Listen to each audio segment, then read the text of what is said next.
wow. I didn't expect that.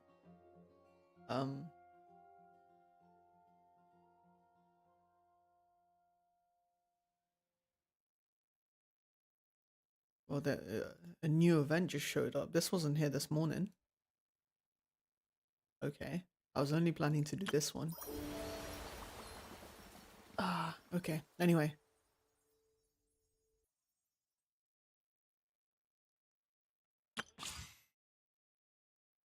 I've been busy, so I haven't streamed in a while. There's no need to exchange play. I did say I was gonna come back and do all these, so I have this story quest, I have a hangout, I have this flagship event thing, and then this little small event.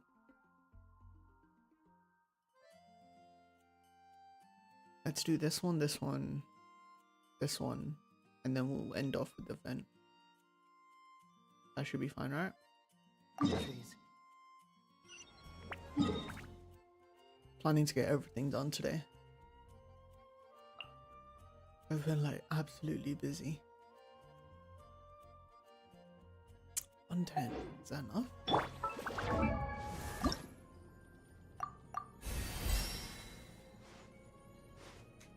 I'm wasting all my resin on Eula. She's still 84.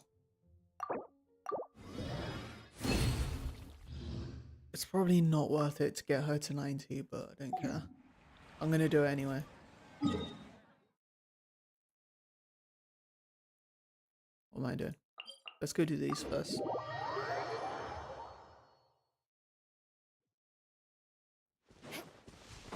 More speed. Upon the gale. Yeah! Right, yeah!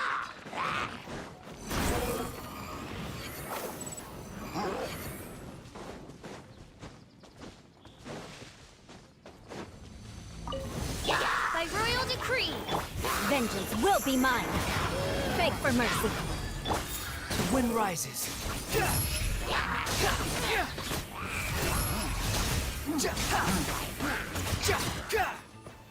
Wretched vermin! Midnight Phantasmagoria!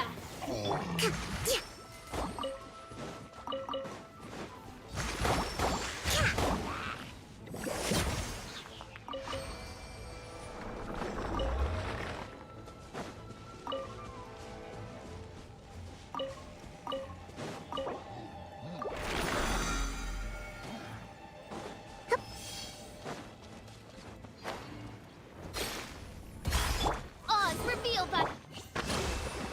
Let's move out. Crush! Behold!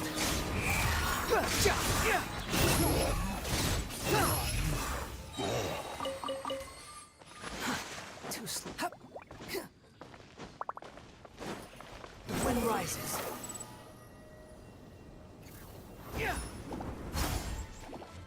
That wasn't good. Squall and fury. Oh my god, they're just jumping off. Upon the gale.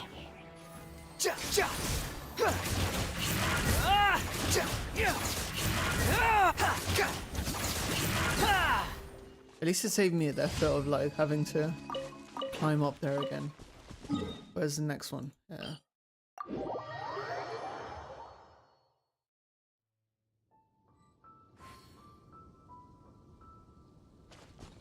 Behold!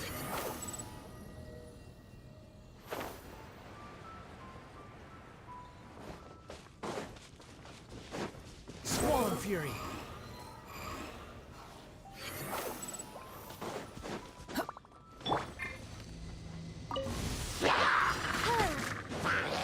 By royal decree,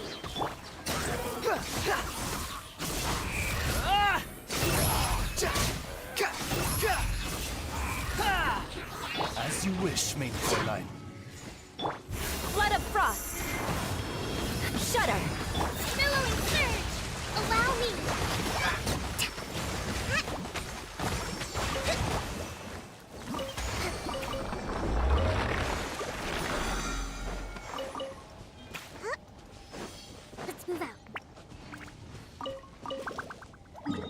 This is last one. Oh, it's I haven't been to Storm Terror's lair in so long. I just don't have a reason to come here anymore. So The wind rises.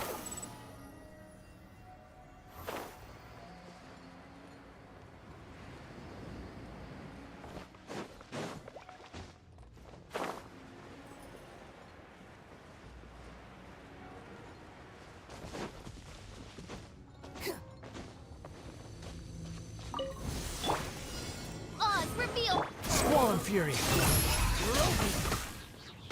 How amusing.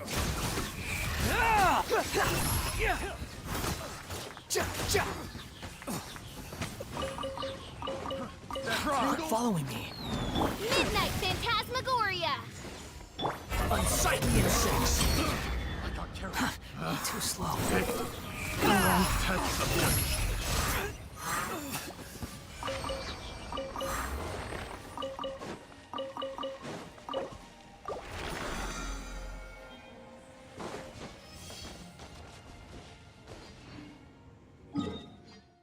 alright.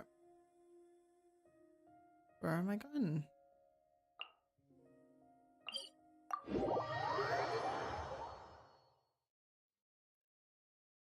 Let's do this. Speed.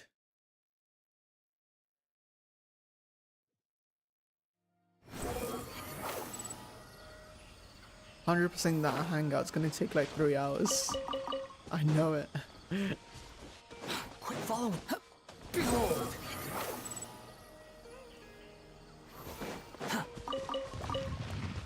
Quit following me. Hold the line!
I guess I'll do these two. And the rest I'll do off screen or something. I'll use my characters.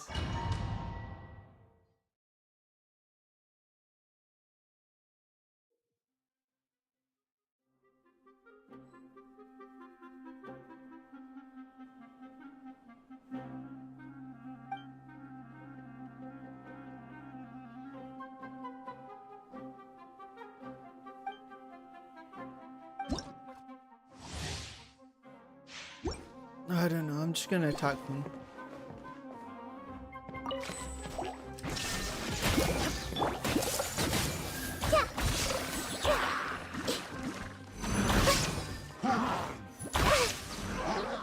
Everyone hold hands.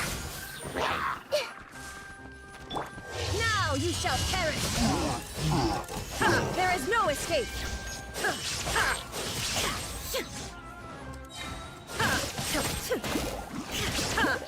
I see everything. Make yourselves at home. Hey.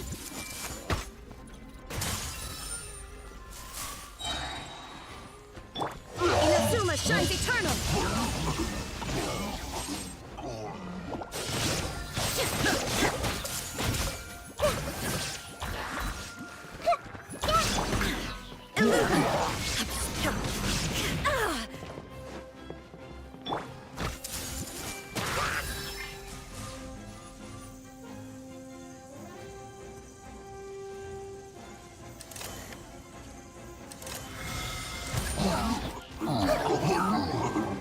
Oh, that's how you do it. Committed to memory.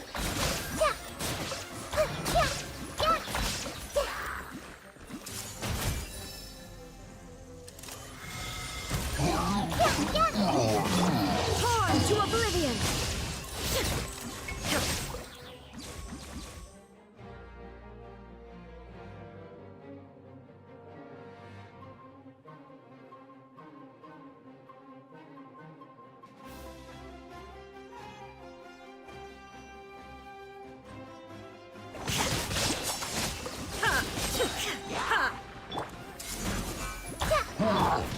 Shine down.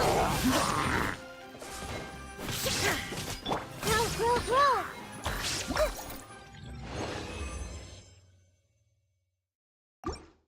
I didn't do it 3 times. Crap. I see everything. Now you shall perish.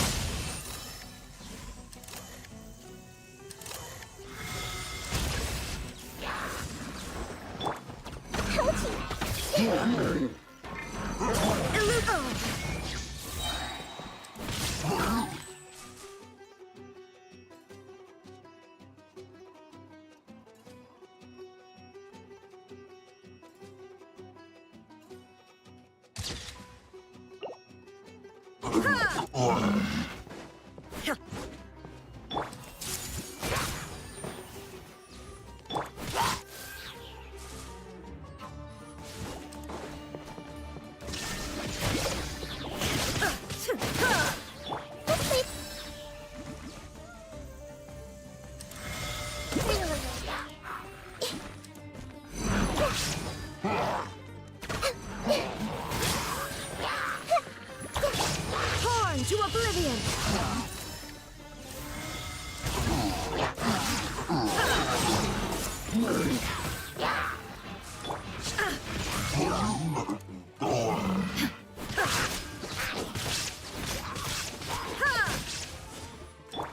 Everyone hold hands.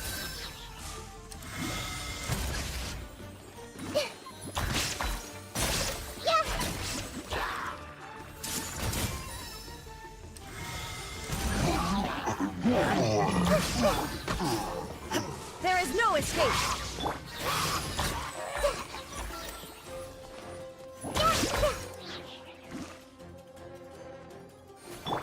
Now you shall perish.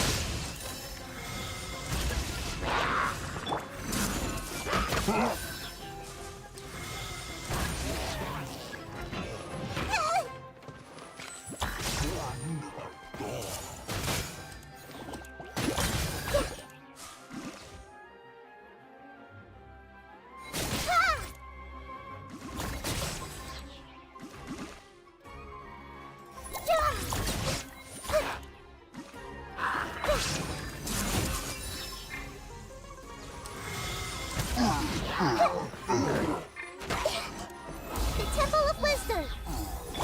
Torn to oblivion!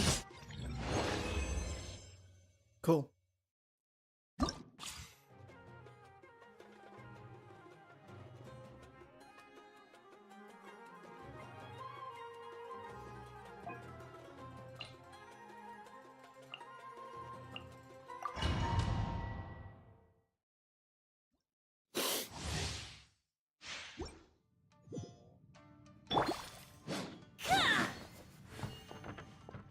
Oh yeah, Shan has a good Ayaka support, right?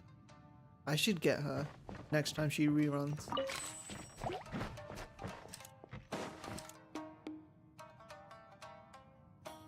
Hip! Ha! Transfiguration! Take flight! Ha! Ha! Yeah! Yeah! Ha!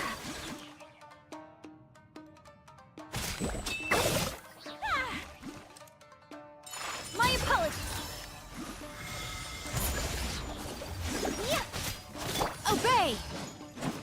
Do your master's bidding! Sakura swirl!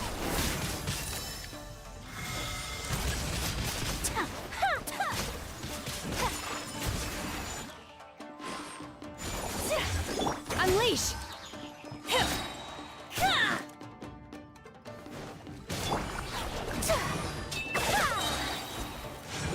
Take flight! By ordinance divine, manifest!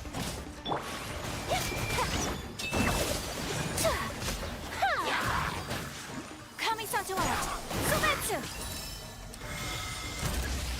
My apologies! Obey! Ha!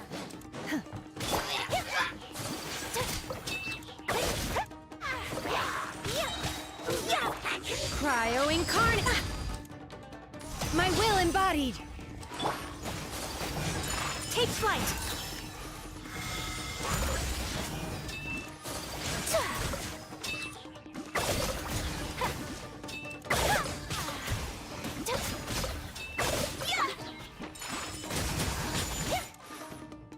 Embrace the ice!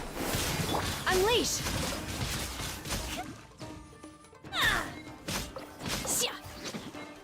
Do your master's bidding! Ha!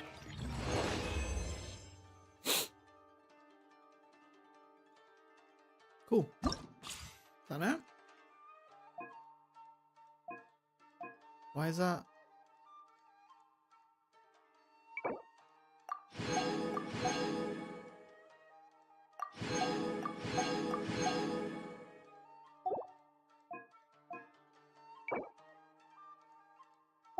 Huh. Okay.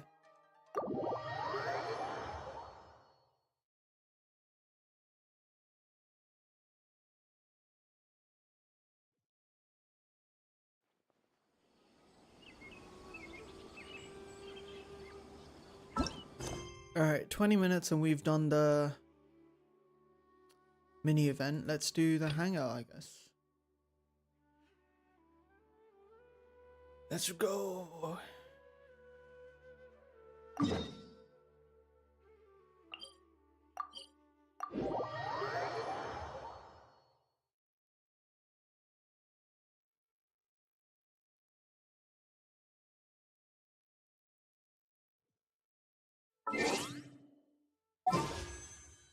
What's this at? 7. I could get to like 10 today. I don't know if I should though.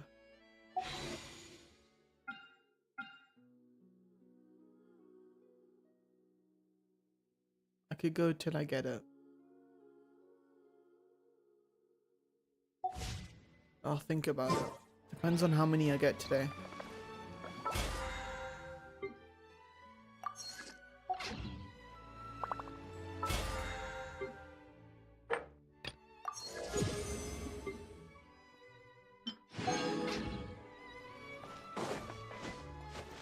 Squall Fury.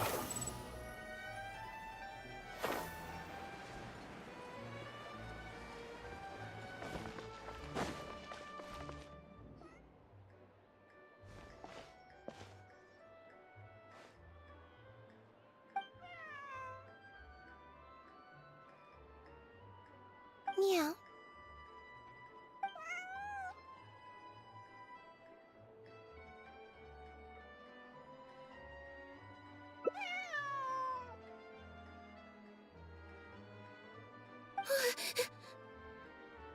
Oh, it's you. 1 second. Now activating chat mode. You made me jump there. I thought they'd finally caught me.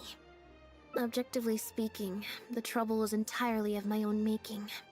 Half an hour ago, I was at Hotel de Boer for a drinks reception. It was to celebrate the successful opening of a show, but it was draining my energy. So, I waited for the right moment, then snuck away so I could switch to standby mode. Probably because I'm playing the lead role in the show? Is that so surprising? I'm always getting invitations to do solo performances. I just usually get Linny to write back and turn them down. But then came the Fontanalia Film Festival.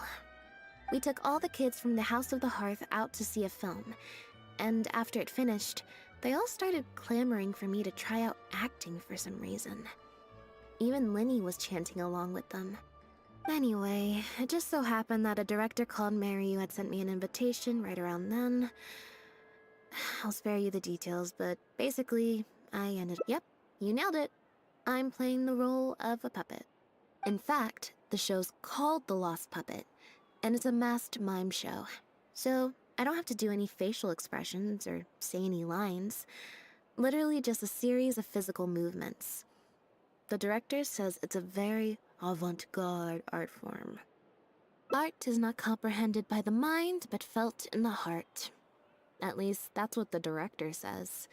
Anyway, if nothing else, the opening performance seemed to go down well.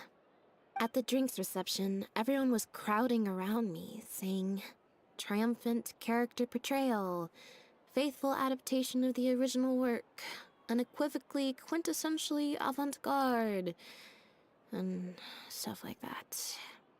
But being the center of attention is draining. So the moment they left me to go harass the director instead, the other thing is, some weird things happened while I was on the stage. Oh, sorry, Bonnie. I didn't mean to leave you out of the... No, we just met. We bumped into each other right after Well, it'd be kind of difficult for us to communicate otherwise. Besides, I think she's taken a liking to the name. Haven't you, Bonnie?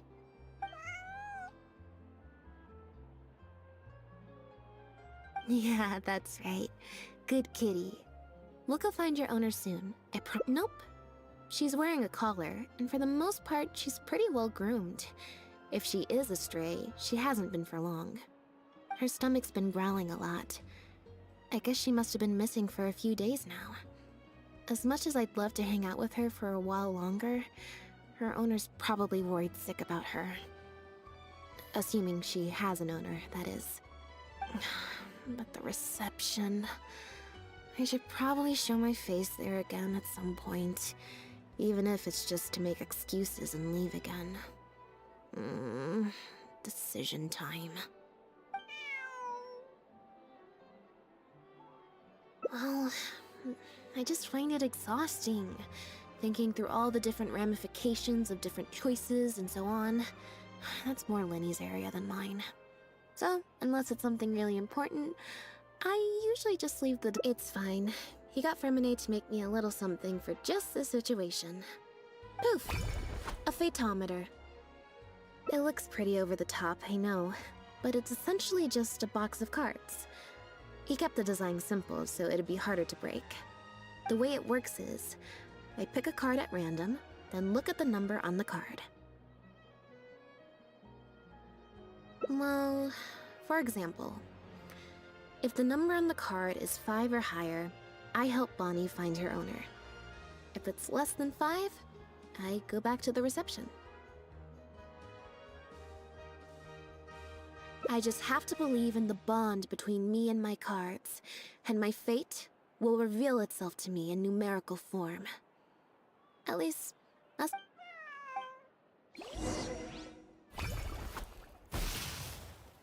Huh, I didn't like that. Was I using it wrong? maybe if I just...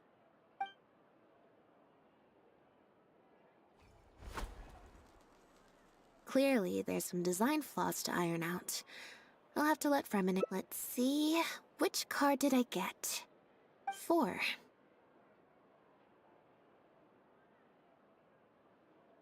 Well, the cards fell on the ground. If you want to get the right answer, you have to let fate decide. So, to put it another way, if picking a card up off the ground is how to not leave it to fate, then that... Or... Why don't you pick a card? Since I ran into you here, that means... Thank you. Here, take the Fatometer. Also...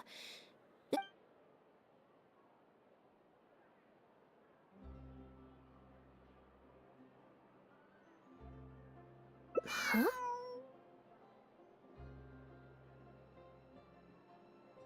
What you're saying is... Since nobody's come looking, is that really okay?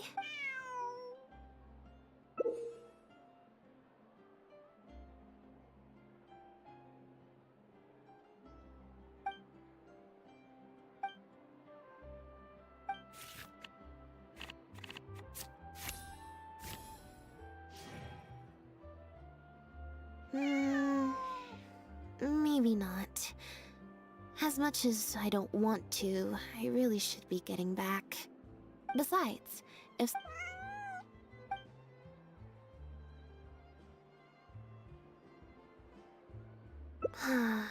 Back to the drinks reception. Nope, I said it was your decision. Besides, the drinks reception is technically part of the job as an official publicity event. I might get sued for breach of contract. Oh, one other thing. Do you want to come with me? If you're free, I mean. Mm-hmm.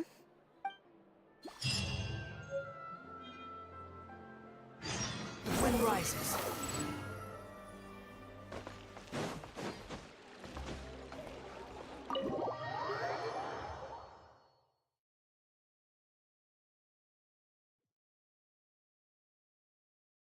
There you are, Lynette! Where did you disappear to? Leone and I have been looking everywhere for you. Wait, where did you get the cat? I found her outside. I don't think... Fair enough. So sorry we couldn't help. Don't worry. Well, Maybe you could leave her with us. Sure. I would help. it's no trouble at all. Also, if it's no trouble, I mean, could we maybe get an autograph? Leone, you can't spring that on her now. Not while she's working. At least wait until the event's finished. One last thing, Lynette. Director Mary is looking for you. We'll take the cat to the front desk now. See you later. I'm not usually required at these kinds of events, so I don't even have an event mode. Spectacular choreography, a masterpiece of mise-en-scène, and the performance, oh my, groundbreaking, dripping with, je ne sais quoi. My congratulations on another magnificent show, sir. Yes, yes, I for one was particularly captivated by the clearly allegorical narrative undertones. The Lost Puppet shines a spotlight on the impact of technological advances in our modern society, particularly as they relate to changing modes of emotional expression and the challenge of mutual intelligibility. Such a pioneering work, so far ahead of its time, a tour de force of avant-garde theater. I can already see the headlines of tomorrow's newspapers. They will certainly be singing your praise, Director Mariyu. But it was a group effort, of course. To convey emotions in a silent show with no facial expressions, the entire cast had to go above and beyond. Everyone truly outdid themselves. Speaking of the cast, Jillian, another strong performance from you in Director Mariyu's latest show, as of course we've all come to expect from your numerous successful collaborations to date. That's quite an overstatement. I've only ever played supporting roles. On that point, you stated a few months ago in an interview that you were looking to secure a leading role in your next show. What led you to the decision to stay in a supporting role this time around? We had a discussion about this, and while Lynette hadn't previously performed in an acting role, we were blown away by her talent, and she was a perfect fit for this character. Quite simply, this was the role she was born to play. Exactly. I was honored to share the stage with her. Lynette worked extremely hard in all of the rehearsals, and she's an incredibly talented actress.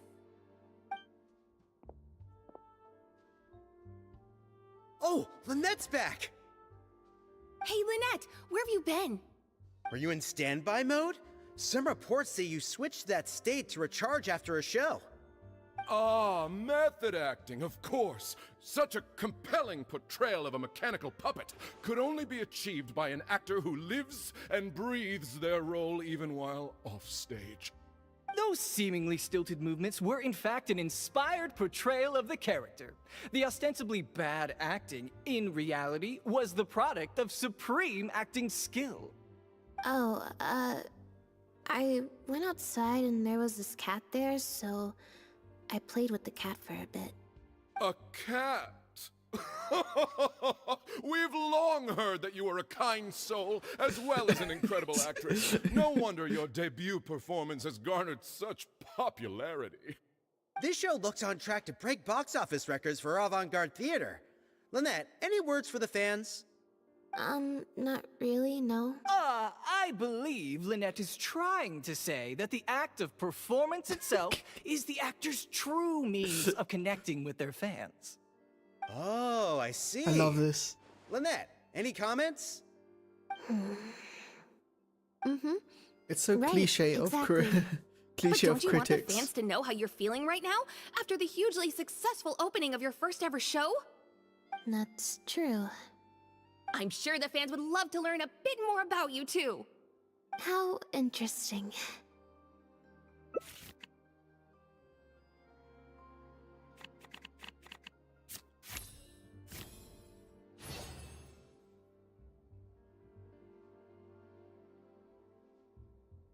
Oh, really? Huh? Wait, you're... Wow! Are you a fan of Lynette too?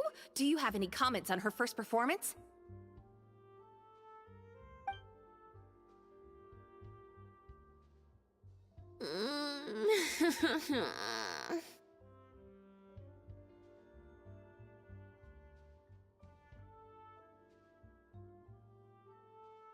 Yeah, it's just... Turns out, even with you here to share the load... It's a power-saving mode for participating in conversation at tea parties. Normally, I can get through an entire conversation just with, Oh, that's true. And how interesting. But at a tea party, I'm not normally subjected to a constant stream of questions. The energy consumption of that interview just... I think I'd rather pray that I never have to do it again.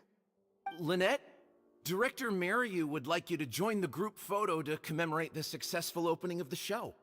A group photo? It's just the members of the troupe, along with Maloney and Corentin. Everyone's waiting for you. Alright then. 3, 2, 1, smile. My thanks to each and every one of you here for your help in making The Lost Puppet a success. The group photo is already being printed as I speak. You can collect your copy from the first floor after the drinks reception concludes. May it serve as a reminder of this fabulous performance every time you see it. Mariu! Get over here. Let's have another drink. There's a few things I need you to glance over for me.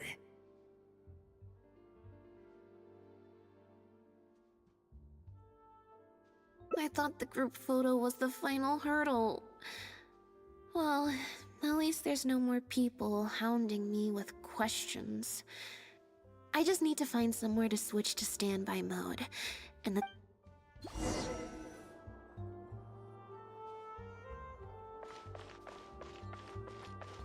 Oh, food?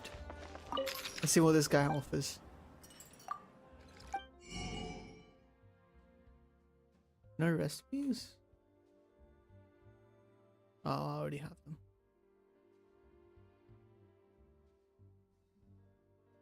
Let's buy some Fanta.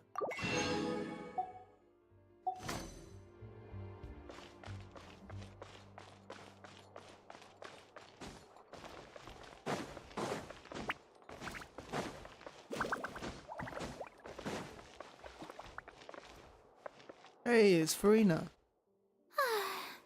Hotel de Bour's Ile Flottante is as wonderfully sweet as ever. What's up, Fufu? Traveler? Lynette? Oh, wait, hold on. What do you mean, managed to get an invite? I'm an expert in the dramatic arts. Of course I was invited. Naturally, people wanted to hear my comments on the emerging art form that is the masked mime show. Remarkable, and a very worthwhile artistic endeavor, exploring a character with no lines or facial expressions who can only communicate how they feel through their movement. Your performance was beyond anything I could have imagined, Lynette. Clearly, this was a very suitable role for you indeed.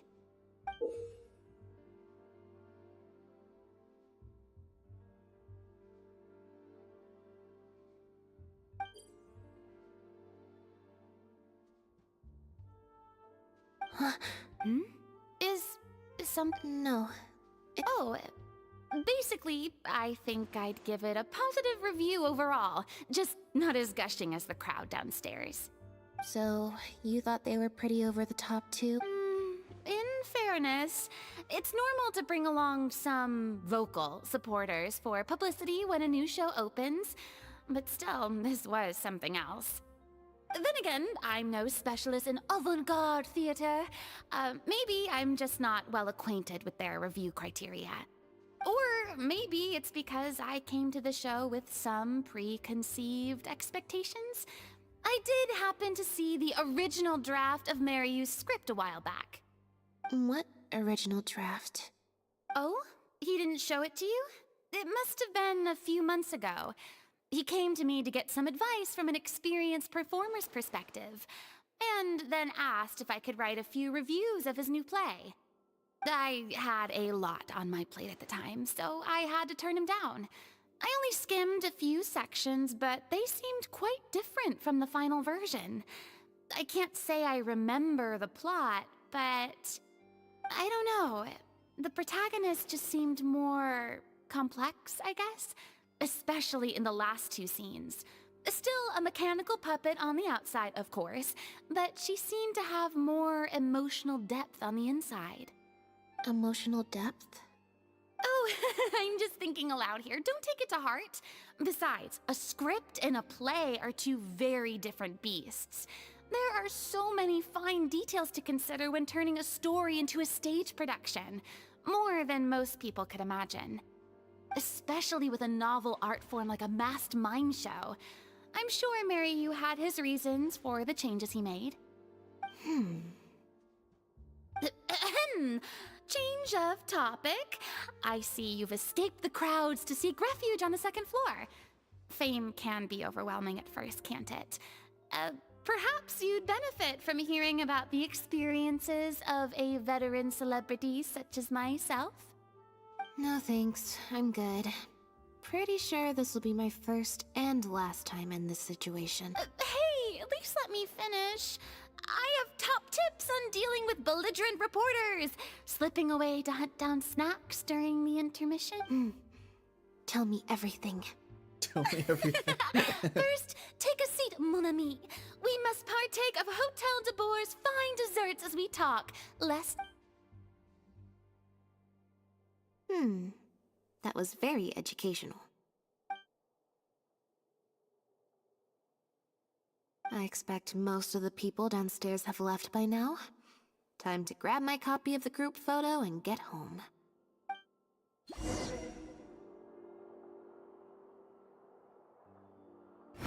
Upon the gale.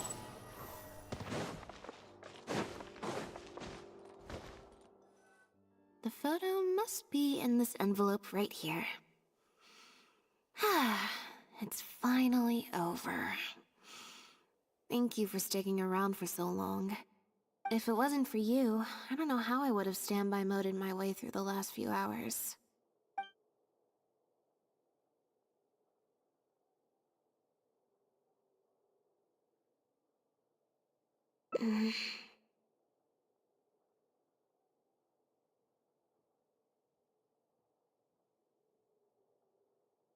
It's fine. It's just... It was such a minor thing. While I was on stage, there was a moment when I felt like someone was looking at me. It was only for an instant, and I didn't even see who it was. But somehow, I knew it was a look of contempt. I got a vague sense of it again during the reception. Like someone was giving me an evil stare. But I couldn't figure out who it was.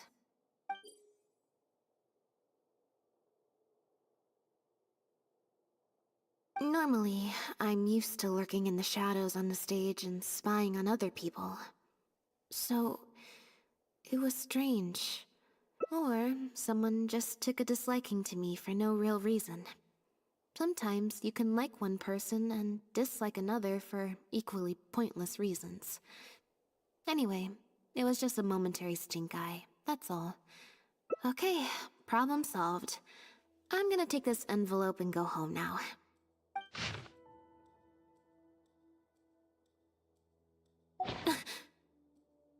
You have destroyed this work of art. Step down from the leading role at once.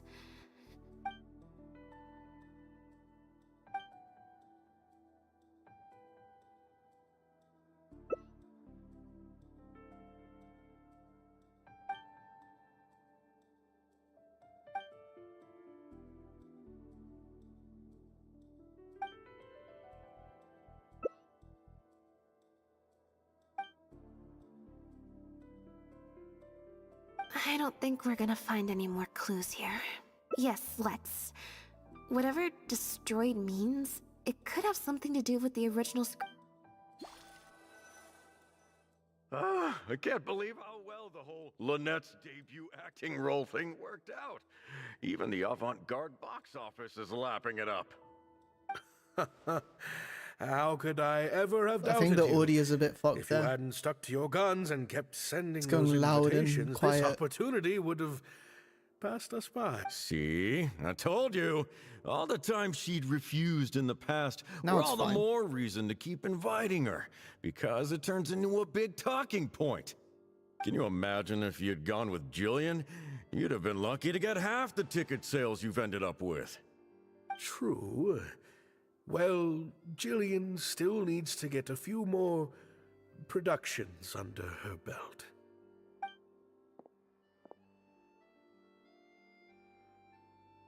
Do you have a moment, Director Mario? Oh! Ah, if it isn't the star of the show! We were just talking about you. Hmm? Oh, and is that the legendary traveler with you? I'm guessing you're here to discuss the show with the director? Oh, you're a talented and hardworking actress, Lynette. It's no wonder you're getting such rave reviews. I'll leave you artists to discuss your work in peace. Mariu, make sure you give your star performer and her friend your full attention. I certainly will.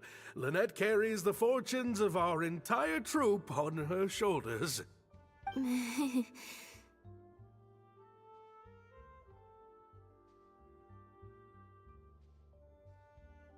Mr. Maloney. An investor or something, I think. I've never asked him. So, what can I do for the two of you? I'm afraid I'll have to dash soon as I'm meeting some friends from the newspaper. Otherwise, I'd love to stay longer. We heard that the original script for The Lost Puppet was quite different from the final show. I'm kind of curious to know what the protagonist was like in that version. Oh, well, this is a surprise. I didn't think you'd be interested in that sort of thing. It's not uncommon for scripts to undergo major changes as they're being brought to the stage. But I'm afraid there's not much to tell you in this case. The protagonist has stayed the same from the beginning to end. A mechanical puppet with a bumbling body but a sensitive soul. A stranger in time who doesn't belong. There's no doubt about it. You are the protagonist, and the protagonist is you. The success of one is the success of the other, and that's what made this show an artistic triumph.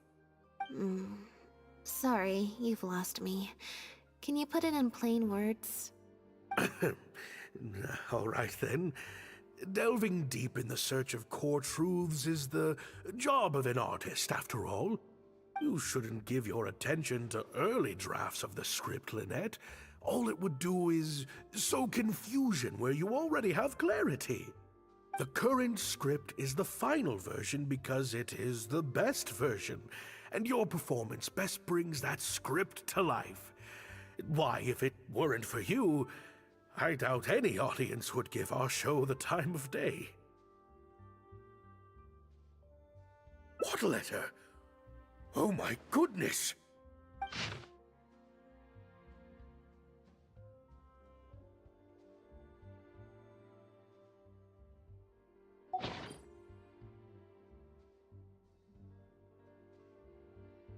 Destroyed this work of art? Really? Well, Director Mario, any idea who might have written it? No. Who on earth would write such nonsense? Absolutely not.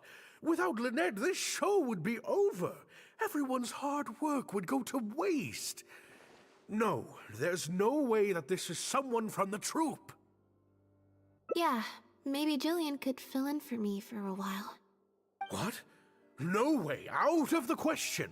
The protagonist has to be played by Lynette. Jillian can't...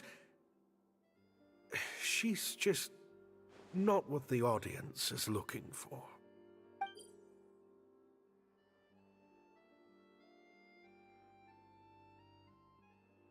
Ah, I've got it. It's a competitor. Yes, this letter must be from a competitor of ours who's trying to get under Lynette's skin. You can't lie low. That's just what they want you to do. The moment you step back from performing, they'll put their rumor mill into overdrive and drag us through the mud. They're just waiting for their chance to kick us while we're down. A competitor? Really? Definitely. Those lowlifes. Slander and libel are all their specialties. They drown out the truth with a flood of misinformation, and they stop at nothing once they get riled up. Oh, there's so many of them out there. Fame always seems to attract haters, no matter what you do to try and keep everyone happy. But don't worry, I will get to the bottom of this. Stay strong, Lynette, and keep up the good work on stage. I have to go and meet my friends from the newspapers now, but rest assured, I'll be discussing countermeasures with them. So, a competitor, huh?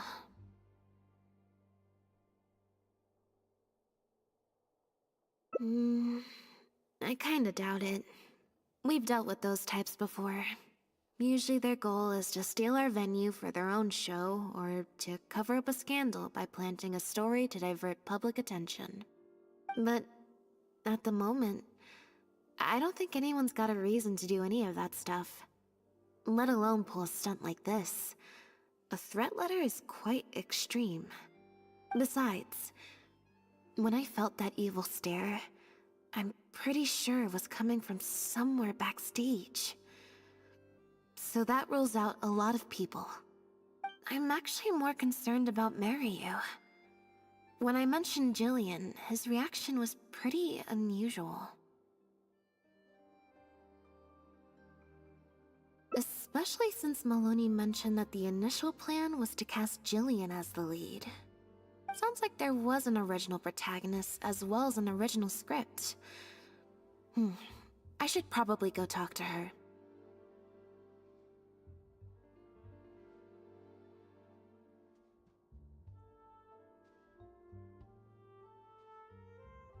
Yep.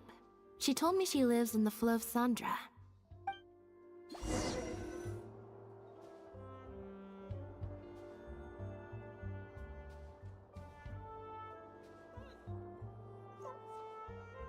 Forget about me. This is about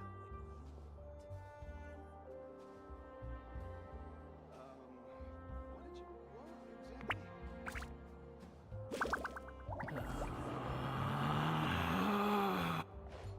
Where do I go? Down. Squall and Fury! I should have gone on the map. There was no point of me leaving. Guess I just... Wind rises. Oh, it's above.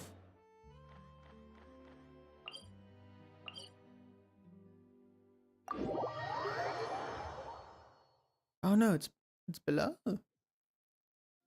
Oh, okay. Quick, Squall and Fury!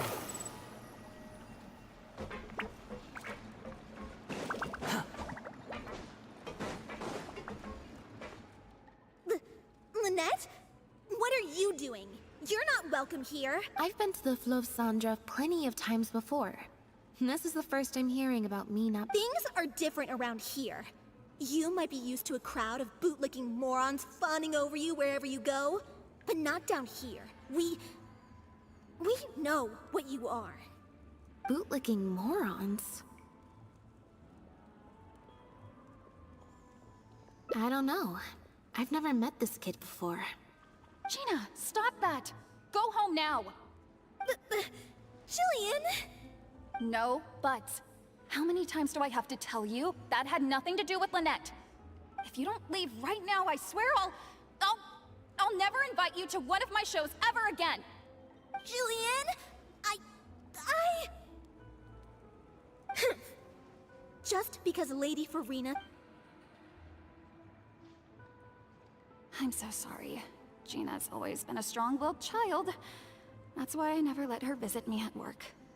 It's okay. I have younger siblings too, so I get it. She's in her rebellious phase, huh? If you let angsty kids get you riled up, they'll drain all your energy.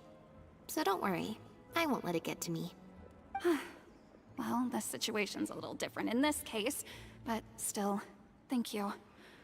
So, what brings you to the Fleuve Sandra? We heard about it from Maloney.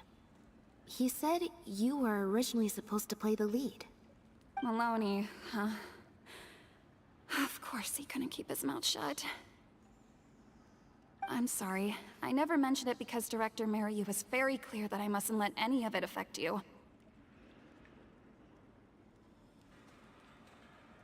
What's this?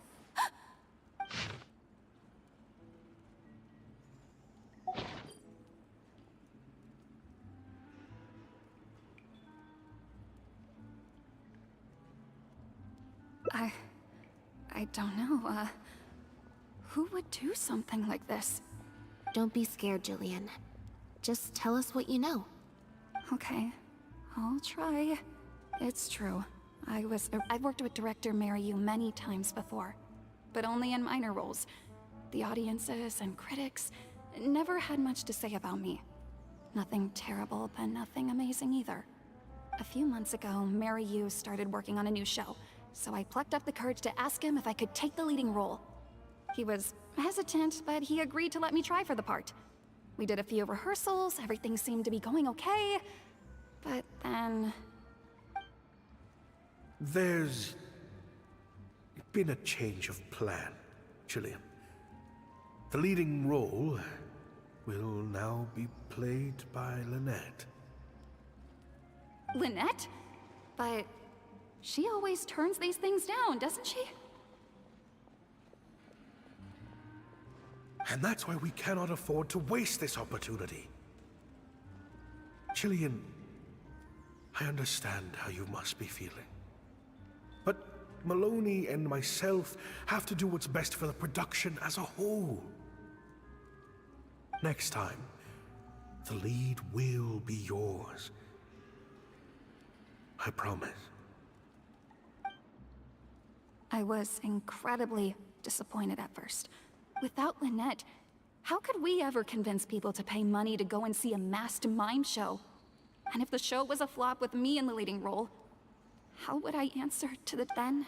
I got to meet you on stage and found that you're really down to earth, in a way that not many celebrities are.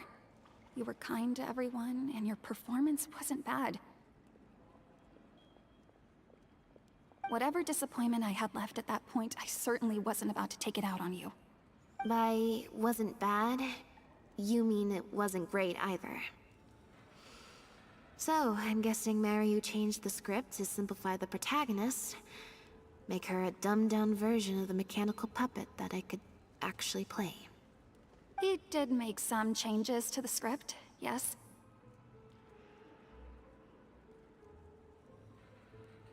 Jaik, one of the other actors. He likes to collect Dr. Maryu's old drafts because he hopes to be a director himself one day. He also lives nearby. I can arrange for you to meet him at the tavern. Makes sense. I always see him talking to Maryu. Alright, see you at the tavern then.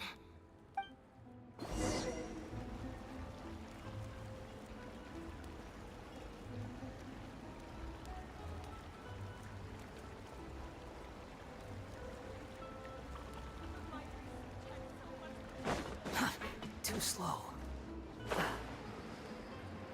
This is a long hangout. I didn't remember them being this long. It's maybe because I'm not skipping the Sorry to keep you cutscenes. waiting. Jillian brought me up to speed on the situation. I'm here to help however I can. Here. That's always the way with pen and paper drafts. Even the final script is full of last-minute changes by the director. There should be a cleaner copy of the original script in here somewhere. Sorry, it's all a bit mixed up. I just grabbed the whole stack of paper since I was in a rush. No problem. Now activating search mode. I'll go through one page at a time.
The protagonist returns to the ruins where she began and performs a dance in honor of her deceased companions. She dances until her joints have rusted stiff and mechanical parts are falling from her body. Yep, that's not something a novice could hope to pull off after just a few months of rehearsals.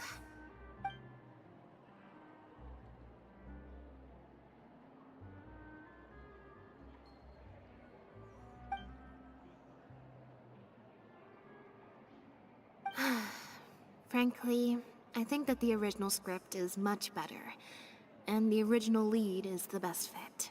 Jillian, shall I go tell— Huh? What? Are you serious?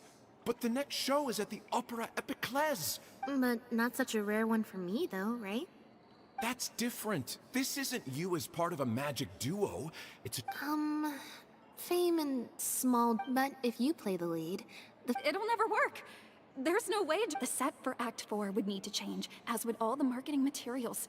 And that would mean asking Maloney for a lot more. Changing actors at the last minute is just too risky. Plus, Maloney's friends have already published a ton of articles saying how this is the role that Lynette was born to play. No one else can play the protagonist now. If Lynette quit the show and I took her place... If Lynette left, they'd sooner stop the whole show than let me take her place. Stop the whole show? But all the people in the troupe, months and months of everyone's hard work would all be for nothing.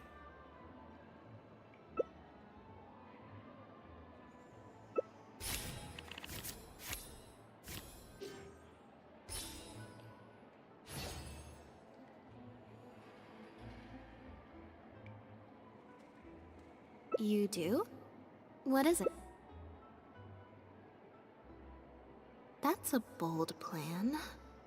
I'm in. You know, it's a little crazy, but it might actually work. No way. It's not worth taking such a huge risk just for a chance to be in the spotlight. Jillian, you said before, whatever disappointment I had left, I wasn't about to take out on you. In other words, that disappointment is still there, but you've kept it bottled up inside. Be honest. You still hope to play the leading role, don't you? But the thought of putting so many people out just for my sake? You think they'd be put out? That's not how I see it. Jillian, you were more dedicated than anyone during the rehearsals for the original script. We all saw how hard you worked for this role. And I think you know that unless we decide to make a stand here, the path we're on is only going to take us further and further from our dreams, all of us. So take it from me, you would not be putting us out. Not one bit. You guys... Okay. Let's do it. I will play my part. Yes! I knew you'd come around. All right, I'll let the rest of the troupe know and we'll start preparing immediately. Wonderful. This solves everything. Wait, but what about the threat letter? Do you have any idea who sent it? As long as we stick to the plan, I'll give up the lead role, so it won't matter anymore, right? But surely you want to know who it's from. If they're out there and no one's keeping an eye on them, what if they come looking for you? I doubt they will. It's supposed to be a threat, but they didn't even say what would happen if I don't meet their demands. Plus, the handwriting is kinda childish. Doesn't look like a professional intimidator to me. Who knows? Maybe it was just a fan of yours having a moment. A fan? Of me? Maybe there's someone out there who really appreciates your talent, even in the supporting roles.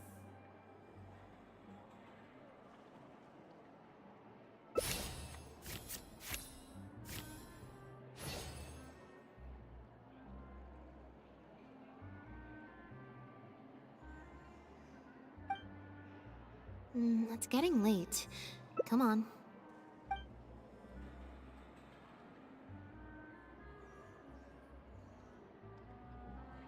Sorry for manhandling you. You looked like you were seconds away from figuring out who sent the letter, so I had to act fast. Nothing gets past you. Just because Lady Farina speaks highly of you, it doesn't mean you're all that. I'm so sorry. Gina's always been a strong-willed child. That's why I never let her visit me at work.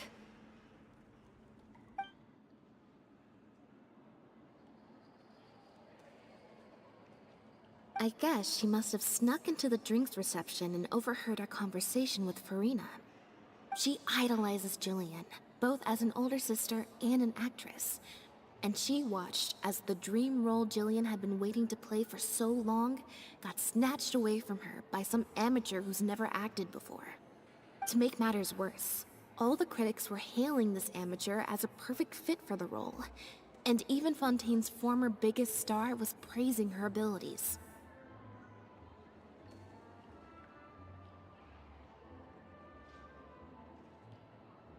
Yeah, And that pretty much sums it up.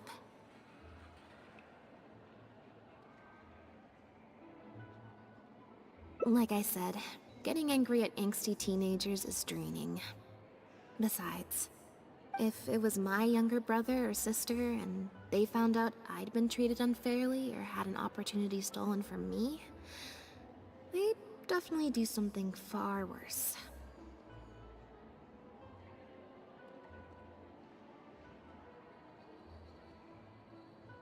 I was in Jillian's position once. Back when Linny and I were starting out, before we got famous, we just had to take things a day at a time. Doing our shows, slowly trying to build up our reputation. So I can understand Gina's frustration. Still, she could definitely use some pro tips on how to write a threat letter. No, the way she looks at me is indignant, frustrated, but not malicious. Plus, she didn't even try to hide how she felt. Whoever was giving me that evil stare was backstage. Blending into the crowd at a drinks reception is one thing, but trying to blend in backstage, where everyone's on high alert waiting to be called on stage, would be a lot more difficult. We'll find out who it is before too long. In 2 days' time, at the next show, I think it will become very clear. On that note, guess I'll see you at the Opera House. Bye for now.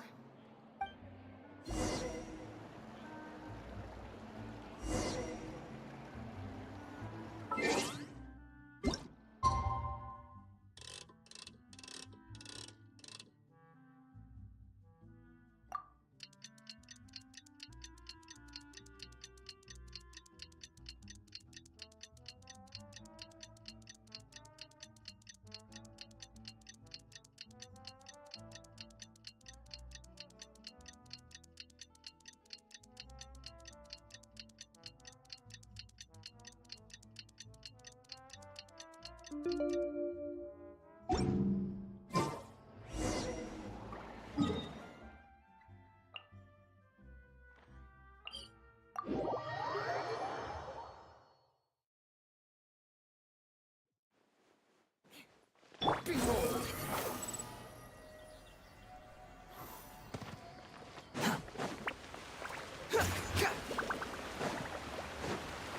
The wind rises.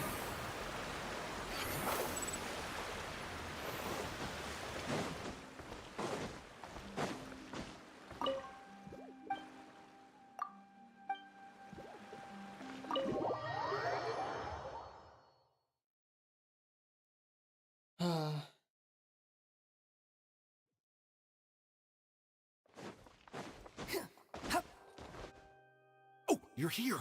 Lynette and Jillian are busy getting ready, so please come with me.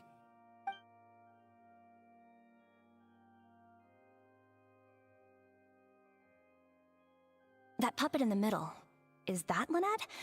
She's so pretty. It's starting. Keep your voice down.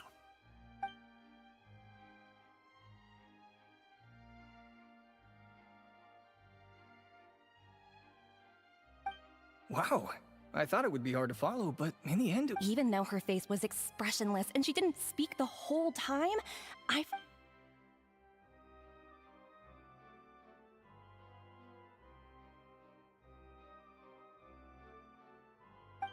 Director Mariu really is a master of his craft. And I have a friend who saw the show on the opening day. They thought the critics overstated how good it was, but I can't believe it's only been a few days since the last show. Lynette's improved so much. Just wow! I'm speechless. Your penchant for the hyperbolic strikes again, Almery. Clearly you weren't at a loss for words when you were writing your article. I saw you hand it to the journalist. Trying to get your critique into the papers the moment the show is over, are you? Well, you know how it is. The early critics get all the readers. Wouldn't you agree, Mariu?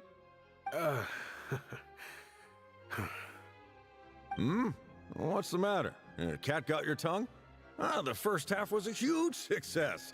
Even I could tell the acting was top tier. My apologies, Mr. Maloney. Please excuse me for a second. I need to have a little talk with my actors. Oh, very well. Hey, while you're at it, this might be a good time to talk future collaborations with Lynette.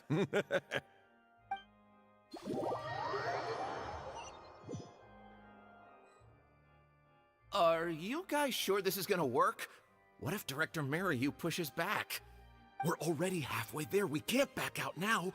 All we need— What is this plan that you're so intent on— Director Mariyu, Korantan and Armory have both finished their articles.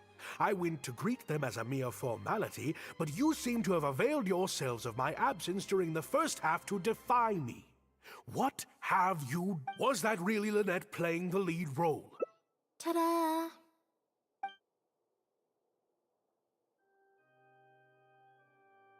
Director Mariyu, I was the one playing the lead role just now.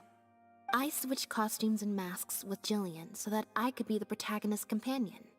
And Lynette, why on— You know my acting is amateur. The only reason I'm being seen as a pro, let alone a pioneer, is because you have critics supporting the show. If they'd seen me in the leading role during the first half, they wouldn't be expecting anything more. But what happens now that they've seen Jillian in the role?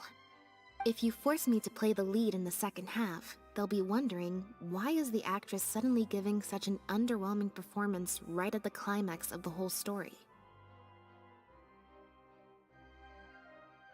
These are just some of the questions that will be on everyone's minds during the second half.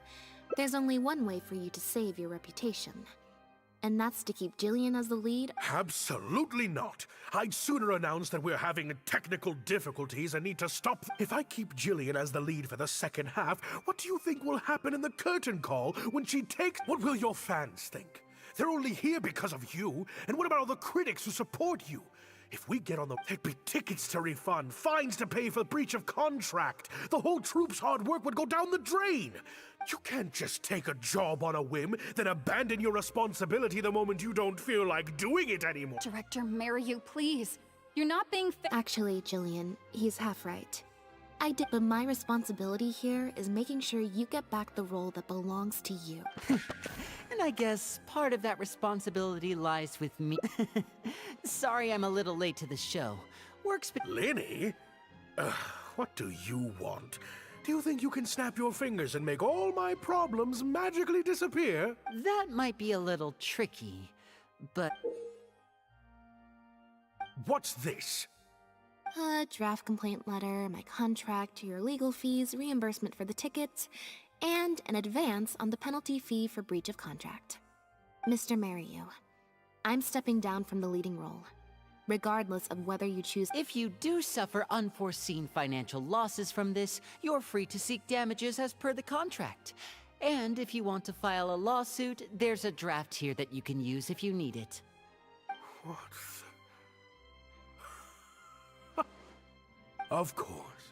All this Mora, it's a pittance to you. Look at us. We're huge stars. One minute we want to go on stage. The next we feel like backing up. You don't give a hoot how much this show means to other people. You don't even care that the whole production might have to shut down because of— That's not true.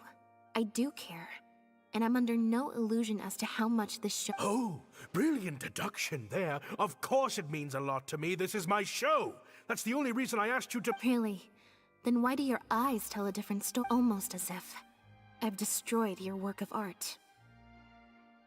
What? A couple days ago, I asked some associates to do some digging for me.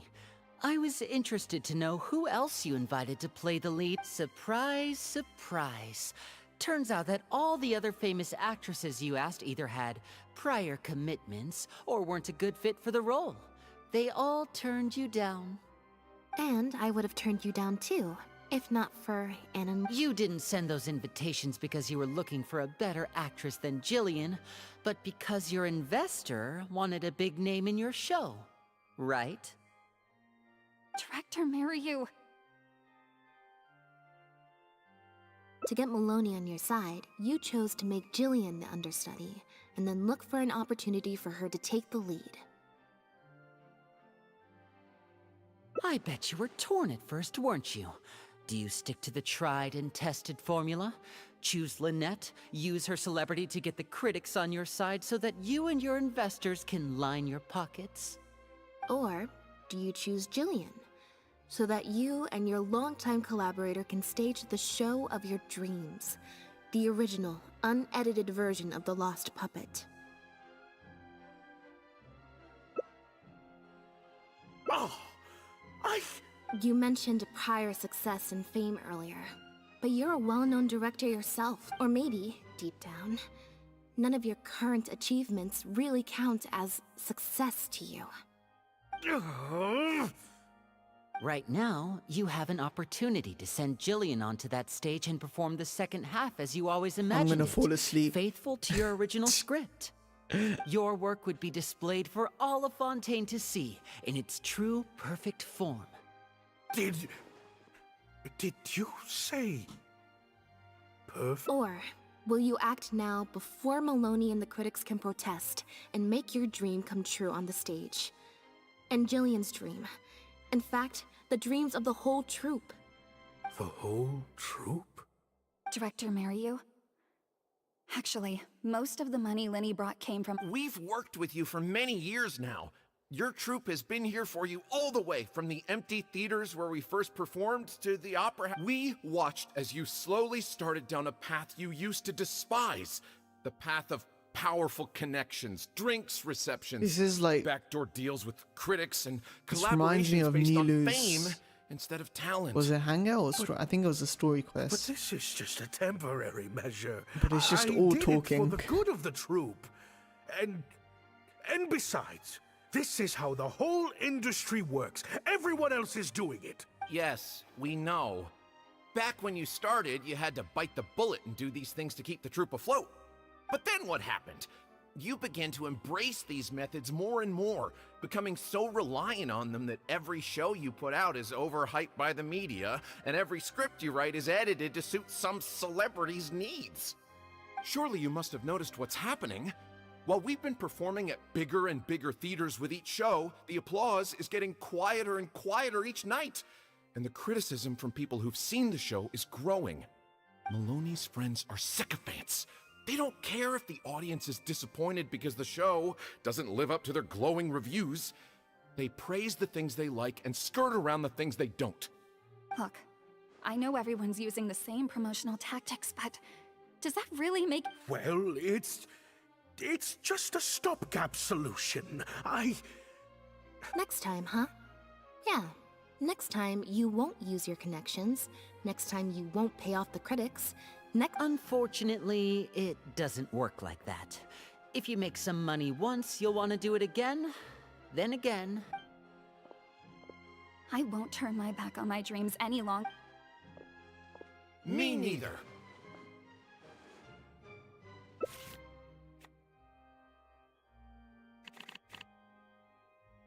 Okay, let's test my luck.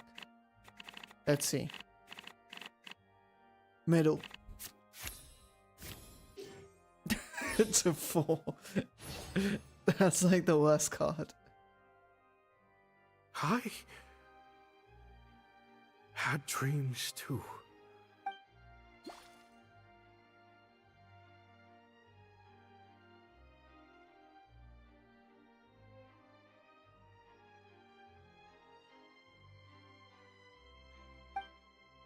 Huh. The plot here seems a little different from what the reviews— The protagonist wanted to return to the stage, so the puppets replaced all her parts with the latest ones available, built her a grand opera house, and summoned a huge audience. And in the end, she forgot herself amidst the applause and cheers of her fellow puppets. Hey, no spoilers! Huh? Wait, hang on, that's not even what's happening. The set has changed back to the one from the first act. Oh, Archons, please let this work out. No need to be so nervous, Director Mariyu. We only told you Lynette would be quitting the show to get you to make a decision. We wanted you to believe that this show would have to end after today, no matter what you decided. But in truth, I believe that if we choose our words carefully, there's no reason we can't get Maloney to come around and keep the show going. You really thought this plan through. But I'm not upset about what you've done. What's worrying me now isn't how Maloney will react or whether the show will get cancelled. It's the audience. I've always thought the original script is better, but will it move them like... What if people only came to see the show for Lynette? And because of the reviews, what if they don't really care about the show at all? It feels like I've been hiding inside my safe little castle for too long. And now I'm scared to go outside the walls and hear what people really think. We're right here with you.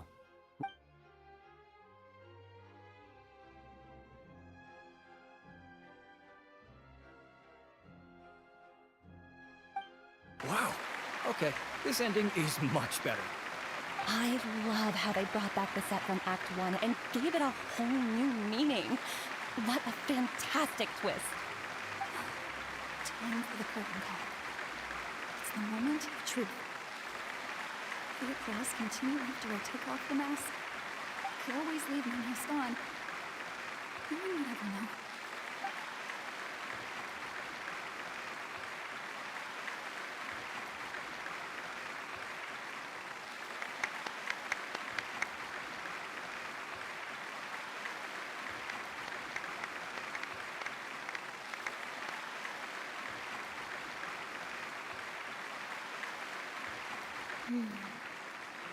This is what fame looks like. Jillian, you were amazing! Syra was tearing up when you did your final solo dance. Well, so are you. Really? I was so nervous. What looked like an actor unsteady on her feet was in fact a poignant expression of the protagonist's frailty in her last moments. Or whatever. Hey, Mario! What the heck was that? Why wasn't Lynette playing? Our articles are already going to press. Hey now, it was... Hold on. The decision was mine, and mine alone. Marry you? So it was you? Well then, I trust you'll have no objection to me pulling the plug on this production.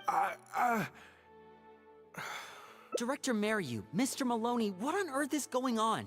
Why was Lynette not in the lead role? It took a lot of convincing from me for her to accept the role, and I had to turn down some big work opportunities to come and watch. Lenny, it was all... Wait, Lenny, as a matter of fact, this was a piece of performance art in this play.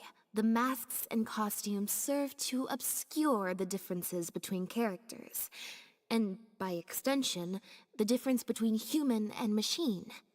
We took that idea to the next level with an actor swap, blurring the lines between one performer and the next. So it's in service of the ambitious artistic goals of the production. It's similar to deceiving the audience in a magic show. We employed this technique as a means of breaking the fourth wall. It allows the audience to more intuitively understand the cognitive dissonance felt by the protagonist as a machine. That's a nice word. Trying to reconcile Cognitive the notion dissonance. of her humanity. I like that. The audience's experience mirrors the protagonist's own confusion and becomes part of the artistic performance itself. Hold up! What is this Oh, I see. Well, bravo, Director Mariu. You even had me fooled. That's probably more because you just don't really understand avant-garde art very well, Lenny. Maybe so, maybe so. Well, perhaps it went over You must have worked it out by the end of the first half, surely. Mr. Amory, I just heard that you managed to write your review after just the first 2 acts. Yes, you're right. Director Mariu and I are old friends. Yes, well, to deceive the audience, you must first deceive your closest companions. I have to give credit to Lynette and her experience in performing... You mean your show was partly inspired by Lynette's background? Unfortunately, I think Mr. Cancel the show? While I accept that deceiving the audience in the manner you did certainly has artistic merit, this is not a magic show. A very valid criticism, and one that I humbly accept. If that happens, we're prepared to reimburse and apologize to any audience member. Plus, it looks like Jillian is better than me at delivering the excellence people want to see. I'm sure audiences will be very happy with the show if she's allowed to stay in the lead. Maloney, I believe there should still be time to tweak my article. From the look on Lynette's face. Oh, one other thing. We managed to get a meeting with. Anyway, she agreed to write a review focusing on Jillian's performance and the quality of the show as a whole. She promised to give her honest opinion, and I'm sure today's audience will be discussing her performance too. There's sure to be a. Oh, I mean, art at its finest, clearly. But I'll have to give it some thought before I decide exactly what to. Oh, of course. Always good to put some thought into these things. Especially now. Quarantine.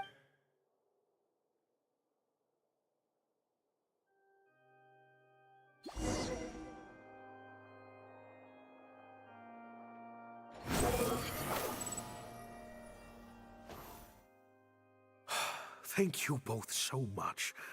Without the two of you, who knows how much further down that cynical path I would have gone. I always told myself that once I'd made enough Mora, I'd get back to doing what I loved. But somewhere along the way, I started to lose sight of what that was. Just like those critics with their dishonest reviews, I became all about the trappings of success, at the expense of the art itself. You're right. Yes, I'm a very lucky man. Anyway, enough about my problems. What are we going to do about the threat letter that Lynette received? I've been looking into it a lot over the past couple of days, but it doesn't seem like it was one of our competitors after all. Ah, yes, about that. Lynette, do you have a moment? Wait, you're Jillian's sister, right? I'm sorry. Gina insisted on coming to see Lynette. Lynette!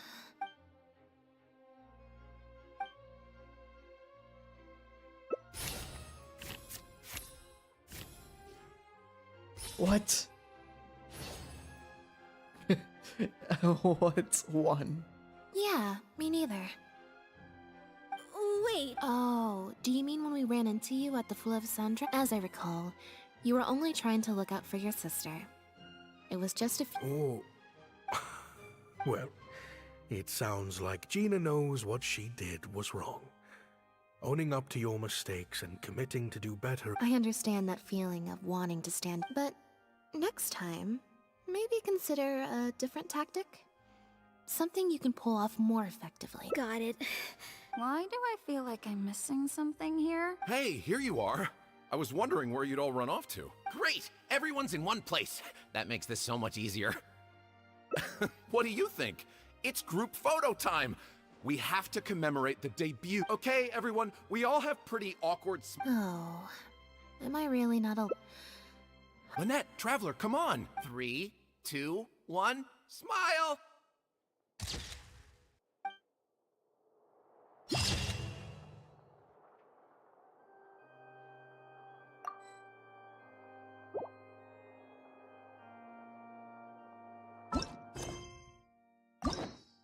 Oh, that was what? Hour to do,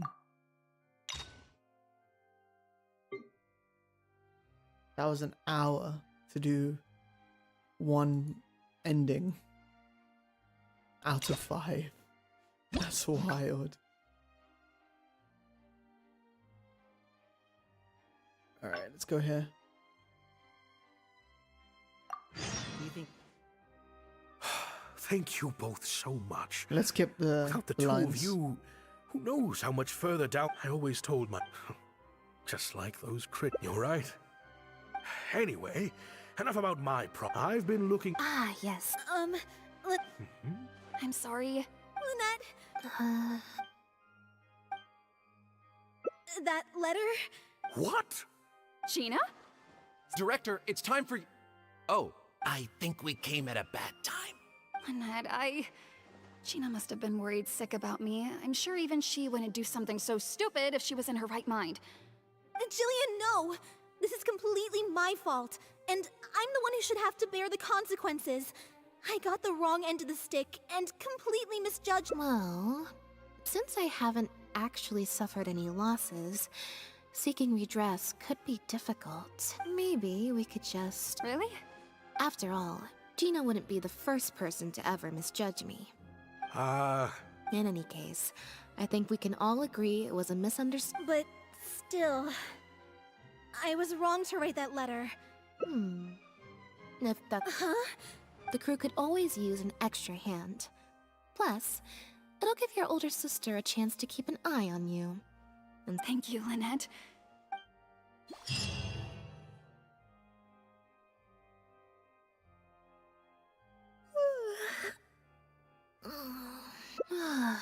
Is it? I'm so much more at home here in the audience. Mary, you said she's a very promising young actress. And she has natural chemistry. Freedom at last. Fame is more trouble than it's worth. I'd rather leave that side of things to my brother and the others. I'm happiest when I get to sit in a quiet place. Yep, exactly.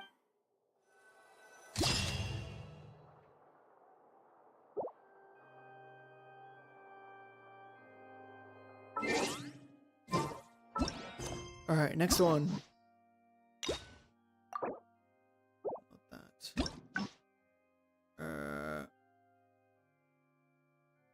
Go ahead.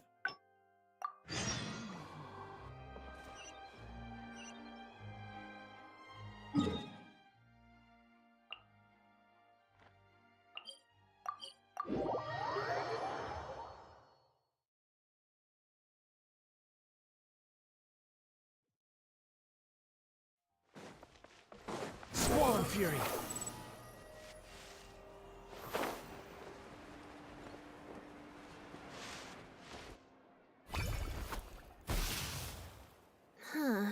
I didn't like that.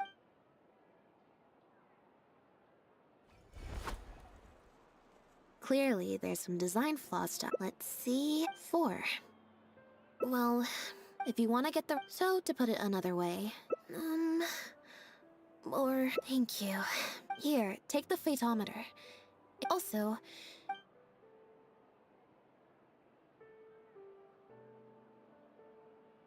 I want to do the you should do neither again. I want to see if this works.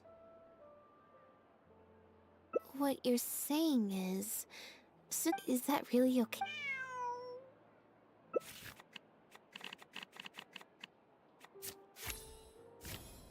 Hey, let's go. We got it. You make a good point. Okay, well... Assuming Bonnie hasn't strayed too far from where she went missing, there's a chance we might bump into her owner in either the Steambird offices or the restaurant. So, stick around here in standby mode? Yeah, that suits me. Oh, good idea. Bonnie's definitely hungry. May as well. We could be here a while. When I was trying to find somewhere I could space out earlier... Alright then. Plan of action? Spend the whole day...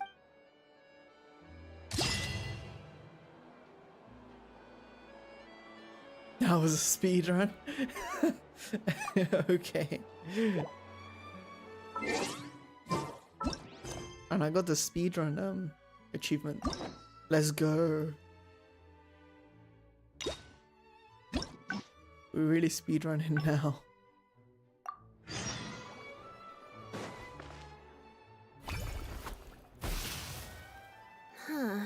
I didn't like...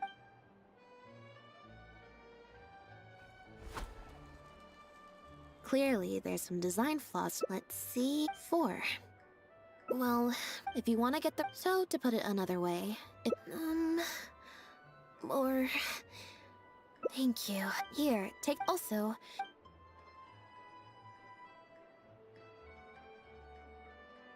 All right.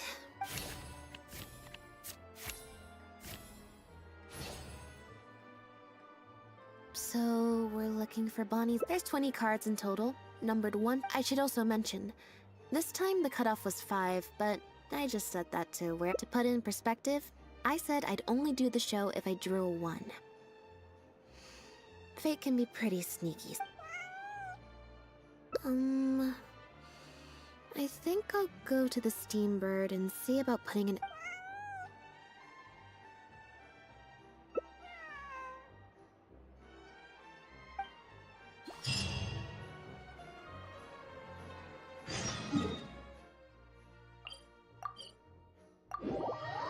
I don't know if that teleport was worth it. Nah, teleport's always worth it. Every stupendous day starts with a Steambird. Oh, hi, Lynette. Hi. I don't think so. Yep. If there's no commission to follow up on, could we post a notice about the missing cat instead? Why, of course. What a kind thing to do. Just fill out the form.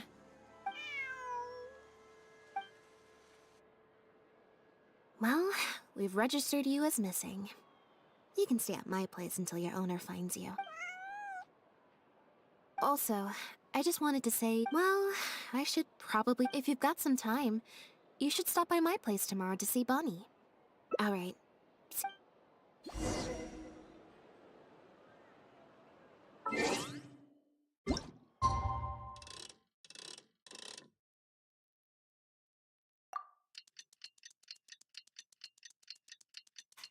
I hope I got the right time.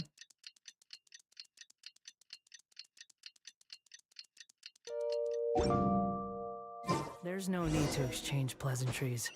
It's rather pathetic to force a conversation. Oh, is this her house? Cool.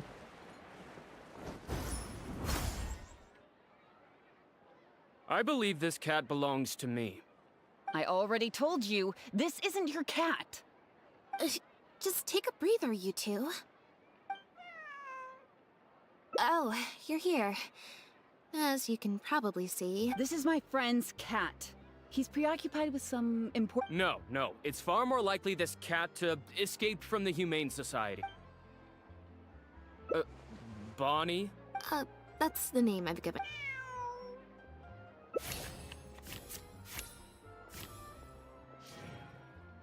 Well, crap.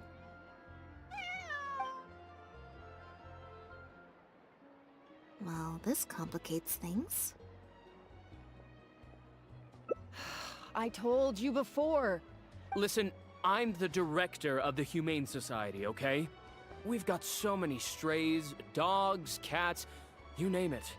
I'm not even the one feeding. She just looked somewhat If she turns out to be one of ours, I'll take her back. Simple as that.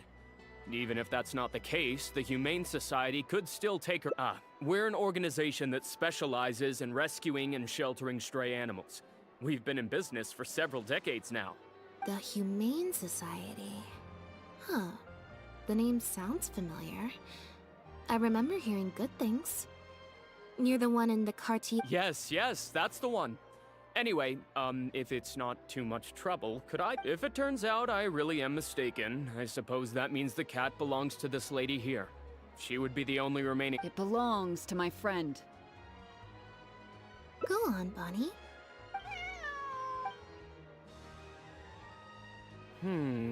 Oh, nope. Looks like I was mistaken. They do look similar, but there's an... Well, I suppose this means I still have a missing cat? Wait a second. You lied? Lied? I'm afraid. A liar always has a tell.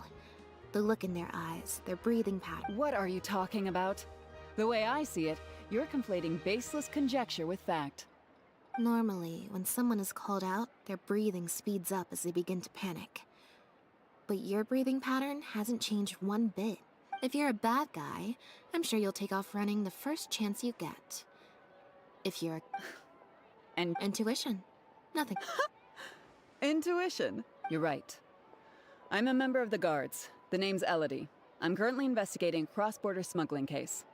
This cat here, Bonnie was her name? A couple of days ago, our suspect got wind that we were on his tail and fled. I just so happened to stumble upon your notice in the Steambird. So, I decided to see if he'd come back for her. But it looks like I overestimated. The impact of this case has been huge. The Marechaussee Phantom, the Guards, and the Special Patrol have all launched investigations. If there was even the slightest chance that he would show himself, I had to follow up on the lead. What's being smuggled? Cat food. A new kind of illegal drug. Imitation synth. How can you make We imitation confiscated of that all shit? the synth on the market, but What? addiction isn't something that goes away overnight. Even without substances on the market, people are still looking for a way to get there, and criminals are all too eager to capitalize on that addiction. That was the impetus for imitation synth. Needless to say, after the original synth debacle, we put several measures into place to prevent similar incidents from occurring. The perpetrators got smart, though, and shifted their sales overseas before those measures could kick in. That's when the imitation synth smuggling began. We only recently got word of the presence of imitation synth overseas. We managed to track down evidence of some early transactions. What we were able to find out, however, hasn't proven that useful given the amount of time that has passed.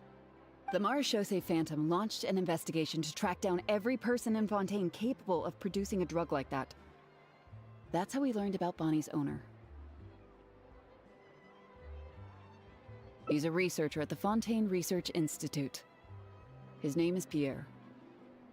Pierre Lafayette, to be exact. Lefebvre.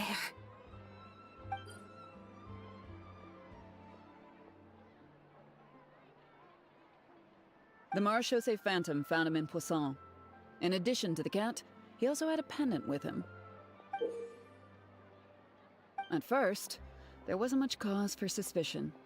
A search of his house didn't reveal much to go off of either. The Marechaussee Phantom very nearly left it at that. It was only later that we realized the coat of arms on his pendant belonged to none other than the Lafayette family, one of the most infamous aristocratic families in Fontaine.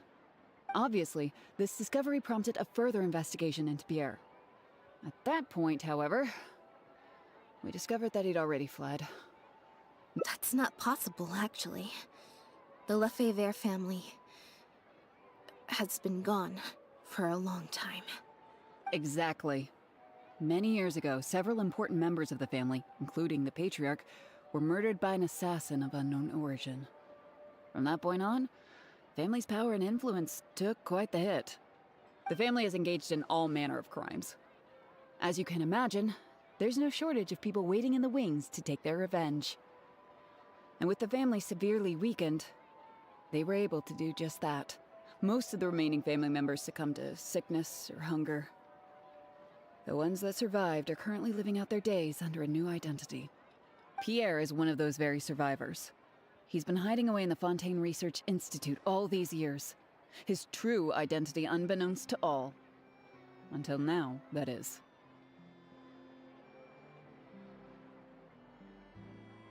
Well, my fellow guards have told me all about how smart and courageous you both are. And I know you possess a strong sense of justice. There could be a chance that Pierre, or one of his accomplices, might attempt to get close to Bonnie. Now that you've been briefed on the situation, I was hoping you'd help us keep a lookout.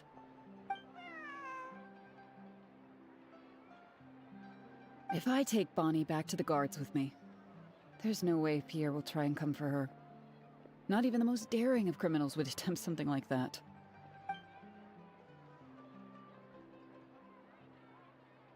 I have to admit, I'm not holding out too much hope that Pierre will come back for her. But if there's even the slightest chance, then it's worth a shot. Well, I've got some other leads to follow up on. If Pierre does appear, please contact me right away.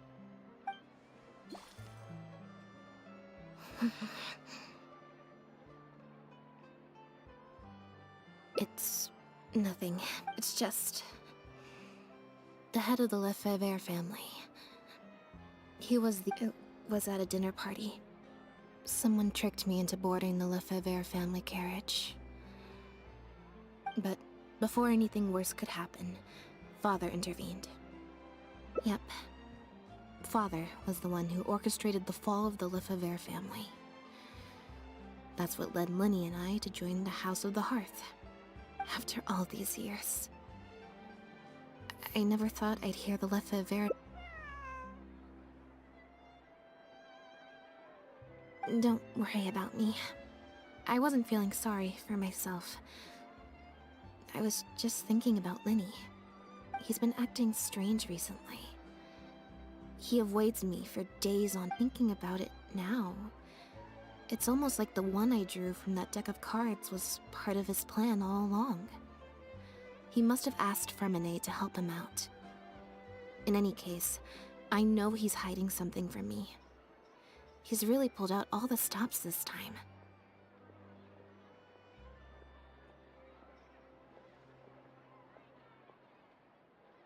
It's very possible. I'm sure he tried to send me away because he was afraid it would bring up some painful memories for me. It wasn't necessary, though. Even after all these years, he's still as overprotective as ever. You'll have to help me teach him a lesson if we run into him along the way. Yep. I want to head to the Fontaine Research Institute to learn more information about Pierre. Just let me activate search mode and then we'll head out. A little bit of both, perhaps.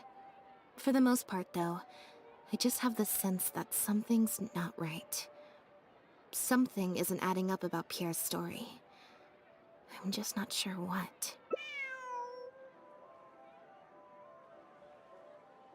Okay, I'll write a letter explaining everything to the crew.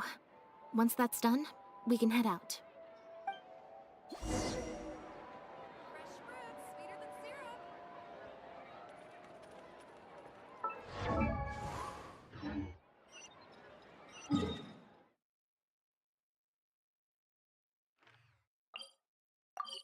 Oh, it's this one.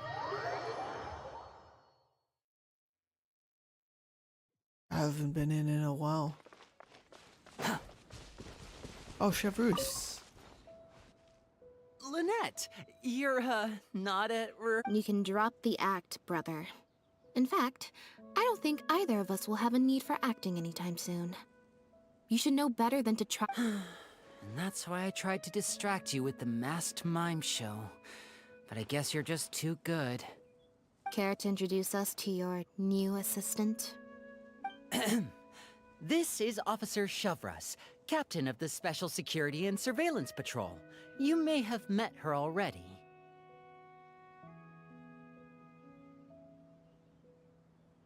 Nice to see you. I should clarify something. Mr. Lenny's here at my invitation, not the other way around. To borrow your expression, Miss Lynette, I suppose that would make him my assistant more than anything. We've brought on Mr. Lenny as a consultant in the past. He was instrumental in helping us crack a case involving a perpetrator who used magic tricks to commit crimes. I was hoping he'd be able to provide some valuable insight this time around as well. So you've heard everything then? That's exactly why we're here. There's always been questions surrounding the fall of the Lefevre family.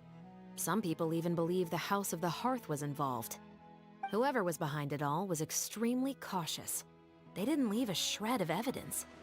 This very fact, however, leads me to believe it was indeed the work of that Harbinger.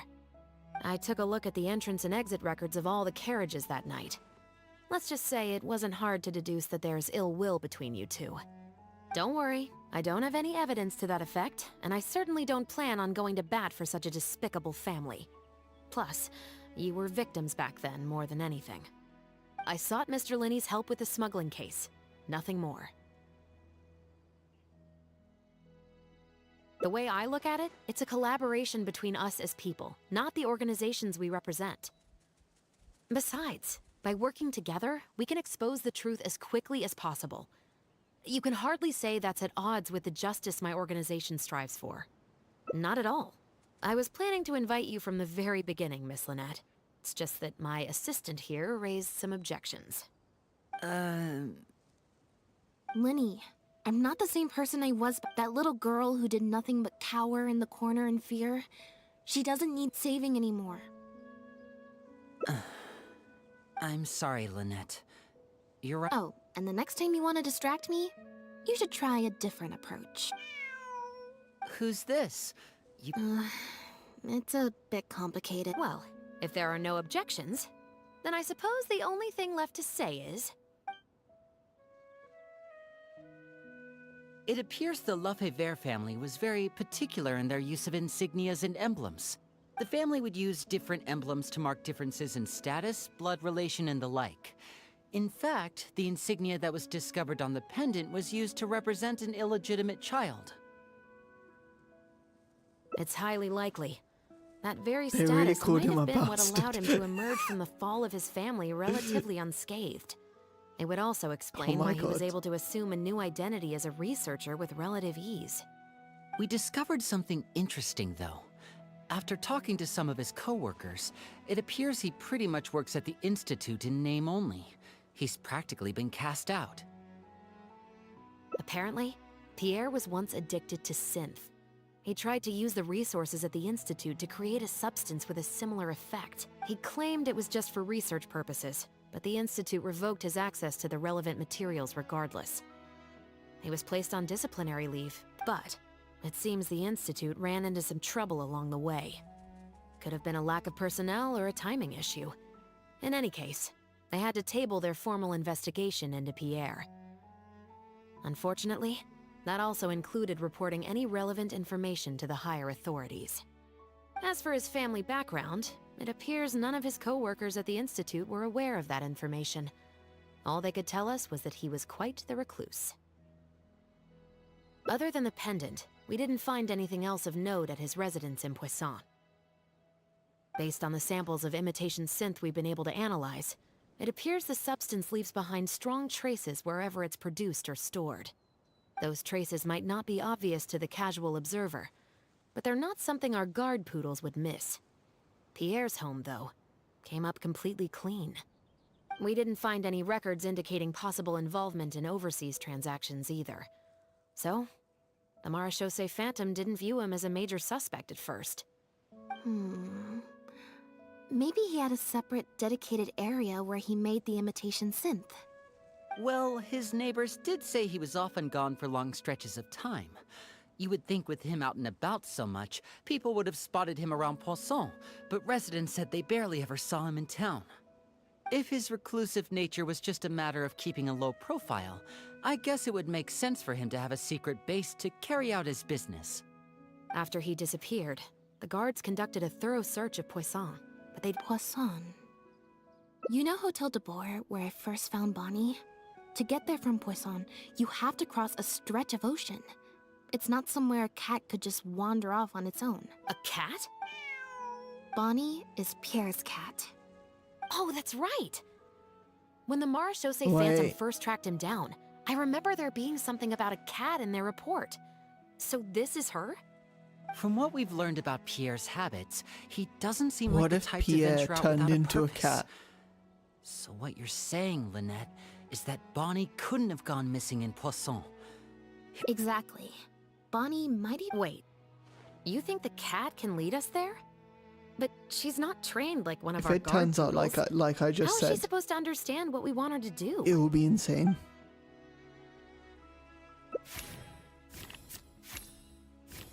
Oh crap. Damn. I always fail these.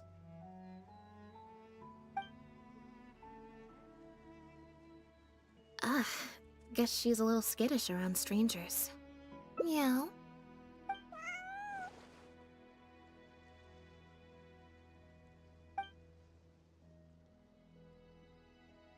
Near the coast, the beach, and beneath the cliffs.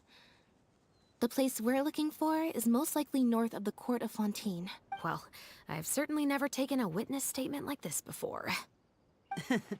Well, if it works out, maybe it's something worth getting used to. Cats and humans are actually pretty alike. When it comes to communication, most of what we want to convey can be accomplished through body language alone. But humans tend to rely too much on speech to ever take advantage of that fact. Of course, body language has its limitations. You're not gonna be able to get across anything too complicated.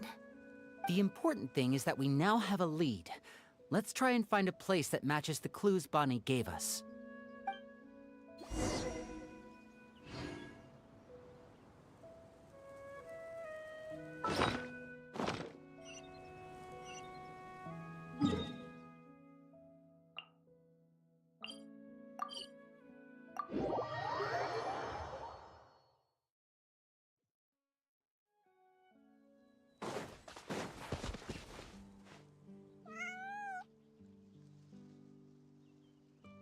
Seems like Bonnie is trying to take us somewhere.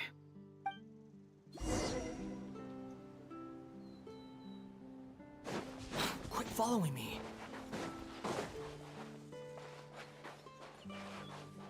Come on, kitty cat.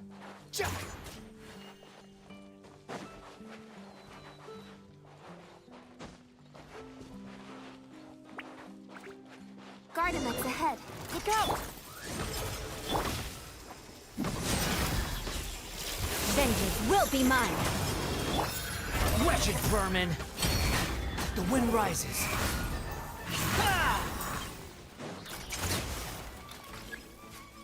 Wings of darkness! Come, sever night from day! Beg for mercy. Allow me!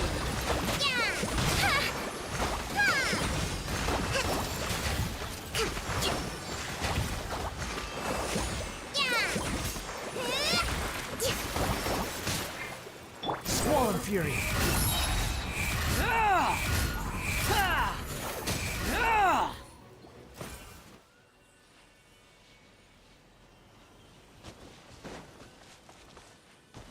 Quit following me.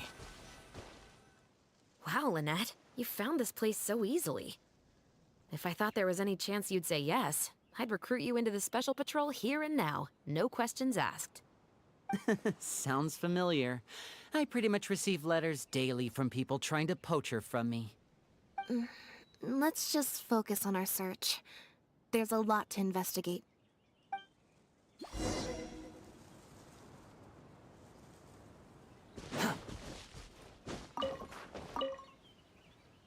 Aha! Just as we thought. This is where the imitation synth was being made.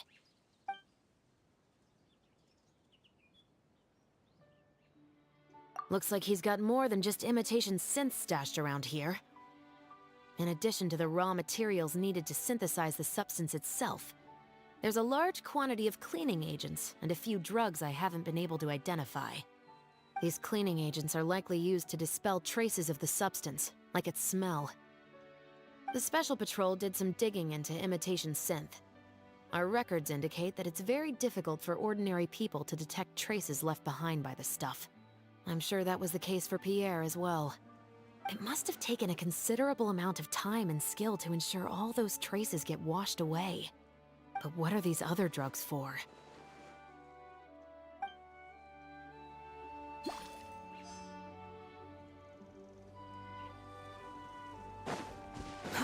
Too slow.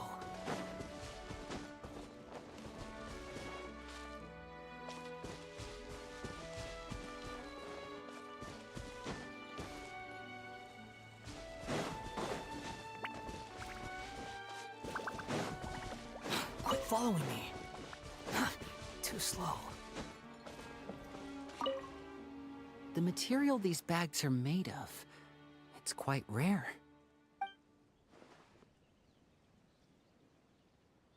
It's the very same, actually. Romaritime flower fiber. But there's something special about the composition of these bags. I took a closer look, and it appears they're not only waterproof, but also corrosion and leak resistant.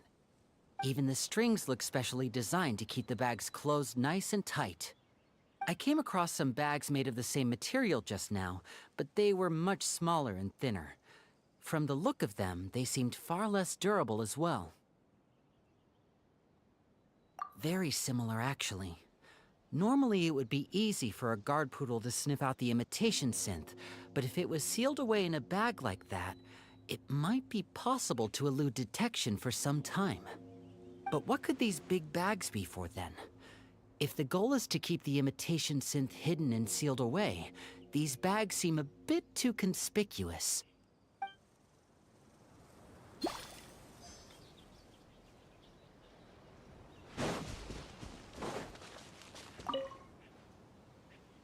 When the Marechaussee Phantom searched Pierre's house, there was no sign of these barrels, right?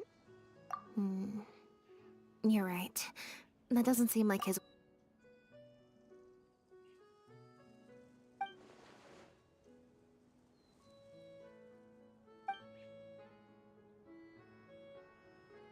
Only the lower halves of the barrels appear to have been submerged in...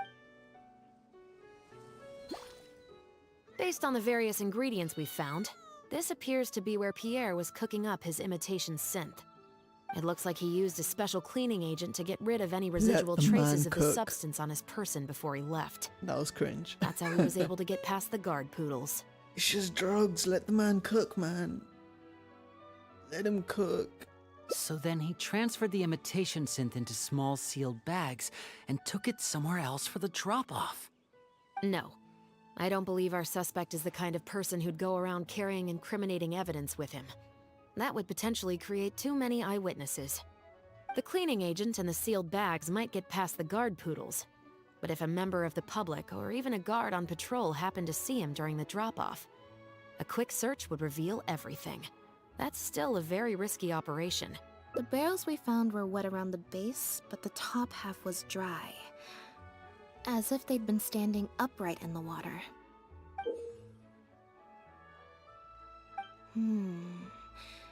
If you put a barrel in the water, it will normally float on its side.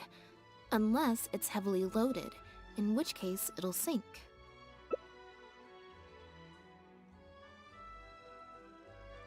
Yes. With flotation rings around the body of the barrels, they'd stay upright in the water. And then he could afford to load them more fully.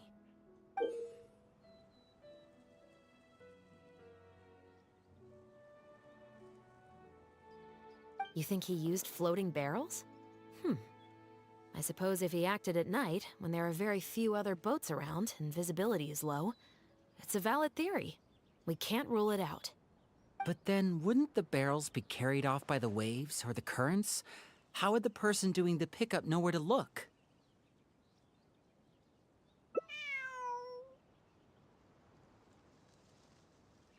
Traveler, can you come take a dip in the sea with me? I have a feeling that somewhere down there, we might find some rope. If a rope can be used to keep a pet from running away, then why not a barrel?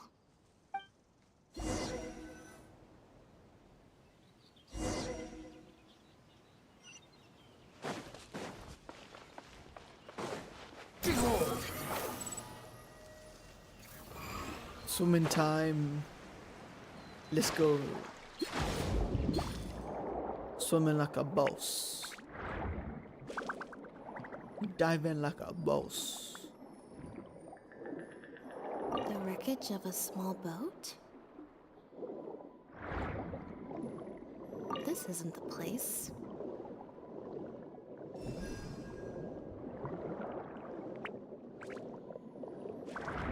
This isn't the place. What do you mean this isn't the place? You isn't the place. So rude.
Okay, I'm confused.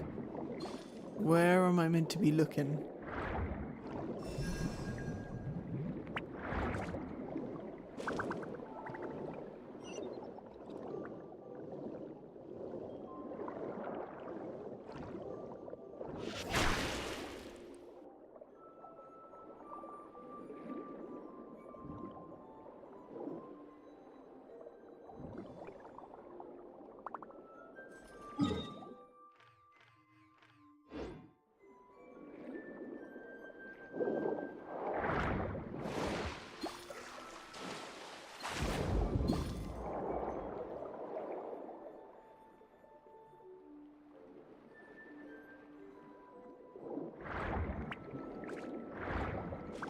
I'm so confused.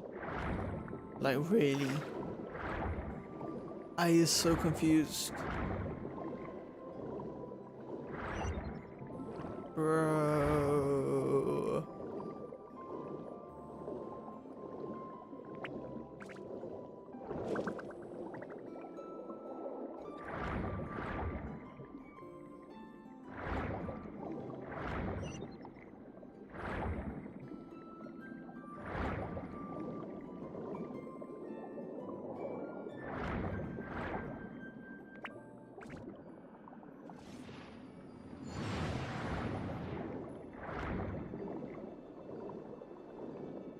What am I meant to be looking for?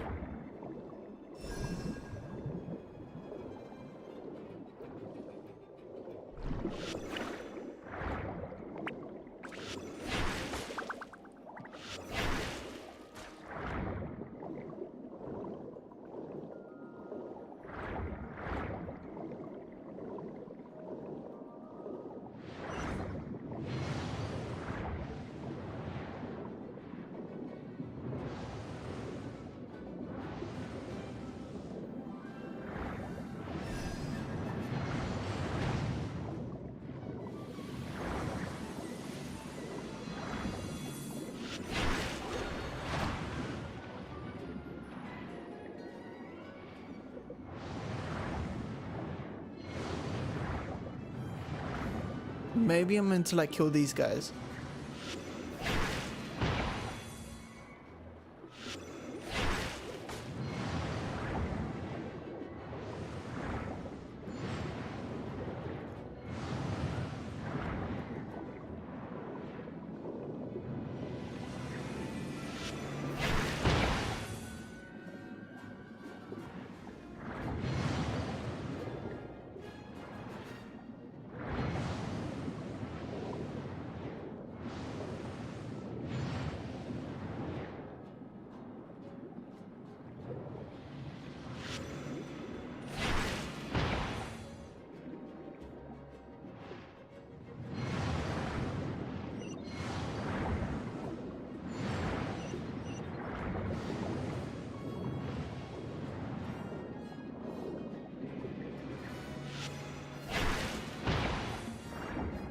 Was it one more?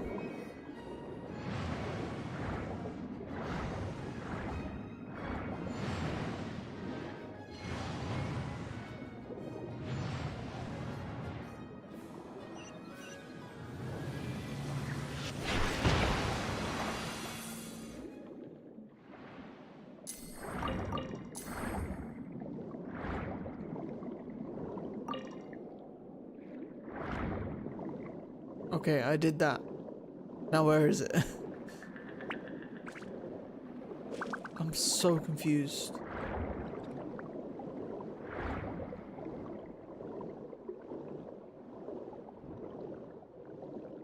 I don't see anything.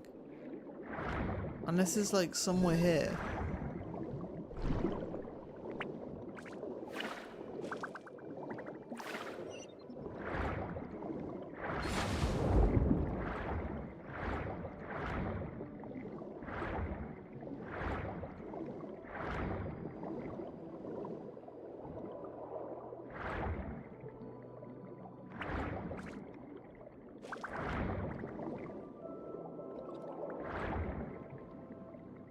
Oh my god, it's here. Fucking hell. Time to go up and report. That's not cool. Actually gave me a headache for trying to look for that thing. The wind rises.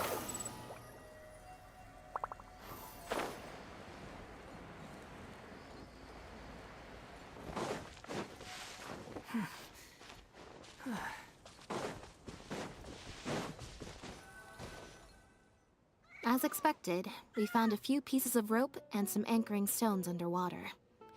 If you attach them to a floating barrel, it would look like this. With this anchoring system, it would be possible to use floating barrels for the drop-off. You would just need to drop them in the water at the agreed-upon location. We also came across the wreckage of a small boat. It must have been left out on the water and capsized due to the force of the wind and waves. Its small size, however, would have made it perfect for staying undetected. Let's talk this through. Based on the evidence we've collected, it seems like Pierre would row a small boat out to the agreed-upon transfer point, drop off the barrels, leave, and then row back and retrieve them after the transfer was complete.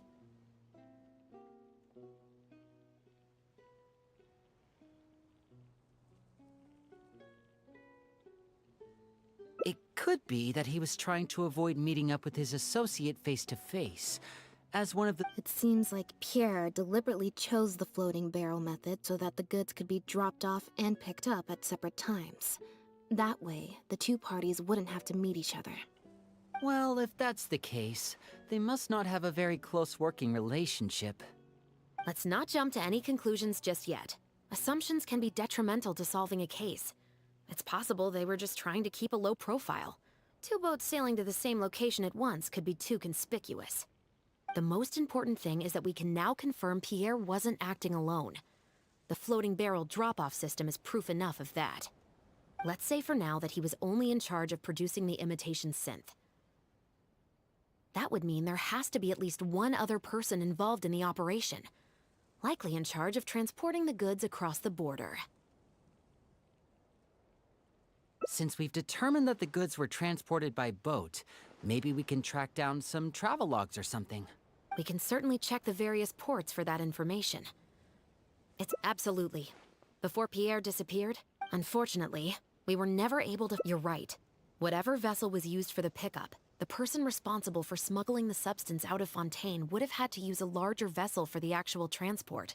That's the only way they would be able to smuggle on a large enough scale to make a profit. They must have found a way to disguise the imitation synth to clear port inspections. Exactly. We can't let any opportunities slip through the cracks. Although, given the amount of ports that could be involved, we should probably split up. I'll run home and ask some of my brothers and sisters to try and dig up some information. I should also head back and update my platoon on our progress. I'll grab some reinforcements while I'm at it. Lynette, Traveler, why don't you head to Lumideus Harbor and see what you can find out? All right. Lumideus. Doocy Loom. Oh, crap. Give me that crap. Doomideus.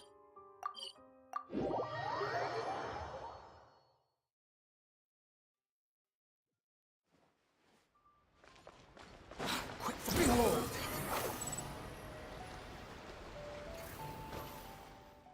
Oh, Lynette, Traveler.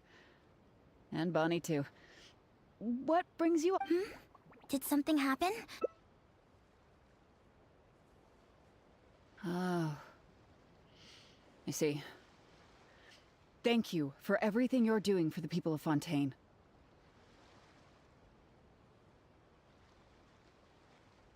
I'm in charge of guarding the port. You mentioned you were after some travel logs, right? I can go fetch those for you. Looks like I've got another hard day of work ahead of me. No, not usually. It's this incident that happened recently. Before that, everything was normal. All we had to do was confiscate anything suspicious and we could call it a day. Pretty simple stuff. But things are much more complicated now. We somehow let suspicious cargo pass through the port undetected. Not even our guard poodles were able to sniff it out. Even worse, we still don't know how the perpetrator was able to conceal the goods so well. By suspicious cargo, do you mean imitation synth? Yep. However, prohibited substances are just one example.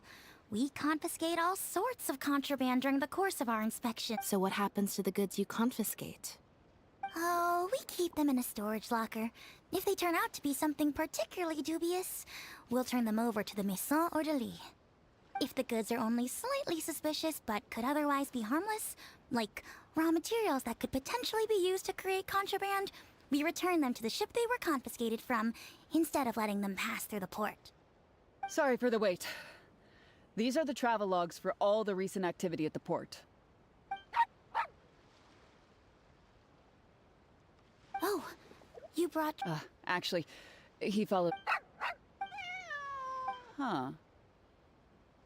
I wonder why Gerard is reacting to... Huh? We were so careful not to touch it, but we still ended up with traces on us. If it leaves a residue so easily, I just don't understand how the culprit was able to disguise the goods at all. Why don't you have a look at the travel logs first? All ships coming in and out of the port are recorded here, except for the ones the port authorities ride to and from work. I'm falling asleep. I'm asleep. I'm going to sleep. It's gonna play in the The background. Humane Society. I'll just sleep. Their name is all over the exit logs. The purpose for leaving is always listed as overseas adoption. Ah, the director of the organization explained that actually. He said a lot of the cat and dog breeds unique to Fontaine are also very popular overseas. So his organization offers an overseas adoption program. Bernard, the director of the Humane Society, was the man who came looking for Bonnie earlier.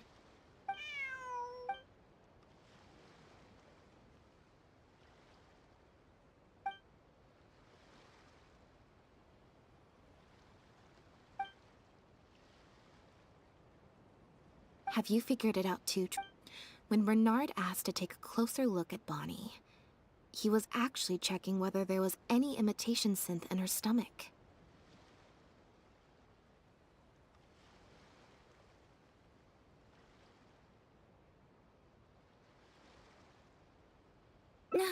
Wait, what? The sealed bags we found at the secret base. They were specially made, and there were gaps around the lids of the barrels, and those drug shovers found at the secret base. She most likely didn't recognize them because they're pure. Must have made the animals swallow the sealed bags full of imitation synth at his secret base. Then, he stuffed them into floating barrels and left the rest to Bernard. The sealed bags combined with an animal's body odor would certainly... During our inspections, we would have never thought to inspect the bellies of those animals for anything suspicious. Even if we tried to feel around for something, Exactly. I bet Bernard even transported she's probably in the clear. Otherwise, Bernard would have never left without her. I'm guessing he didn't know whether Pierre had already hidden the next batch of imitation synth before he fled. Just imagine. He sees the notice we put in the Steambird, and it turns out that one of the very cats he gave to Pierre for the smuggling operation is out in the open, roaming the streets of Fontaine. If Pierre had already hidden the next batch of imitation synth, then Bonnie would practically be living proof of their crimes. So, that's why he came to find you, and insisted on taking a closer look at the cat. Wait a second, I'm a little lost here. I get the part about hiding the substance in the pets, but those... what did you call them again? Floating barrels? Why even put the animals in there in the first place? If you've got something as convenient as a floating barrel, why not just stuff it with the imitation synth directly? Why not wait to hide the stuff until after the exchange has been made? In order to make sure the animals could swallow the sealed bags, they made them extremely thin. Had they not done that, the animals would have likely bitten her. That step would have required a lot of energy, as well as a certain amount of technical expertise. So, it was better left to the more experienced Pierre. We've already proven how easy it is to pick up trace amounts of imitation synth, so I'm sure Bernard was taking all the precautions he could to avoid the same fate. Okay. Then, let's head to the Humane Society right away and bring that guy to justice. Is it finally ending? Please end my suffering. Please. That was like 30 minutes of cutscene. Where am I going? You mean where? Yeah.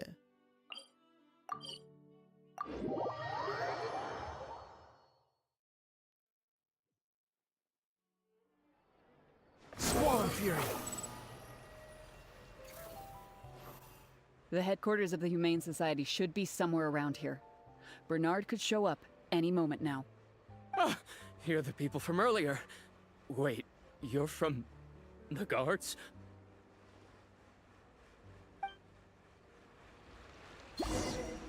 After him! We can't let him get away!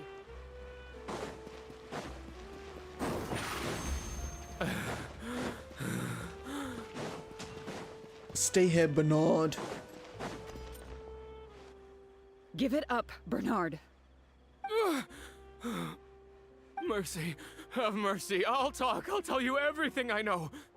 The Humane Society has done so much good over the years, and yet you have committed such an atrocious deed in its name. Look, I didn't have a choice, okay? My father cared about those blasted animals so much, he didn't bother to take care of his human wife and son at all. While those animals were showered with love, I lived worse than a dog. No one asked. Tell me, how did you first get to know Pierre? Well, after I took over the Humane Society, it gradually became harder and harder to maintain its operations.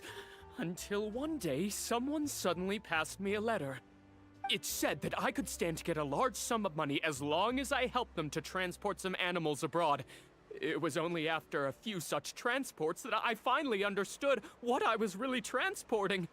But then, Pierre wrote to me, saying that we were already partners in crime and that I better keep cooperating with him if I didn't want to be reported to the guards.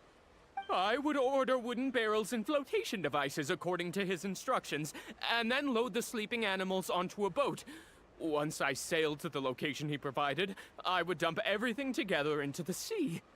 And a few days after that, I'd come by again in my boat and pick up the animals sleeping in the barrels. Once I had received enough of them, I'd bring them to the harbor to be adopted abroad. That guy, Pierre, he was running the entire show. He set up all the meeting times and found all the foreign adopters. Oh, and he even supplied all of the goods too. I just did the transport. He was the one who planned out and executed everything else. Look, I don't know, okay? I've never ever met him in person. And when did he send his Just last night, he said that the Marechaussee Phantom is now after him, so he's planning to go into hiding for some time. He didn't mention where he's thinking about going, though, but he did tell me to look out for the guards. It's been a few days since Pierre's last appearance. I'd wager that he sent that letter after. I burned them. It was on his orders. I had to burn every letter after reading them. I wasn't even allowed to share them with the rest of the Society employees. Sure sounds like you're trying to use the lack of witnesses or evidence to pin the blame on Pierre. No, I swear, this time I'm only telling you the truth. Well, we can check the truth of your statements at the Opera House.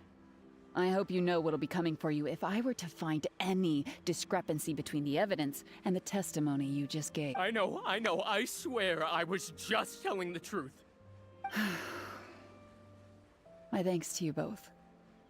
Had it not been for you, I really don't know what would have happened to this case. Bonnie helped, too. That's true. It was all thanks to her that Bernard was finally exposed.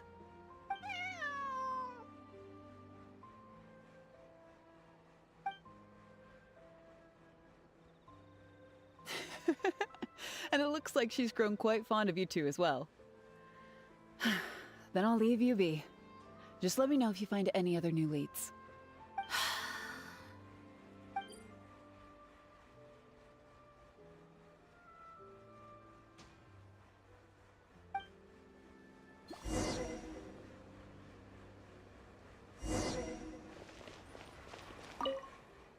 Now behave, and follow me to the interrogation room.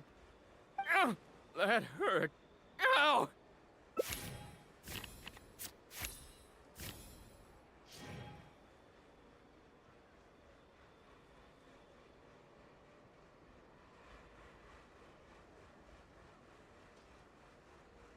Is everything really over? I still feel I like always the fail them. relationship between Pierre and Rip. Bernard is not as simple as it appears. Also, I've had this strange sense that something's off the entire time we've been on the case. And it has only gotten worse. Ugh, no good. I've still got nothing. Alright. Let's go to the Humane Society before my energy for...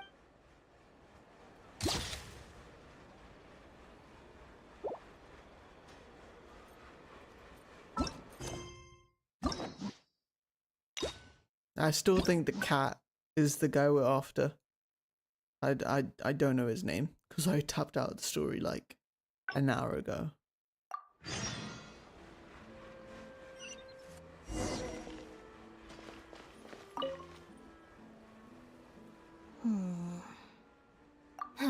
It was at all. We investigated so quickly that perhaps we've missed a thing. Is there still anything up?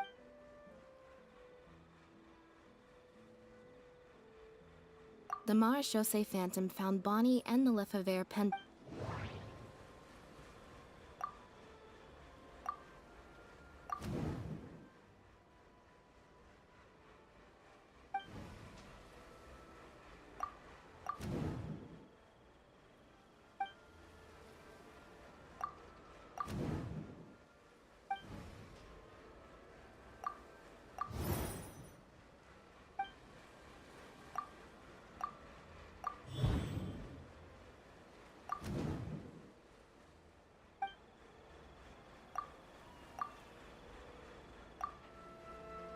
Why would he leave such an obvious trail for us to follow?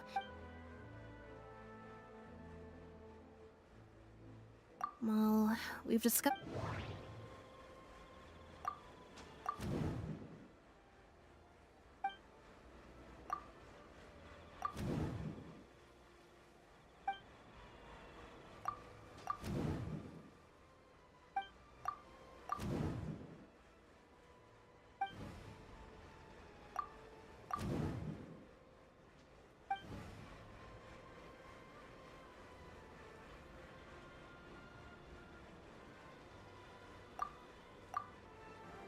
Yeah, according to Bernard, Pierre also supplied all of the goods.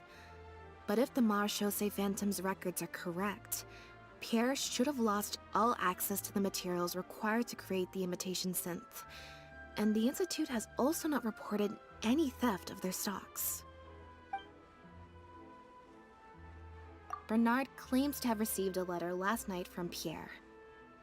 In the letter, Pierre stated that he had gone into hiding. Is there something wrong with the...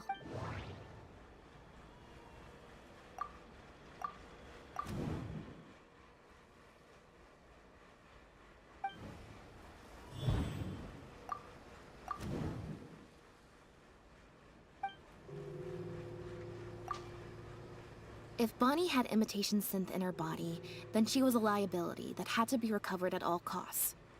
But if she wasn't carrying anything, then it would have made sense to tell Bernard not to worry. And thinking about it, Bernard only attracted our attention in the first place because he came to look for Bonnie. Could it be that the person who wrote the letter also knew nothing about Bonnie's whereabouts? Or they had a separate goal entirely? The final question is, why did I sense that something wasn't right after hearing Bernard's testimony? Even more so than before.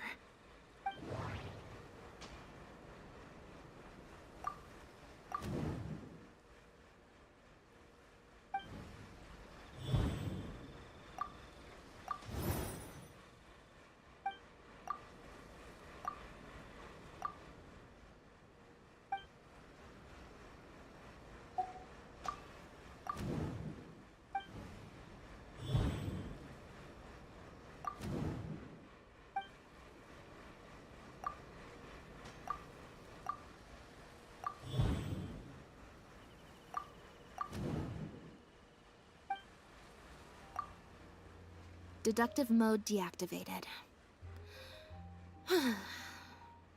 I think we may be close to the actual answer.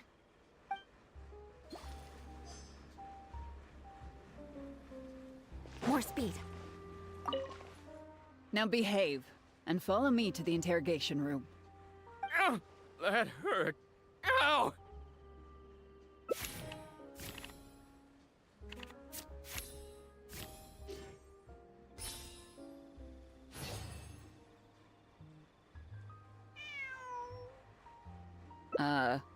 Is there something else you need from me, Traveler? Huh? I see. Hey, what are you talking about? Because he has been kept in the dark all along. And I assume it's the same with Pierre.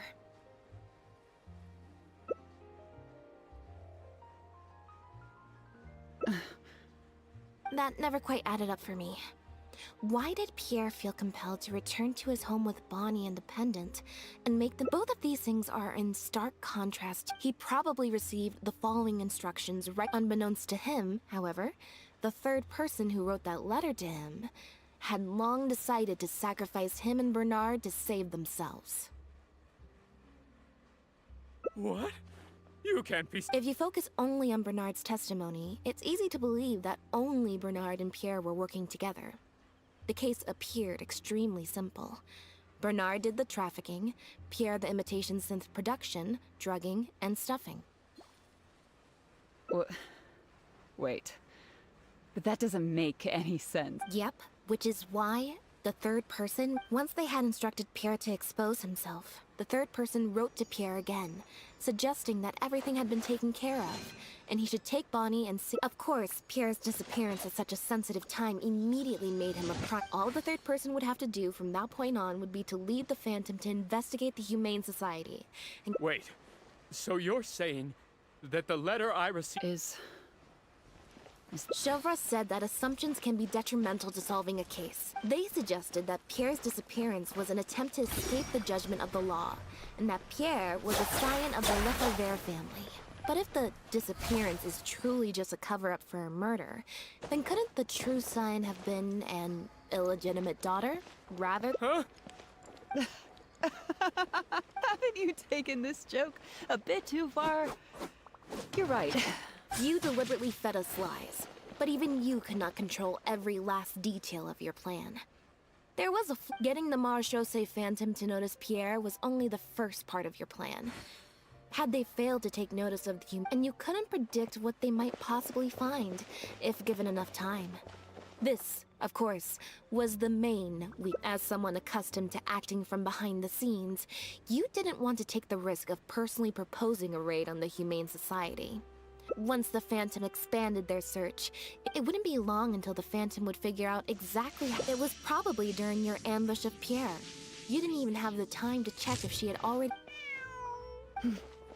Still, you soon found another opportunity. Before long, Bonnie had made her way back into— Like Bernard, you desperately wanted to confirm the contents of her stomach, so you hurried to find us. Unlike Bernard, while investigating the suspect's cat, we unexpectedly discovered that the suspect has been smuggling imitation synth using living animals as intermediaries. That was your plan, in any case. With that, you'd have been able to lead the investigation towards the Humane Society. Bonnie had managed to escape before Pierre. He manipulated the Traveler and I to help you identify Bernard as a key suspect. You used the Lefebvre name as bait to get us to join your investigation. With 2 extra bodies around.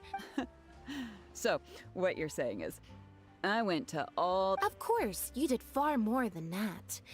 Just now at Lumiduce Harbor, were you— You even highlighted the Society's activities during your compilation of the logs, so they'd be immediately visible to anyone examining the records. Moreover, the logs contained no records of the Port Authority's activities. In other words, your activities. And what are you trying to suggest with that? I am insinuating that you had plenty of opportunities to transfer the raw materials for imitation synth from the harbor to a boat, and then sail over to the meeting place full of floating barrels. And that's how neither the trafficker nor the manufacturer knew there was a third person who supplied the raw materials, and surreptitiously operated between them.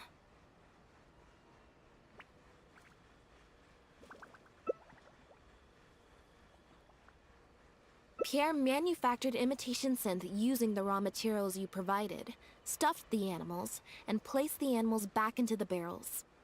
Having received the green light from you as Pierre, Bernard then retrieved his animals and shipped them out of Fontaine once he had received enough for a full batch. This— I can't believe it.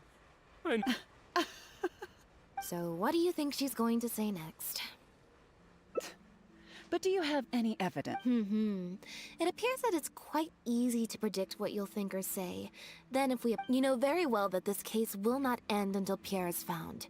So you will have him commit suicide. That way, you can also pin the blame for the overseas smuggling activities, but you still want it to appear as if he had sent that last letter to Bernard. To do that, you either will hide his body until you found an appropriate time to set up a fake suicide scene, or you'll dump it someplace where it'll be hard. The location would ideally allow you to keep the body hidden for some time while also letting you keep an eye on it. There are only so many options to hide a person's time, especially since, as— How absurd. And on what grounds will you order my— Elodie Lefebvre, as the captain of the Special Security and Surveillance Patrol, I hereby— That's right. We received a message from Lumiduce Harbor that you were going to investigate the Humane Society. We didn't expect to run— While at the harbor, we noticed something else extremely interesting. Apparently, you often used all kinds of excuses, and if one were to match the times of your shifts to the activities of the Humane Society— That's just a coincidence. Yes, I'm sure you have already thought of a dozen different ways to explain away the suspicious activities. Don't worry. If it turns out that the guards are still unable to find any evidence after all this, Lynette and I will do everything in our power to clear— Although judging by her reaction, I assume no— The Lefebvres were infamous for using disguise and infiltration to achieve their goals. Who would have thought that they would have planted someone within the guards? Judging from the timeline, they likely arranged for you to enter the guards before the fall of the clan. But they probably didn't expect you to turn it to your advantage and use your job to save yourself during the purge. Not only that, but you actively participated in the interrogation, arrest, and judgment of the— You brutally and cruelly abandoned your allies as soon as they outlived their usefulness. So you played me like—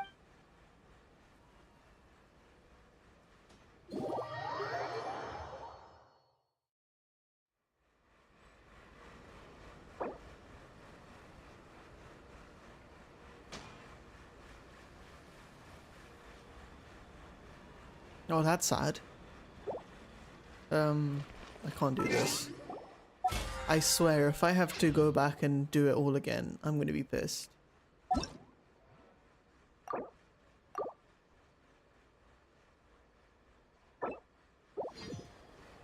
Oh my god, no.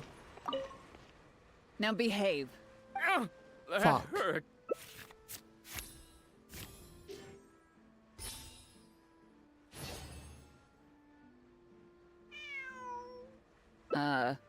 Is there— Huh? I see. Hey. Skip. Because he has been kept in the dark. That never quite added up for me. Both of these things he probably, unbeknownst to him, however. What? If you focus only on Bernard's Yep. Once they had instructed Pierre to— Of course, all the third person would have to do— Wait. Is— Chevra said that they suggest, but if the disappearance is true— Huh? You deliberately getting the Maj, and you couldn't predict what they might— As someone accustomed to acting from behind the— Once the Phantom— It wouldn't be long until the Phantom would figure out exactly how she had been mistreated. Speedrun skip, let's go. Still, you, Any like percent, let's Bernard, go. you desperately wanted to confirm the contents of her stomach. So you— While investigating the suspects, Bonnie had you manipulated the Traveler and I to help you identify Bernard as a key— You used— Of course, you did far more. You even highlight— Moreover— And what are you— I am insinuating that you had— And that's how neither the trafficker— Pierre having received the— I can't believe— So what do you think she's going to say? Ever thought about a career in writing crime novels? It appears that it's quite easy Oh, to so predict what you'll think or say. she changes Then no if matter you know what. very well that way, you can but you still wanted to do that. The location would ideally allow you to keep the bot. There are only so many options, especially since How absurd. Elodie Luffett as the captain of the Special Security. That's right. We were. While at the heart, and if one were to yes, I'm. Don't worry. Although judging, the Lefevere's judging from the not only that, you brutally and cruel. So,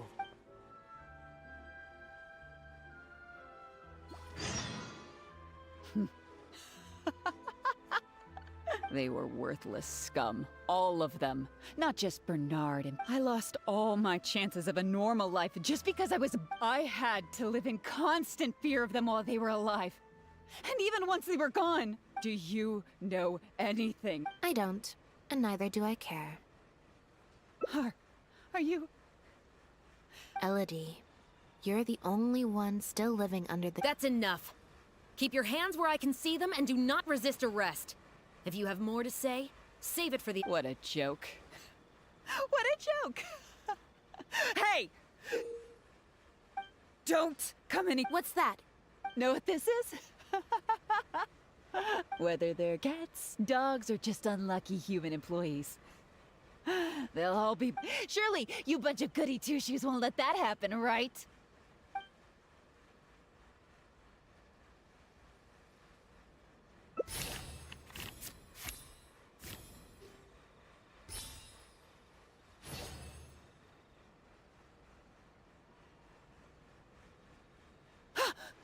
Hey! Don't do anything stupid! Guard!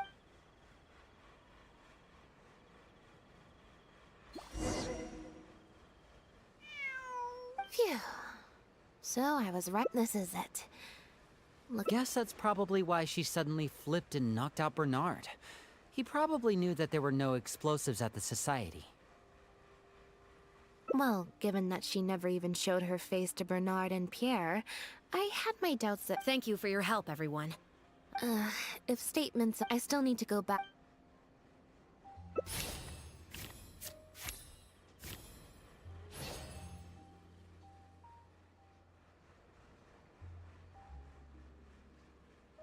Ah, so you do remember. Once I'm done talking with the troop.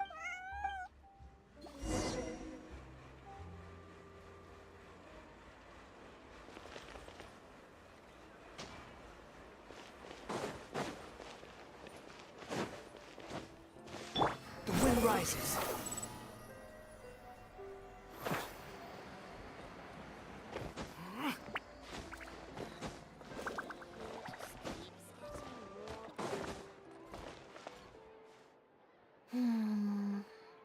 Want some? I see she's already started. Not at all. Information is indeed very important. Plus, if you just think about it, what sounds more. Great answer. That'd be. Had we not run into that case, we could have spent the entire day like this. You're right. I can sense it. I'm recharging very quickly. Something about her rubbed me the wrong way since the very beginning. But to be more precise, Elodie tried to get close, but Bonnie deliberately dodged her. Not everyone who likes cats is a good person. Humans tend to She took a liking to.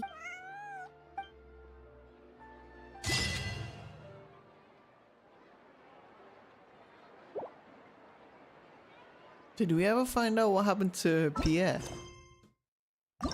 I was still thinking that she turned him into the cat.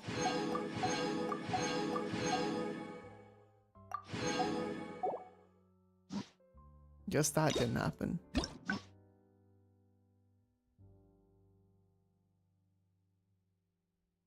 Is that all? Yes. Cool.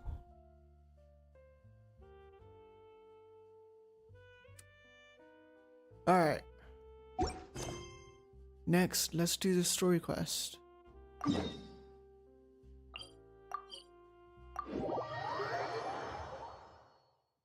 Give me a minute, I'll be right back.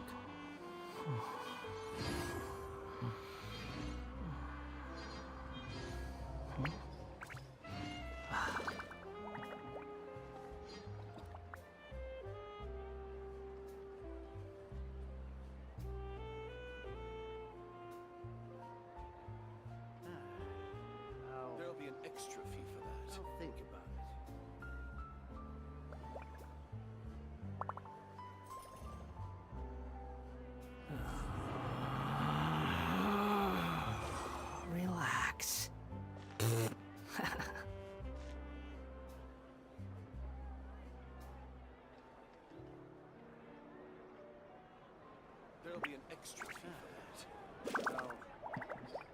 I'll think about it.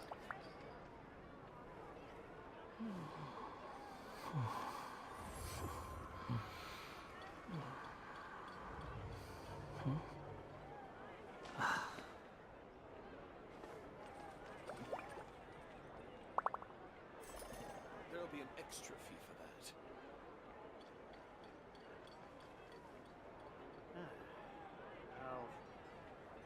I'll think about it. There's no such thing as pure freedom in this world. Even the wind cannot blow on forever.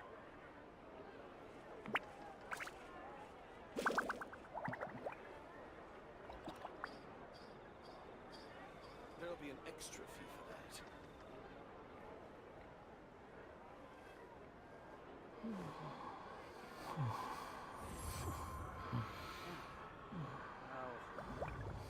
I'll think about it.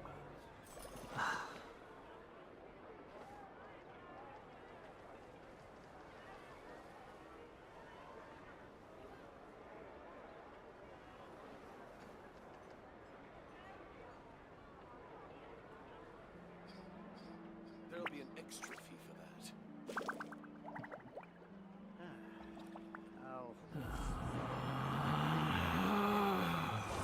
Relax.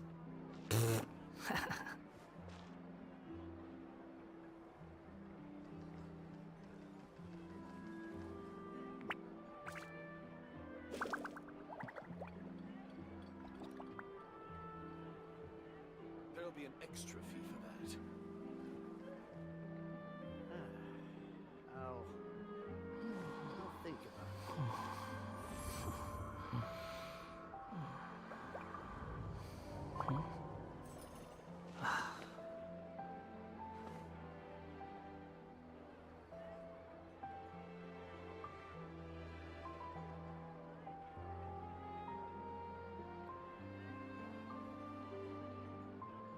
There'll be an extra fee for that. You think I've got a sharp tongue? I just tell it like it is. If someone can't handle it, maybe that's their problem.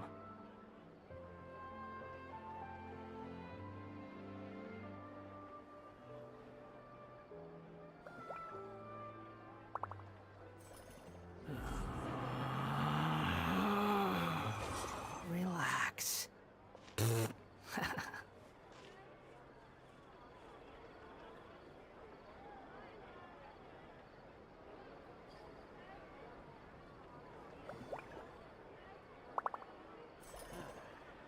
I'll think about it. There's no need to exchange pleasantries. It's rather pathetic Alright. to force a conversation Let's just to go. occupy silence.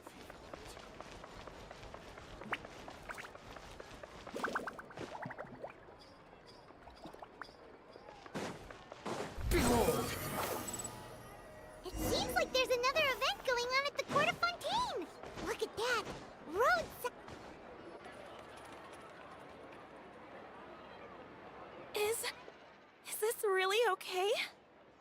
I told you I could do it using the leftover funds from the original deposit. Don't tell me you're afraid that I cheaped out on the dress. No, not at all. I have only the fullest faith in your work, Miss Chiori. I'm just in shock, that's all. It's always been my dream to wear a Chioria boutique dress for my wedding. I really thought the chance had passed me by. Wait, isn't that Chiori? She's actually at her shop today?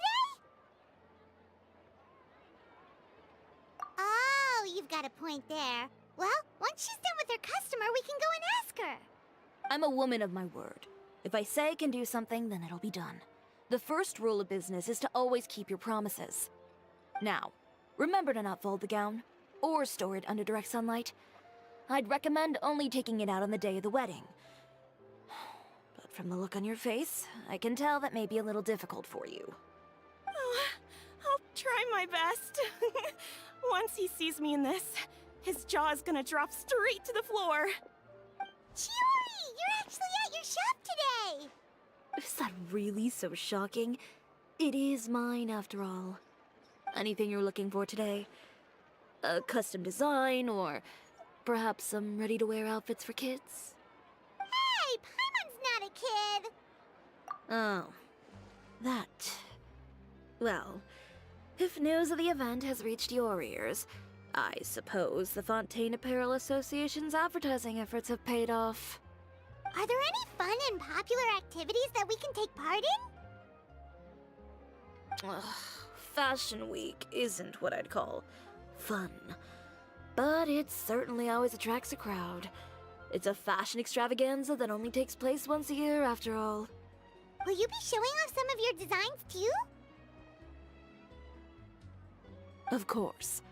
All designers at the Court of Fontaine use the week to advertise their brand.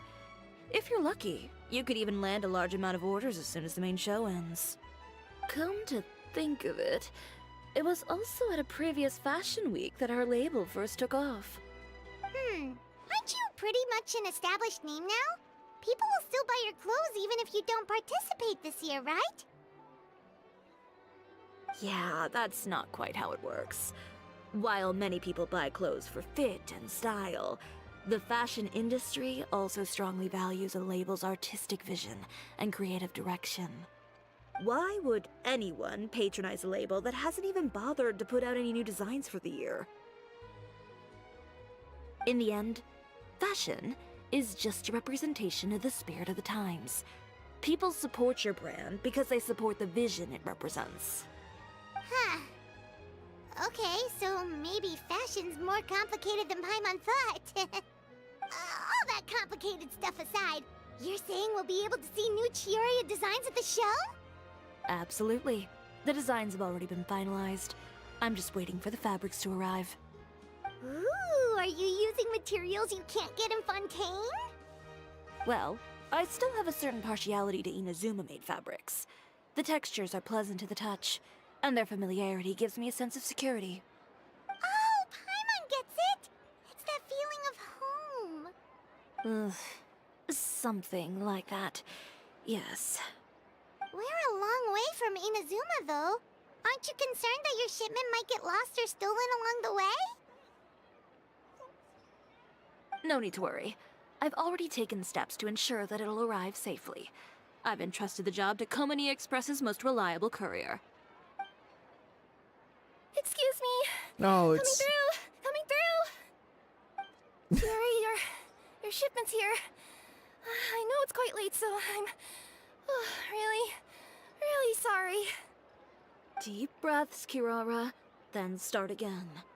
Oh, so Kirara's the courier you were talking about. Oh, hey, Traveler and Paimon. Fancy seeing you here in Fontaine. It's been a while.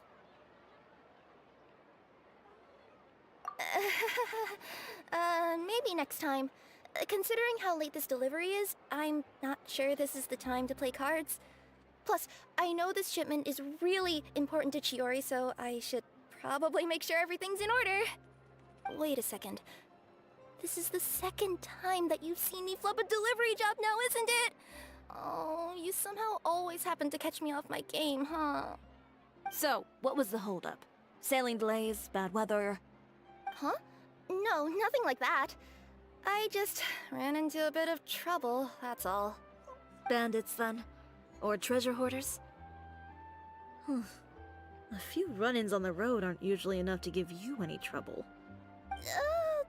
Well, I didn't run into anyone exactly. I just got a little lost.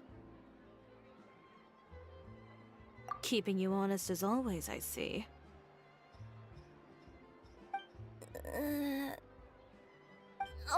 Alright. I was stopped by a group of bandits as soon as I entered Fontaine. They were a little different from the ones I usually run into. I could hear them mumbling about Komania Express. It was obvious they were looking for someone with two tails. So it was a targeted hit?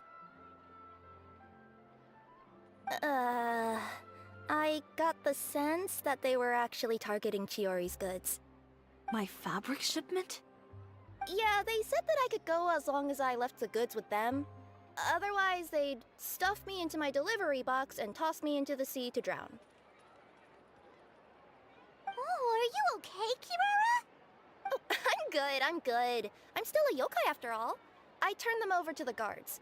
It just took me a while to round them all up. Well, it's not completely out of the ordinary for one of your deliveries to get intercepted.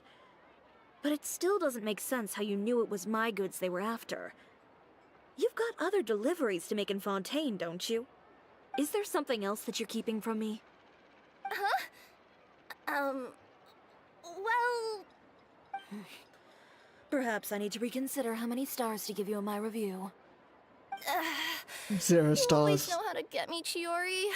Alright, I'll talk. So, I kinda wanted to know why anyone would order a hit on me, so I spent a bit of time investigating. One of the bandits had a loose tongue, which saved me some time. He said that a certain person had commissioned them to intercept Chioria Boutique's delivery. And who might this person be? Chiori, why don't we just let this one go? I mean, I didn't really get injured, and you've still got Fashion Week to worry about. I appreciate your kindness, Kirara, but if I don't teach this person a lesson, I doubt they'll stop here. Anyone that dares to mess with one of my friends deserves a stern talking to and then some. Alright. The guy said that the commissioner was someone by the name of Uter. Uter. Now that name rings a bell. Wouldn't you say, Kirara? Well, that's exactly why I didn't want to bring it up to you. So you both know this Uter guy? Through Chiori's complaints about him, sure. He's a fellow fashion designer who's made it his goal in life to make hers as miserable as possible. So he's like a business rival. A rival is what you call someone who fights you fair and square. Uter, however, just has it out for me as a designer. He's publicly disparaged my design choices, my use of materials. He's practically tried every trick in the book to ruin my good name. I've already warned him before to compete with me fair and square, but I guess he prefers playing dirty. Well, I'm more than happy to oblige. Wait, Chiori, where are you going? To teach someone a lesson. You must be tired after your long journey. Chiori! Wait! And she's gone. Oh no. What should we do? You seem concerned. Should we be worried about Chiori? Well, she's always been the type of person to face things head on. But with her fiery temper, I'm just worried whatever she's about to do will fuel negative publicity about her right before the start of Fashion Week. Traveler, Paimon, could you go after her and check out the situation for me? As a formal employee of Komonia Express, it wouldn't be appropriate for me to get involved.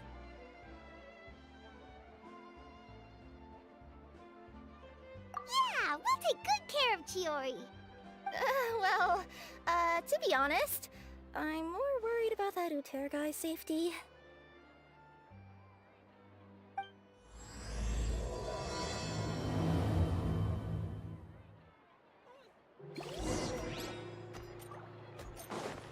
The wind rises. She gonna beat him up?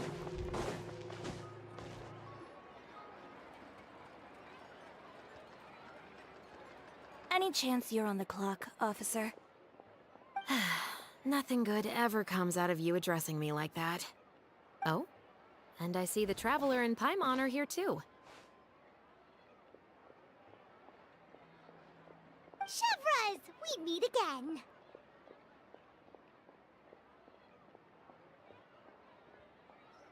Well, things have been fine on my end. We were able to bring in a large number of recruits thanks to that film we made. I suppose the trade-off is that I'm now constantly getting stopped for autographs while out on patrol. Not ideal, if you ask me. Well, you were one of the leading roles after all. So, did something happen? Indeed it did. I'll need you to come with me. I only ever hear that phrase from you. Usually I'm the one asking people to do that. Well, are you coming? Not before I know what you're planning. Have I ever made a bad call? The better question is, have you ever made one that didn't violate proper procedure? Okay. A man hired a group of bandits to mug my friend. I'm about to go teach him a lesson. Are you sure this is something you should be telling the captain of the Special Patrol? It's getting hard to tell whether you're here to report a case or turn yourself in for one. Neither. I'm requesting personal supervision from said captain, so I don't do anything too out of line. Are you planning to? Not if I can help it. All right. Where is this person?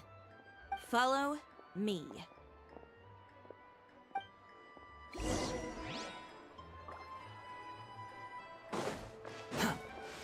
Just promise you'll start trying to keep yourself out of trouble. Well, when trouble... This should be the place. You all wait here. I'll go have a chat with him. You know, Chevraz, Paimon gets the sense that you two are actually pretty close. It's just as Chiori said. We got to know each other pretty well in our lines of work. You could call it a you scratch my back and I'll scratch yours sort of situation. Does Chiori often need your help? I'd say it's mutual. The Special Patrol needs her help quite often as well. We've got tough problems of our own. Getting people to talk, for example. The uniform, the musket, they're intimidating. Most people clam up the minute they see us. Lips sealed so tight, getting them to talk almost feels like trying to break into the fortress of Meripede. But put them in a clothing boutique, and they suddenly start gushing faster than the waters at the Fountain of Lucine. Oh, is it because they're trying to show off or something? Yep. People are vain creatures. They can't help but want to talk up new developments in their lives or show off how much they know about other people. And nothing brings out that sort of vanity quite like fashion. As a result, Shiori often picks up on all kinds of information in her shop. Most of her customers are members of the upper class, which means they're pretty much up to the gills in wealth and intel. You scratch my back and I'll scratch yours. Huh, Paimon gets it now. Exactly. I'm also here to ensure Chiori's safety. Those who make trouble for her also tend to be rich and powerful. And in some very rare cases, I'm forced to protect other people from Chiori herself. So, who got on her case this time? It's been a while since I last saw her that angry. Oh, so this is what happened.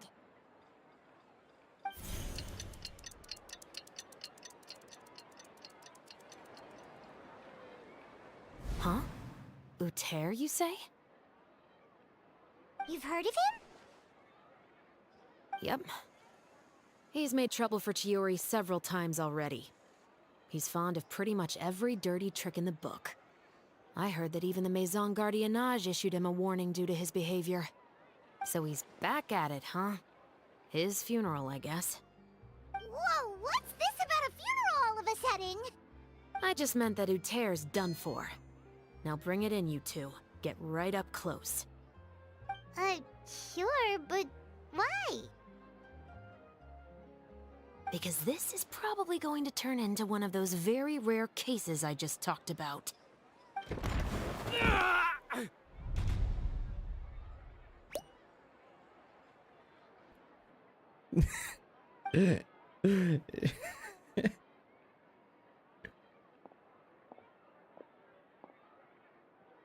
What are you doing? Stay away from me!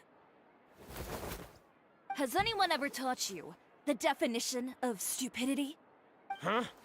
Stupidity is doing the same meaningless thing over and over again. It appears you've forgotten what I told you before.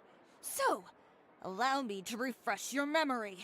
Lay off the dirty tricks!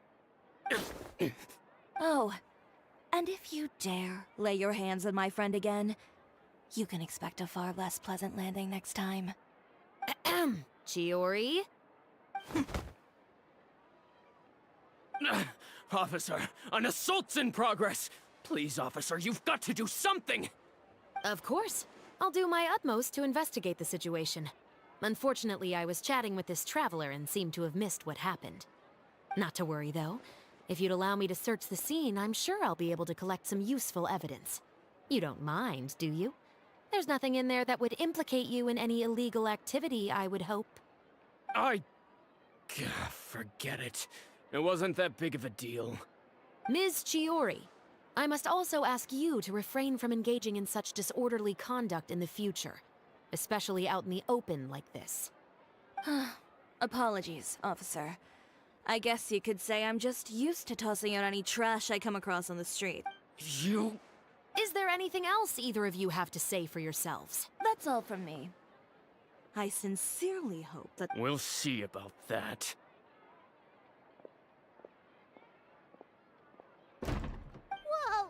That scared the heck out of Paimon! How did... You're too kind.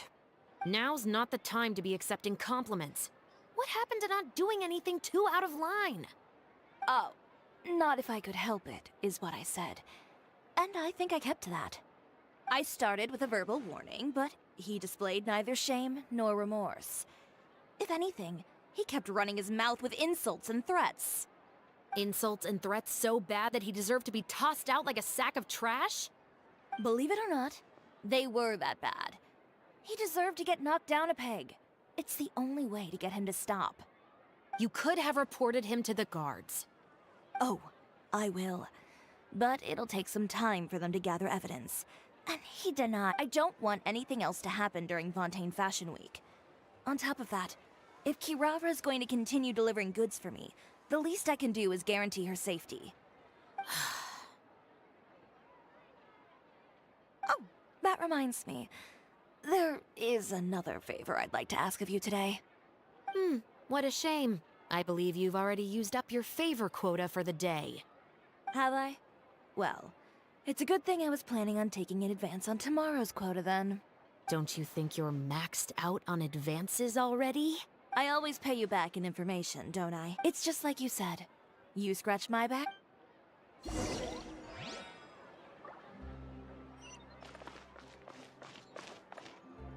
Oh, it's up there. Let's see if Wanda can... I don't think he can make it. I'm gonna have to stop halfway.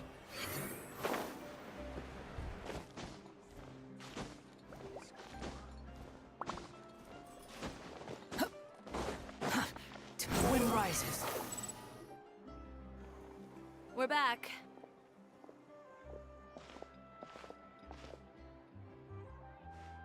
You were gone for an awfully long time. Oh, please tell me nothing bad happened. There's nothing to worry about. All you need to know is that you'll never have to worry about someone in Fontaine messing with your deliveries again. Sorry, Chiori. I didn't mean to cause you so much trouble. What are you talking about? You didn't do anything wrong. Those greedy bandits are to blame, along with a certain someone who doesn't know when to lay off the petty tricks. The next time you need to leave the city, call the Special Security and Surveillance Patrol. They'll escort you half of the way, and the Spina di Rusula can take the second half. With that sort of escort, the next time you make a delivery, those treasure hoarders won't go anywhere near your goods. Unless, of course, it's to offer to carry them for you. Good one, Chiori. I'm being serious. You know me. If I bring something up, you can assume it's already a done deal. You're going back to Inazuma tomorrow, right? Wait, you don't mean... I've already spoken to the captain of the Special Patrol. As discussed, the patrol's going to take a small detour during their daily training tomorrow. As for Navia, I'll give her a heads up in a bit. There's really no need. I'm just a simple courier. I don't need to be surrounded by a bunch of armed guards. Or ones with sunglasses, for that matter. Don't you think this is a bit much? Well, you certainly shouldn't count on such a procession for every trip you make to Fontaine. It's just a one-off thing, for my own peace of mind. It'll also show those guys what'll happen to those who dare to mess with my friends. Well, if you think it's a good idea, Traveler, then I guess it's fine. Well, with the bad guys out of the way and your goods safely delivered, everything should be good to go for Fontaine Fashion Week, right? I believe so. I'll try to churn out a few more outfits over the next few days. I've heard a lot of suppliers will be participating this year. Paimon's gonna take a guess and say suppliers are super important. But of course, They supply us designers with funding, equipment, factory access. You have to work with them if you want to become a truly renowned fashion house. That's also why this year's Fashion Week is so important to me. But isn't your brand already really famous, Chiori? Your clothes are so pretty and so nice to wear. I can't help but brag about them to my customers whenever I get the chance. Even so, I would imagine there are still people who've never heard of the Chiori brand, yes? Well, I mean, with the amount of places that I deliver to, it's only natural that some people from other nations haven't heard of it. Then it's still not famous enough. My goal is to make the Chiori brand renowned throughout all of Teyvat. All of it? Your business would have to get pretty huge then. Wait, would that mean I could just go to any Chiori branch on the continent to get my clothes fixed? It has been pretty inconvenient having to come to Fontaine every time I need to get them patched up.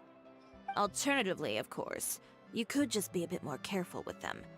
They're already about as durable as I can make them. Okay, I'll admit, they do get snagged on branches pretty often, but I can't help it. It's hard to be careful about that sort of thing when you're trying to take a nice nap in a tree. Well, if that's your dream, Chiori, then we should do our best to make it a reality. Is there anything we can do to help out with Fashion Week? I'm sure I could think of something. Ooh, what is it? What is it? Why don't you come to my shop tomorrow and model for me? Simply put, you'll serve as my living mannequins. Oh, so we get to try on some of your clothes? Got it! Seeing them off the rack will also give me the chance to make some small adjustments to the stitching and the silhouette of the designs. Sounds easy enough. No need. We've already booked the models for that. If you like them, though, feel free to visit the boutique and see if anything catches your eye. I'll even give you a special discount. Ooh, sounds great! Paimon was just starting to get curious about all this design stuff. Then we have a deal. You'll model some formal wear, Traveler, and I don't know. Paimon here will show off some kids' designs. I'll see. Yep, sounds good. Wait, kids' clothes? Paimon told you already she's not a little kid.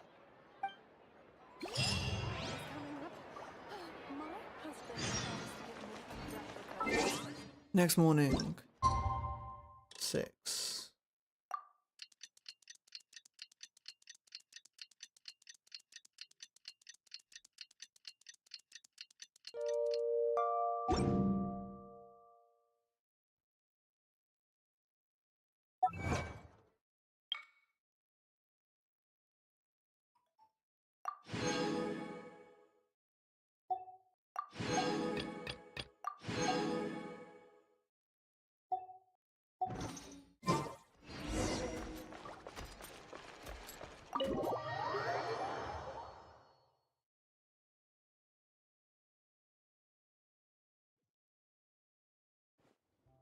Chiori, we're here! You're here early. I haven't even opened the shop yet. Wait, has Kirara left already? Yep, with the special patrol. Bright and early. Did everything go all right on the road? I believe so. The patrol makes for quite the entourage. The way they marched forward with Kirara in the center, you'd think she was some sort of VIP. For the second leg, the Spina also came with a pretty large group, led by Navia herself. They took care to clear the path beforehand as well.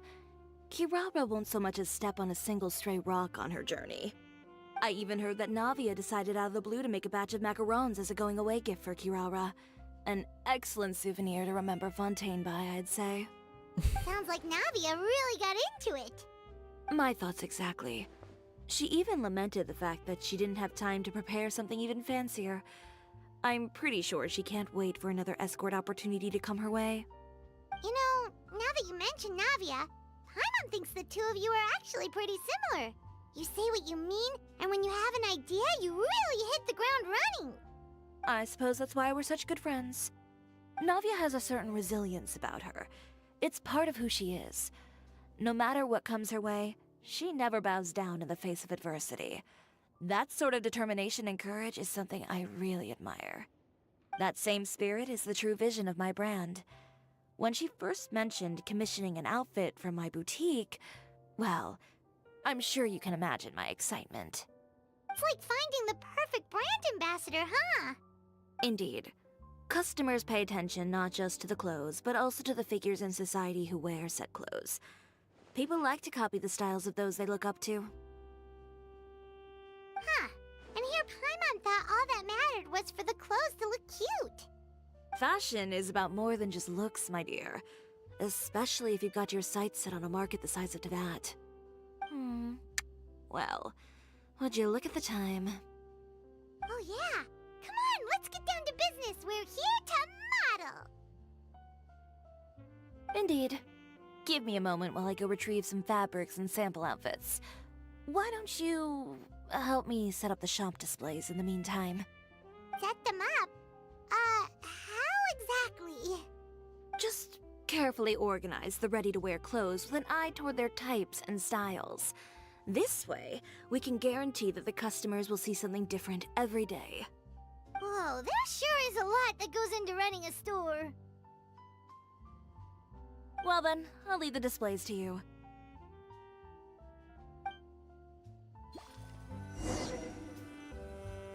So, we just need to put all the clothes with similar styles together, right?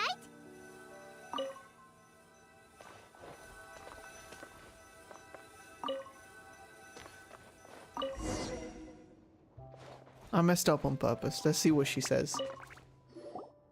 Ugh, you didn't get bought out by my competitors, did you? Ugh, this arrangement, it's... never mind. It might look like a chaotic mess, but... Anyway, let's move on to... Over here, stand still. I'll take your measurements first.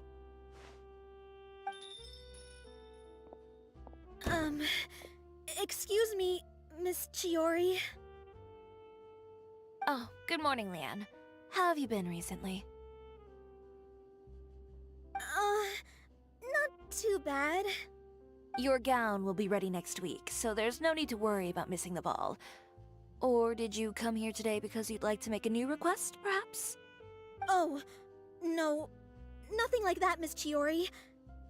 To be honest, I came here today to cancel my order for that gown. Cancel your order. But you can keep the deposit, of course. I know you can't return any materials you've already used. Don't worry about the materials. I'm more concerned about you. Did something happen, Leanne? Have your plans changed? It's alright. I'm not trying to make things difficult for you. I'll take note of the cancellation. Thank you. I'm really sorry. Don't worry about it. Just let me know if there's anything I can do to help.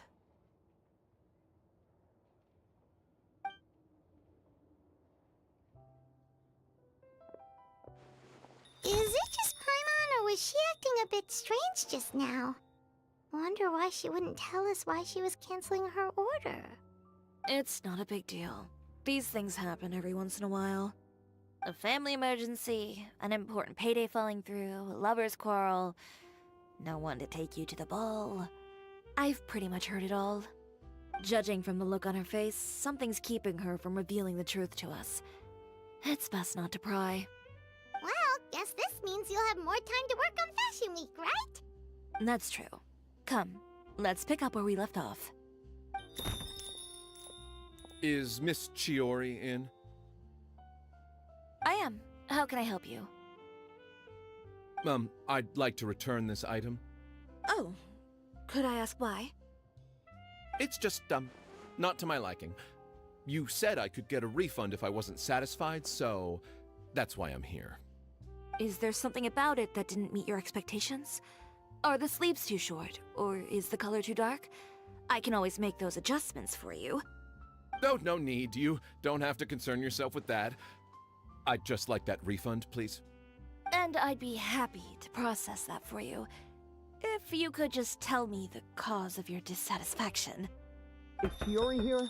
I'd like to return my outfit. Another one? Is there some sort of new calamity coming that I haven't heard about? Another flood? Or an apocalypse, maybe?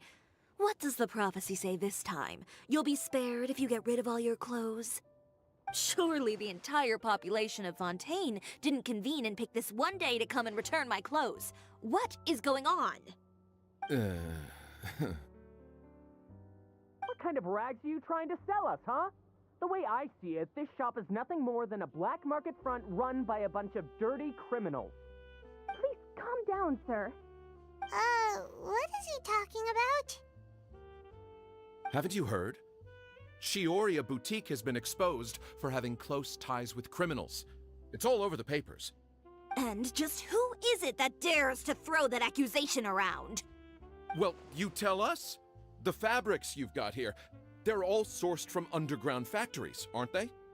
I've been transparent about my materials from the very beginning. I've already proved there's nothing wrong with them. If a little hearsay and baseless slander are enough to convince you, then by all means, go ahead and hand over your garments right now. Spare yourself from that flood of yours. Or have you not been convinced of that one just yet? You... Elof! Miss Chiori? Go outside and help these customers with their return requests. There's no need to ask them why. We'll refund them at the purchase price. Alright. And once you're done, put up the sign that says we're closed for the day. Got it.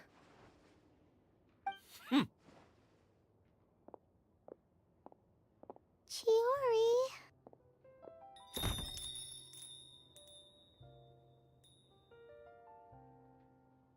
They couldn't be more fabricated if you tried. No need to worry about them. I'm sure they'll go away on their own in a few days. The real goal here is to divert my attention away from Fashion Week. The best response right now is to tune it out and focus on finalizing my designs.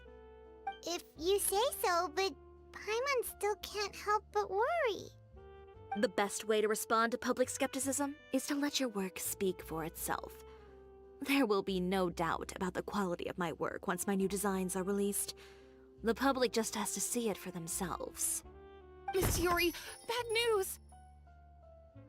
Oh, for the love of... Can a woman not get a moment of peace to do her work? Go on. What's the matter now? It's our accessories supplier. They just sent word that they'll no longer be able to supply us during Fashion Week. What? No accessories?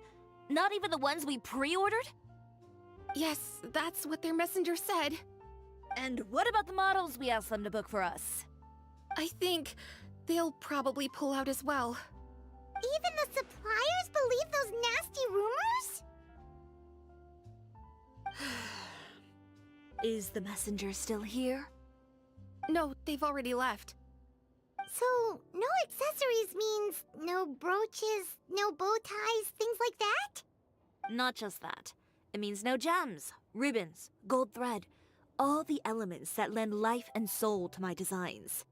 But if you take those away, does that mean you won't be able to make your designs at all? Elof, you stay and watch the shop. I'll go talk to the supplier myself.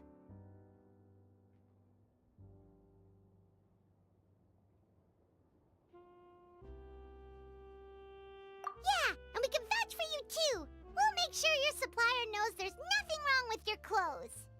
Thank you. In that case, please come with me.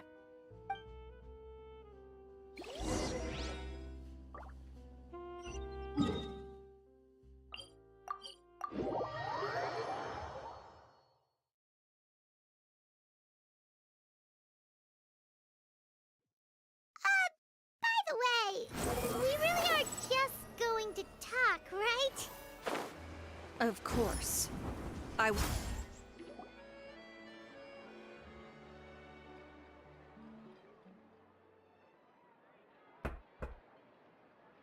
Who is it? Venger, it's Chiori. We've worked together all these years. The least you could do is allow me a face-to-face conversation.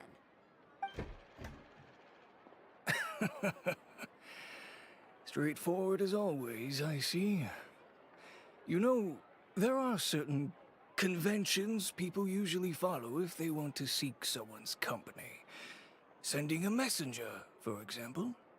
And when has following convention ever gotten me anywhere? Why hire a messenger when I can just explain things in person? Have you read the papers today? I don't like to waste my time on baseless lies and speculation.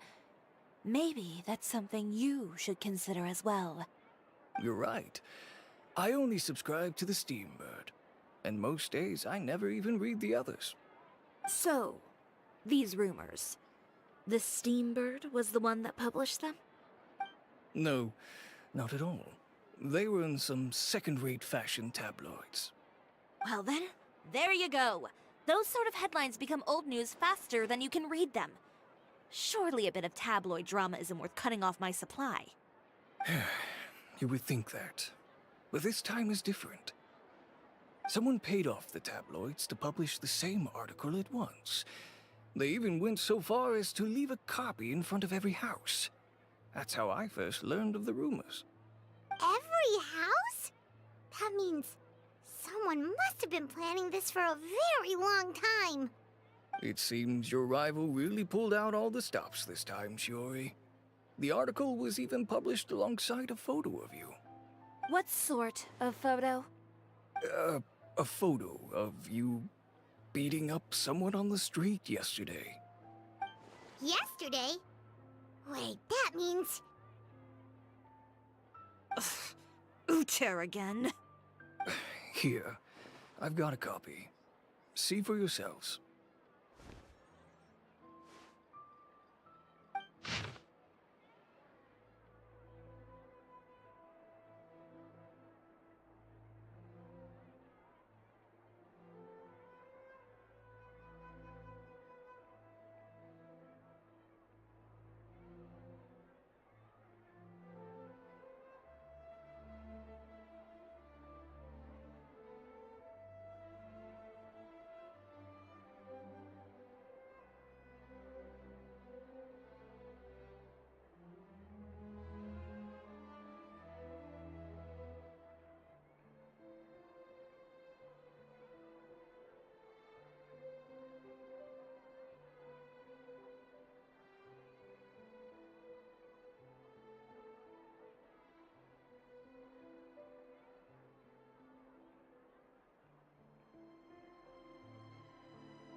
It's the worst article I've ever heard. Chioriya boutique takes shape. Not a fashion house, but a house of lies. Relying on its close ties to the criminal underworld, the Chioriya brand employs illegal competitive tactics to come out on top, giving hope to the evildoers among us that wrongdoing can still prevail, provided you conceal it under the guise of fashion and beauty.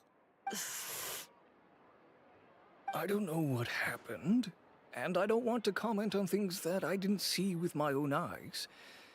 Still, that photo shows you to be the clear aggressor.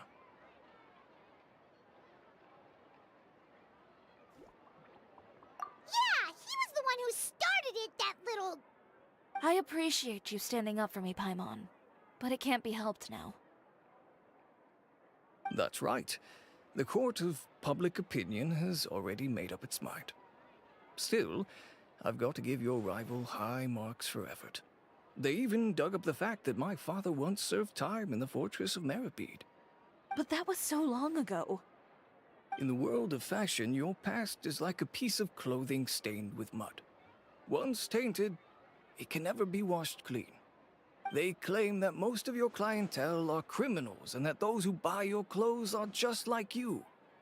People who silence all dissent with violence. The absurdity. I don't even know which part to laugh at the most. Well, it's no laughing matter. Maybe your clientele are criminals. Maybe they're not. There's even the possibility that they're just people who happen to commit crimes after buying your clothes. But with the way this article combines fact with rumor, trying to determine the truth is practically an exercise of futility. It's not something people are just going to forget about in a day or two. especially when they've found several people to back up their claims. Venger, are you sure you won't reconsider? If we go through with the show together, we can defeat them fair and square. If I were younger, I might have said yes. But I'm no longer that brave young man with nothing to lose. I've got the family business to consider now. I'd be perfectly happy to work with you again after this, but my daughter is manning the store during Fashion Week, and I don't want her implicated in all of this. She doesn't deserve to be swarmed by all that negative publicity. I understand. Let me offer you a piece of advice, Chiori, for old time's sake. Let this Fashion Week go. There's always next year. You just need to wait for all of this to blow over. You're free to wait things out, Venger. I'll make my own choices.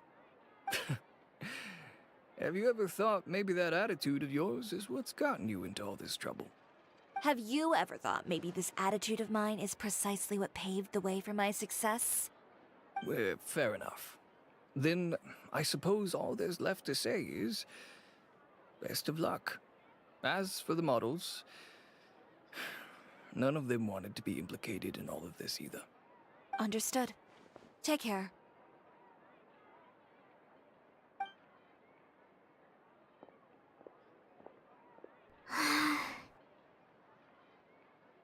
So, what should we do now? Without the accessories, I can no longer use my old designs. How could they do this? They're making things up. The boutique doesn't have anything to do with violent criminals. Can't people tell this is just a bunch of lies? Public opinion has never been about what's true and what's not. It's about echoing the loudest voice in the room. I should have seen it from the beginning. Uther knows me too well. Everything that happened yesterday was just a trap. Well, guess all we can do is just head back for now.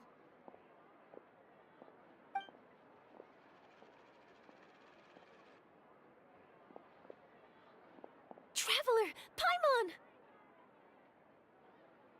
Charlotte, what are you doing here? Looking for you, of course. Did you see those fashion tabloids this morning? You mean that sorry excuse for an article? Oh, just thinking about it makes Paimon's blood boil. You too, huh? Whoever wrote that article must have known the Steambird would never print something so defamatory. Unfortunately, not all papers in Fontaine share our same sense of journalistic integrity. Miss Chiori doesn't deserve to suffer all this baseless slander.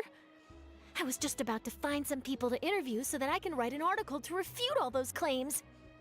If there's one thing I can't stand, it's people who misrepresent and distort the facts. That's great! With your help, we might be able to get some people back on our side! It's my pleasure. I've met Miss Chiori several times. I know she's not the kind of person that article makes her out to be. She was the one who made the hat and tie for my camera, Monsieur Verite. Speaking of Miss Chiori, do you know where she went? Alof told me you were all together. She was just here. Maybe she went over there? Let's go check!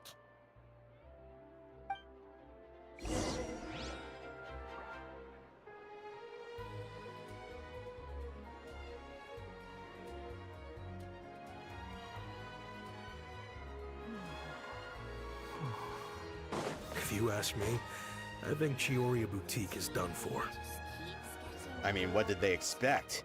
Engaging with criminals behind their customers' backs. They kept up a solid front, though. I've even bought from them before. Really? How was it? The owner was plenty fierce, that's for sure. Makes sense if she regularly deals with criminals, I guess.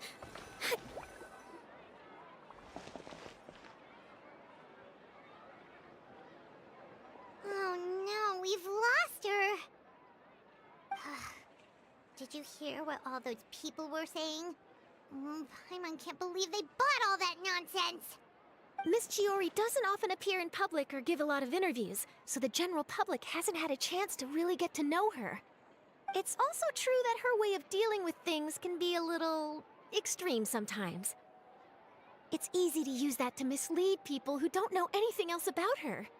This is all Uter's fault! Paimon would pick him up and throw him across the room too if she could! Wait a second. You don't think Chiori might have gone looking for him, do you? You know, so she can, That would only make the situation worse for her. You've got a point. Let's...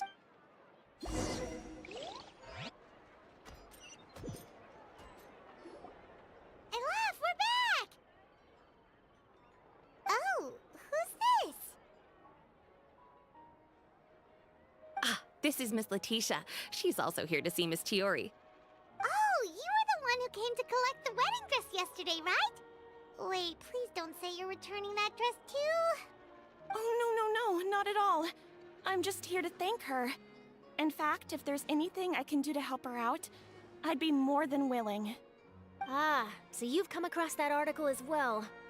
Yeah, you probably don't know this, but after I got engaged, I didn't think I'd be able to wear a Chiori dress on my wedding day. Why? My fiancé owns a small business. It doesn't bring in a lot of mora, but we get by. After he proposed, he took me to Chiori Boutique, and we put down a custom order for a dress. He probably noticed how often I talked about Miss Chiori's clothes, and how pretty they were. Being able to wear one of her dresses to my wedding has always been my dream. And then? And then, something happened to the business, and we ran into major mora problems.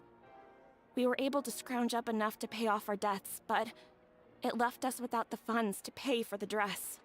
But didn't Chiori say she was able to make the dress from what was left of the original deposit? Yes. When I came to cancel the order, she asked if something happened, and I told her everything. She heard me out, and then told me not to worry. She assured me that the deposit I paid would be enough for the dress, and that she'd be able to finish making it in time as well. She promised that I'd be able to wear a Chihoria dress on my wedding day. Well, that's a good thing, isn't it? I've always known Miss Chiori to be a woman of her word. It is good. It's just, after I went home yesterday, I couldn't help but take out the dress and try it on. My fiancé happened to walk into the room, and when he saw me, he froze on the spot. Ah, what a shame. He's not supposed to see it until the wedding day. Well, see, that wasn't actually the issue. He's seen a lot of wedding dresses in his time doing business, so as soon as he saw it, he knew for sure that it must have cost far more than what we paid. Huh? So wait, that means... Yeah. Miss Chihori covered all the costs and held nothing back. The fabric, accessories, beading, construction. It was all of the highest quality. Miss Letitia, I'd really like to use your story for a piece I'm writing about the boutique. Would you mind going on the record? Huh? Well, if it would help Miss Chihori out, I wouldn't mind at all. I think it'd go a long way. Your real experience is more powerful than all those lies combined. Hey, Olaf! Has Chiori come back here since we left? Huh? I thought you were all together. Well, we were. If she didn't come back here, then do you know of any other places she could have gone? Oh, I remember now. There's this one cliff by the sea. Miss Chiori would always go there whenever she was upset. In that case, why don't we split up? I'll continue interviewing Miss Letitia, and you two can go look for Miss Chiori. All right, sounds good. Let's go!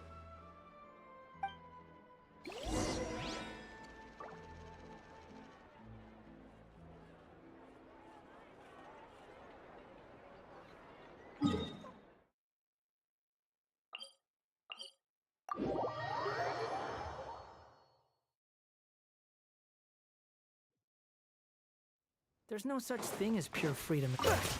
The wind rises. Don't do it, don't jump. You have so much to live for. There you are, Chiori? Huh? How did you know where I... Aloft told you, didn't she? She did. We were just looking for you at the shop and Letitia was there. She wanted to thank you for the dress. So, you see? You don't have to be sad. We'll figure out how to get through this together. I'm not upset. I just wanted to get some fresh air. Want to sit here with me? The view's quite stunning.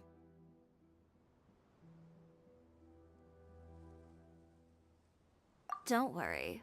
I'll catch you if you fall. All right, don't mind if we do.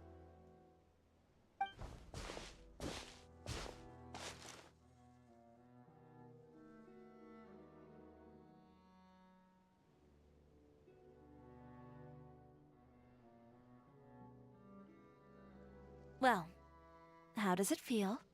This place is pretty great. Right? It's quiet and open, and far from the relentless critique from fashion commentators and the media. It's just you and the beautiful scenery. Yeah, it's important to take yourself out of that kind of stressful environment every once in a while. I didn't grow up in a very strict family. My parents would joke that I grew up to be so assertive because they spoiled me as a child.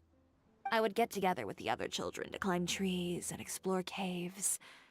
One time, I even climbed over the walls of the Kamisato estate. One of the servants had to physically remove me. Whoa, Paimon would have never imagined that. But even as rambunctious as I was, when it came to needlework, I was as quiet and focused as could be. It was as if I discovered a whole new world within those vibrant, dazzling fabrics. You know the feeling? Sorta. My parents noticed, and they sent me to study under a famous Inazuman tailor.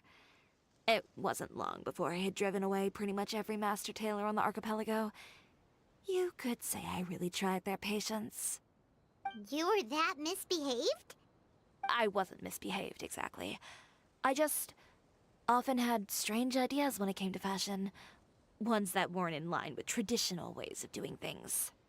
On top of that, I hated the idea of groveling and making outfits for every arrogant big shot expecting me to be at their beck and call.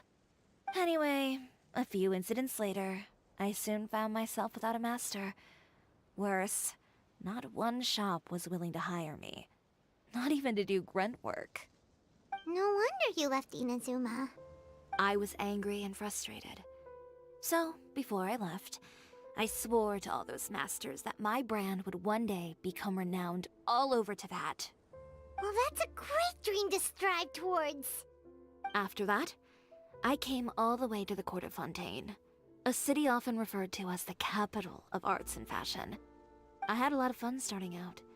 Sure, I was living in a small cramped room, but I was finally free to make whatever I wanted. I had a far more naive view of fashion back then. As long as something was pretty, it would become popular, right? A simple concept, surely.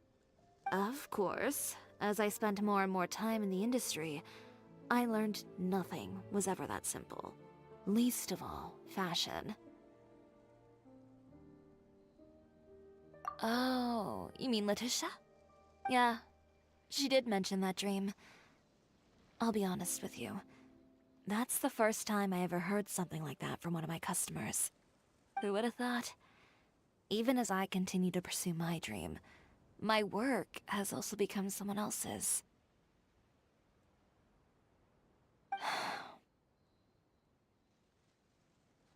Alright, that's enough sightseeing for one day.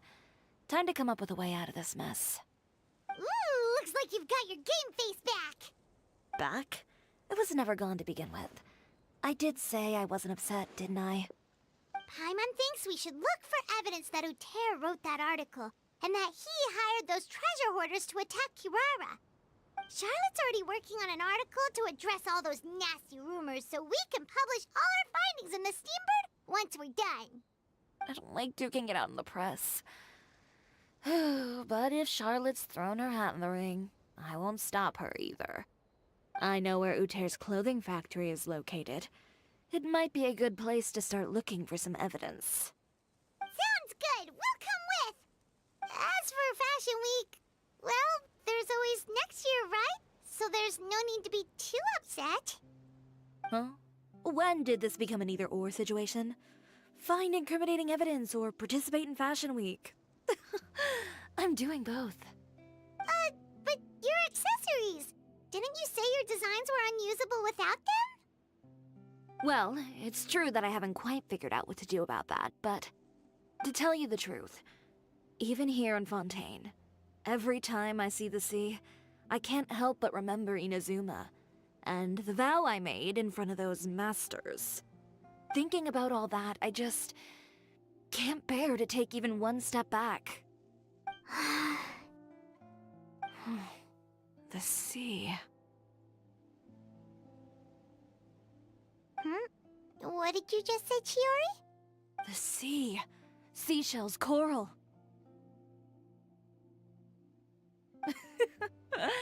I've got it. Got what? Come, let's take a dip, shall we? Chiori! Wait, hold up!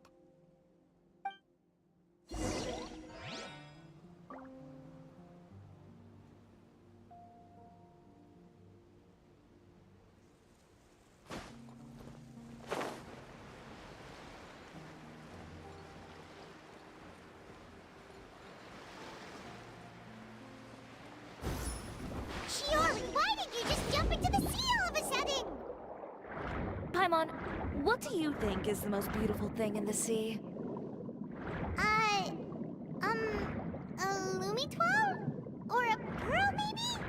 Oh, coral's pretty too. Oh, Paimon gets it now! You want to use things like that as the accessories for your designs! Well, now that you hit the nail on the head, help me grab some, would you? Leave it to us!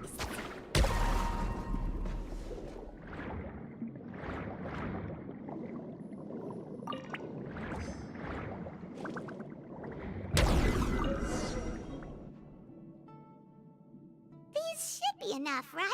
Paimon picked all the prettiest ones in this area. Chiori, will these do? Everything looks great. I've also collected a pretty big batch, so we should have enough. Great! So are we gonna head back now and make some new designs? Yes, but don't forget, we've got more than just the designs to worry about when we get back.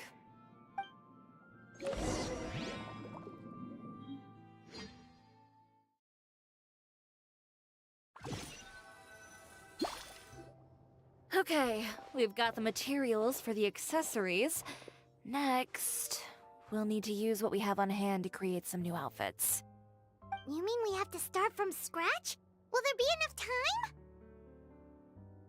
I should be able to make it, if I skip out on sleep. Oh no, skipping out on sleep is not the answer. Wait, how come this conversation is giving Paimon major deja vu?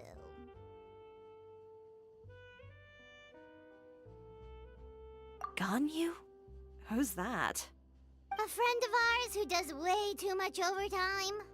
Well, anyway, sleep is important. You're not gonna convince Paimon otherwise. Well, I can't argue with you there. One thing's for sure, though. I'm going to do whatever it takes to make it work. All this grit and determination. It reminds me of the first Fashion Week I ever participated in. What else can we help with? Let me see. I suppose all there's left to do is tear up all the outfits currently on display. You got it! Wait, what did you just say? You heard me. Tear them all up. When I went to that first Fashion Week, I had no savings to speak of. Just a few dozen yards of fabric and a dream. I had to make something work, so I tore up all the clothes that I brought with me from Inazuma, and I used the scraps to make my entries for the show. I used the larger pieces for the base fabric, and the smaller pieces for accessories. If it worked back then, why not now? We can also repurpose some of the ready-to-use accessories in the shop as well. But you worked so hard on all these outfits! I know. That's why I refuse to let it all go to waste. I'm not going to let them win, even if it takes everything I've ever made and more. Okay, then... Here goes nothing. No need to be nervous. I won't hold it against you. Of course, if anyone dared to tear up one of my dresses in front of me on a normal day, I'd probably toss them into the sewer. Just this once, though. I think I can make an exception. Go ahead and tear them up. Think of it as a good way to vent your emotions.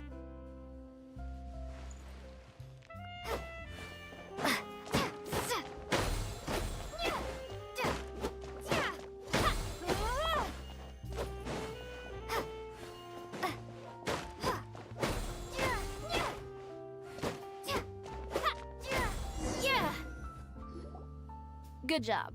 That should do it. Chiori, are you alright? Sorry for taking so long. I got caught up and... Whoa.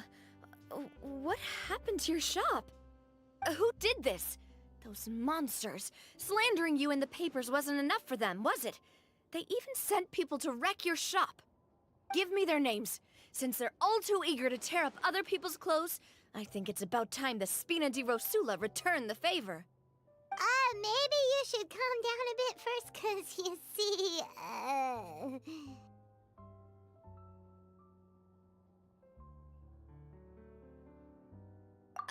Huh?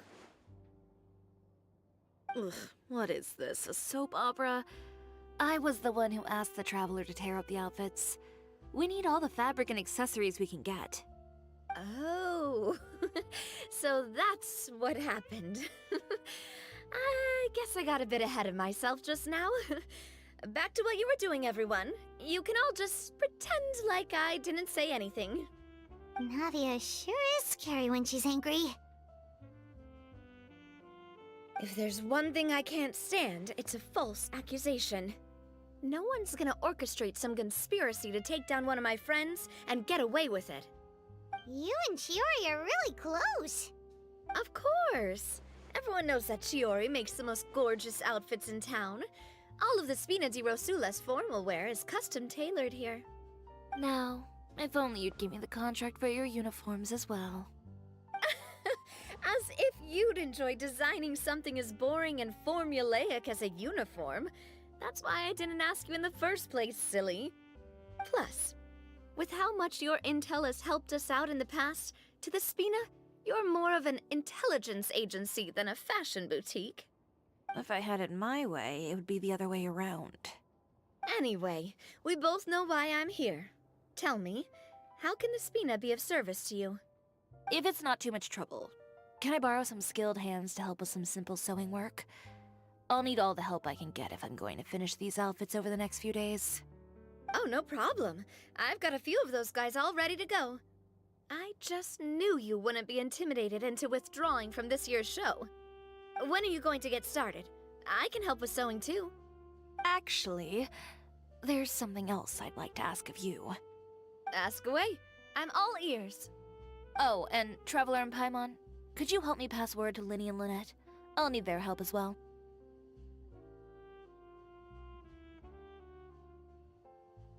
I'm done with my interview! Has Miss Chiori made it back yet? Oh! What happened to the boutique? Who did this? Give me names! I'll make sure every last one lands a full feature on the front page of the Steambird tomorrow! Not this again.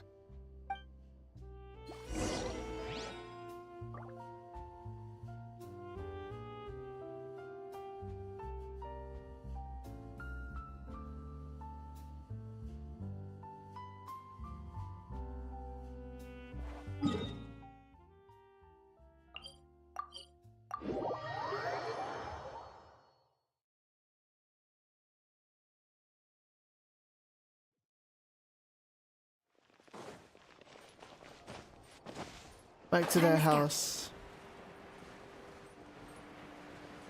Linny, Lynette! Great, you're both here! A moment later and you'd have missed us.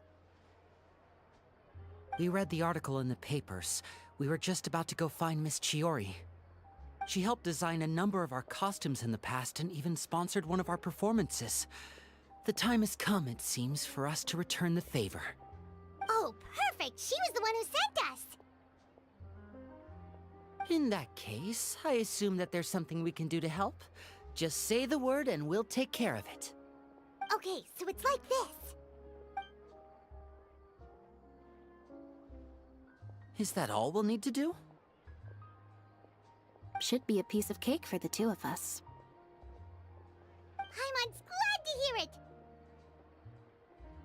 Well then, guess it's about time we go and find some evidence for all the bad stuff Uterra's been doing, right? Chiori said we shouldn't disturb her over the next couple of days. We can check in with her again once she's done with all the new designs. But the show's in another 2 days, isn't it? Will she be able to make the deadline? Well, according to her, she wants to first beat Uter fair and square at the show, and then defeat him in the court of public opinion. She said that it'd be like, A two-pronged approach? Courtesy first, confrontation second? Yeah, something like that.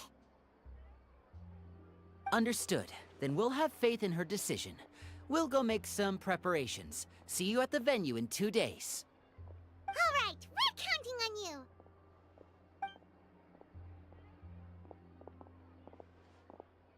Okay, then let's also do as Chiori said and meet up with her at Uter's factory in 2 days. We'll gather the evidence then. Oh, Paimon sure hopes she won't have a hard time making all those new outfits for the show.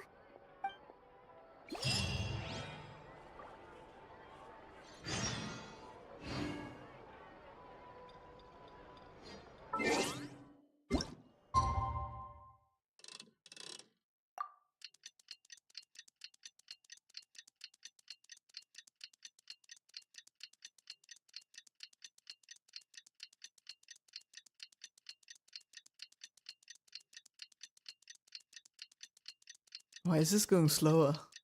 Why does it feel like it's going slower?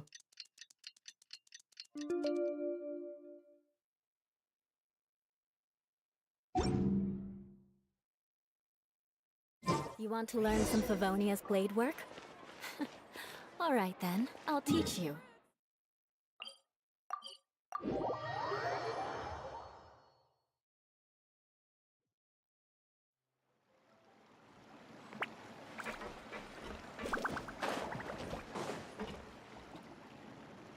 Oh, you're here. Chiori! How are the new outfits coming along? You look kinda tired. Just a few steps left now. I've handed the rest over to Alof. We should be able to make tonight's show. Wow, that's cutting it real close. Are you sure she'll be okay without you? Don't worry. I have no intention of giving ground on either front. With the fashion show scheduled for tonight, Uter has closed his factory. This is our only chance to secure any incriminating evidence. Okay, Paimon totally gets that this is all his fault and he totally deserves it, but wouldn't we technically be trespassing on his property if we just barge in like this? His factory is usually open to the public. It may not be open for business right now, but that doesn't mean visitors can't stop by for a tour. We're just curious customers after all, aren't we? Well, when you put it that way... Anyway, Uter's factory is right over there. Let's hurry up and get moving. Why would he open a factory over there? We have different marketing strategies. While I specialize in high-end custom garments, he prefers low prices and large sales volumes. I don't know. Maybe the rent here is cheap. Alright. It's really creepy. Paimon would never choose to buy anything from a place like that. You make a good point. Let's all be on our guard.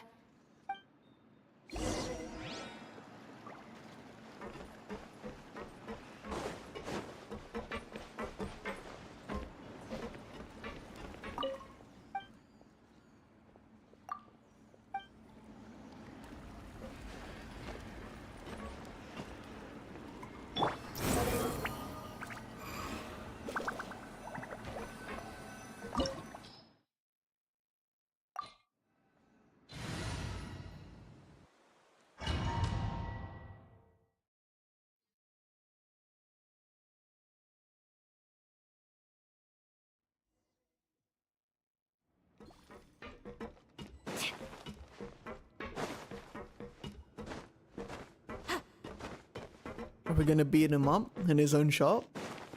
That would be funny. I want to make sure I'm not missing any chests. Quite dark in here, so. We're in. There really is nobody here.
Welcome, dear visitors.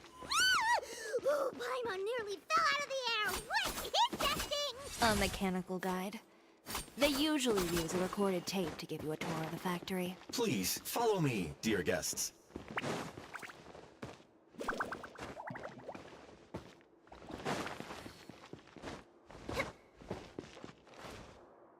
I forgot I have here. Search for it.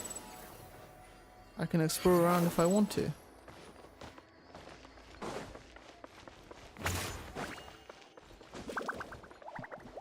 Oh my god, these are all interactable. That's pretty cool. Behold!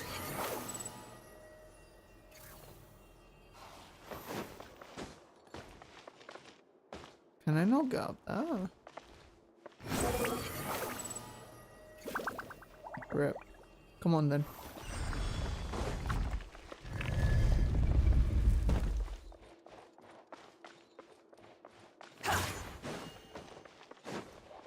First stop on our tour is a look at the gradual evolution of our clothing brand.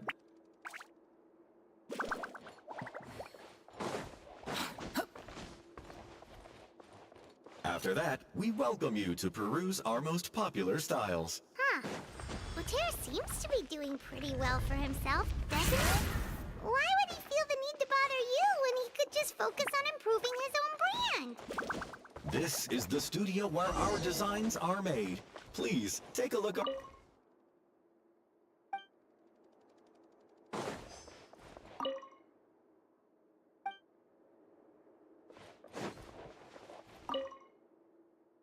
These are the fitting rooms. Please use them at your leisure. Huh? There seems to be something in this fitting room. Why did the door just close? Hold on tight, Paimon. Ah! Why is it moving?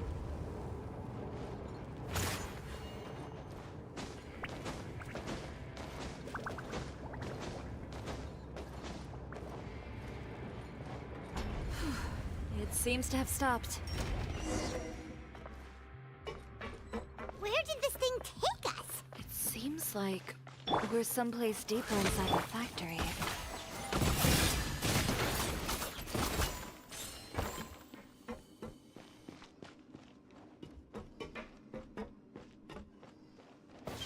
What, you can push it around? That's mad. What does it do?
I couldn't get up from the other side, so... Wind rises.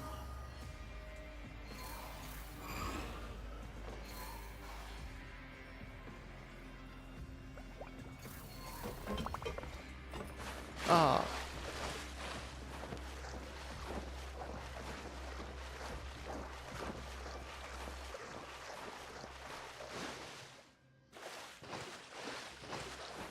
Swarm Fury.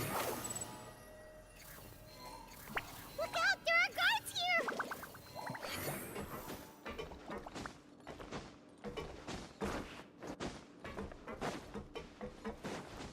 Behold!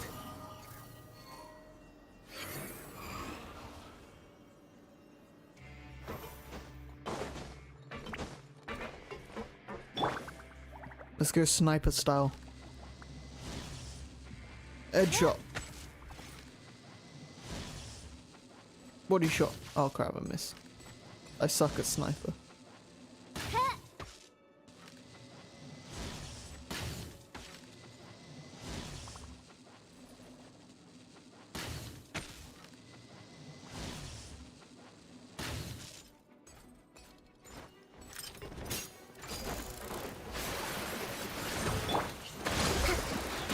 Crush! Covenants of the Deep! Lend me a hand, beg for mercy.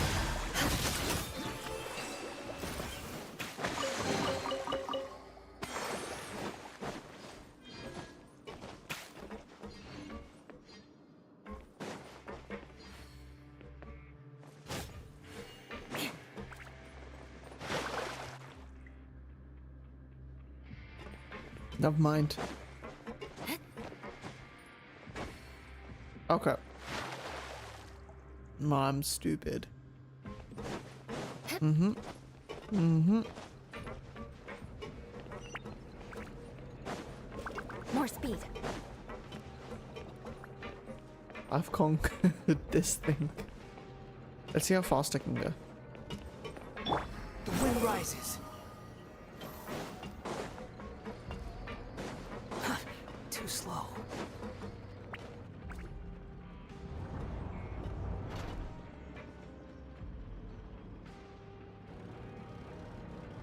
This place is filthy! Look over there. Ooh, that water looks super And I was the one using unsafe materials, Uter? So he was actually the one who opened an underground— No wonder his clothes always felt weird to the touch. He's been using all manner of tricks here in a bid to cut costs. Should the clothes— Never mind issues with shrinking and fading. These materials can give you skin problems if you wear them too often. That's terrifying! Let's take some photos right away as evidence.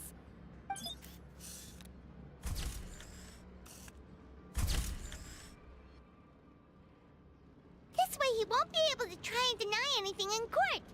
Alright, let's keep going.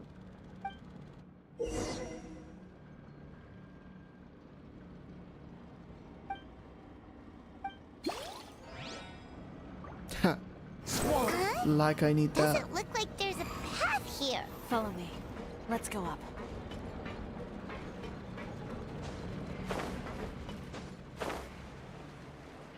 Wondrous supremacy right here. He's actually the best character in the game. Behold! This place seems like some kind of warehouse. Ugh, and it stinks too. Huh? What's going on? Our way in's been blocked. Seems like he knew we'd be coming. You did say he knew you really well, didn't you? Yes. And that's because we used to be But you're practically at each other's throats. When I first came to Fontaine, we were both fledgling designers who longed to gain a foothold in the world of fashion. We shared the same goal, so we decided to work together. In the beginning, we both wanted to make clothes that would stand out from the crowd and shatter tradition. The kind of clothes that would turn heads and leave people in awe. But with every criticism we received, and every sponsor that rejected us, Uter's confidence disappeared little by little. Finally, right before Fashion Week, he came to the conclusion that we wouldn't be able to make the designs we always dreamed of. And we parted ways. For my part, I gambled it all and devoted everything I had to that 1 week. I came out the other side with something that really made me proud. I was nervous to present it, of course, but I knew it was my chance to show the industry what I was made of. In the end, well... You received the acclaim of all Fontaine while Uter gave up on his dream and turned to making this sketchy stuff. I don't know the exact details of what happened after that. All I know is, after I opened Chiyoria Boutique, he's harassed me every year since. He's just jealous of what you've accomplished. A guy like that doesn't deserve your sympathy. Well, let's focus on getting out of here first. Missing the show is as good as letting him win. There are some control panels over there. Let's see if any of those buttons do anything.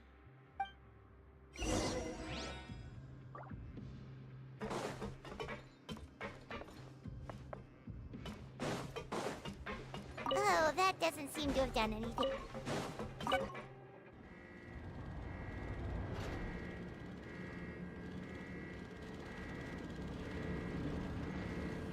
Warning, warning. Unauthorized intruders entering expulsion mode.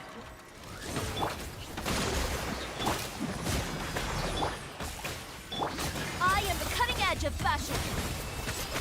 Warning, warning. Unauthorized intruders entering expulsion mode. Look over there. Seems like there's a way out. Maybe we can use these mechanisms to get higher. Warning, warning. Unauthorized intruders entering expulsion mode.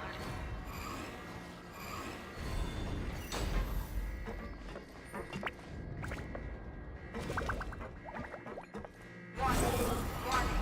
Unauthorized intruders entering expulsion mode. The Wanderer's just like, I don't need no mechanisms, bitch. He's just truly a god. Warning, warning. Unauthorized intruders entering expulsion mode.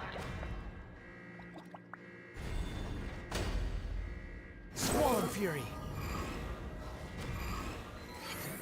Warning, warning. Unauthorized intruders entering expulsion mode.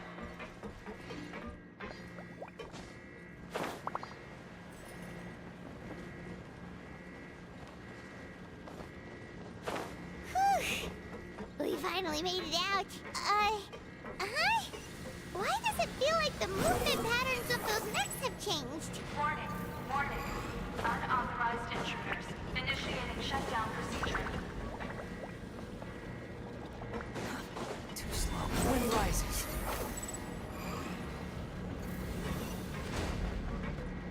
Warning, warning. Unauthorized intruders initiating shutdown procedure.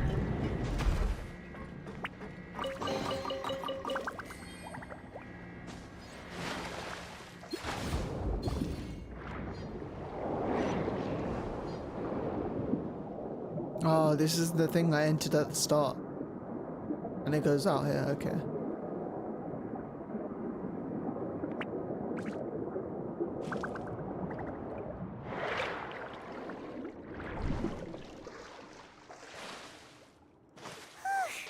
We're finally out of that stinky place. Let's take this evidence and get out of here.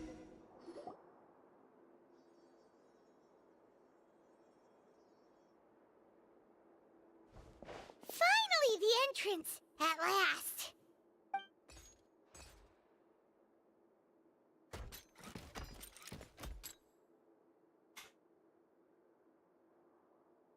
Oh, those chambers couldn't hold you, I see.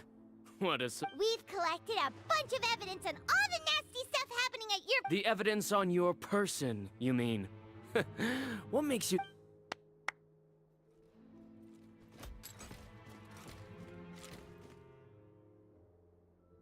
More mechanical guards? Really? Ever thought about using these funds for a legitimate purpose? Oh, but this is... What? Destroying Chiyoria Boutique? Or continuing to make your rotten rags? Proving that fashion is merely a laughable farce. A carnival of ignorance! You know what your problem is, Uter? You've become so obsessed with the concept of fashion itself that you let it paralyze you. Stop trying to cater to it. Focus on your own work, and you get to decide what fashion means. Spare me the lecture, why don't you? Sooner or later, you'll cater to all the voices too, you know. After all, what is fashion? Fashion is about aspiring towards a certain ideal. But it's up to you to decide what it is. My brand caters to no... Well, once the people witness their former darling's spectacular fall... That's what you've been trying to prove all this time? Your jaded understanding of the industry is the reason you've had it out for my brand for... You weren't like this before, Uter. What happened to the man who wanted to make something that would... He realized long ago how utterly naive and ridiculous that dream was. You gave up on your dream. But that wasn't enough, was it? You had to find a way to prove to yourself that it could never have been possible at all. You think you understand. But you're just a bitter man who let his regrets dictate his choices. You regret giving up on your dream. So you stopped at nothing to prove to yourself that it wasn't the wrong choice. This whole thing, Uter. It's pathetic. Pathetic? Why don't you take a look in the mirror? You're a fool daydreaming about taking all of Teyvat by storm. Well, good luck doing that when even Fontaine doesn't have a place for you anymore. You're right. Maybe all those who pursue their dream, but more pitiful still are cowards who are too afraid to even... You... Yeah, just leave this guy to... No. But he... It'll be fine. Just go to the venue and tell everyone to proceed with the... I'll deal with him. Some lessons... Catch up with us soon! Trying to leave, are we?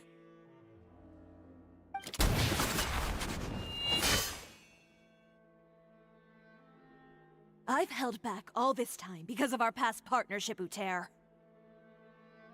But all that changed after our tour. Still, no matter what you've been through, no matter why you've become like this, if I may borrow the words of a friend, allow me to show you the true meaning of the Chioria brand.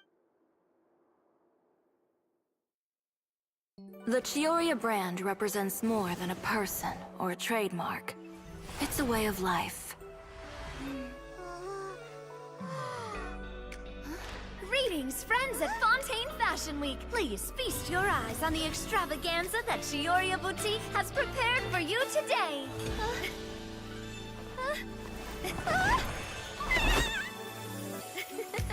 Brilliant, dazzling, and wholly unique. And most importantly, an enduring, never-say-die spirit. That's the true meaning of the Chioria brand. And now, let's welcome the thundering seamstress, Miss Chiori herself! Did Chiori not...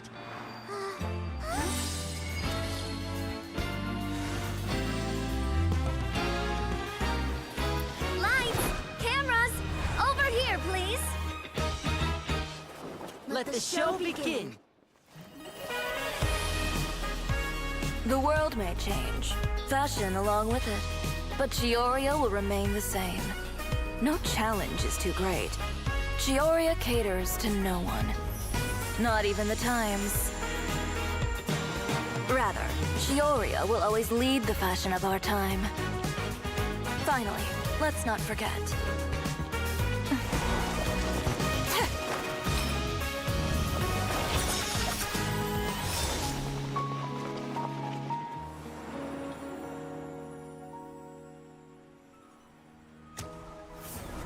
Only those who do not give up on their dreams are worthy of this brand. Well then, I suppose all that's left to say is, Happy Fashion Week, fellow dreamers.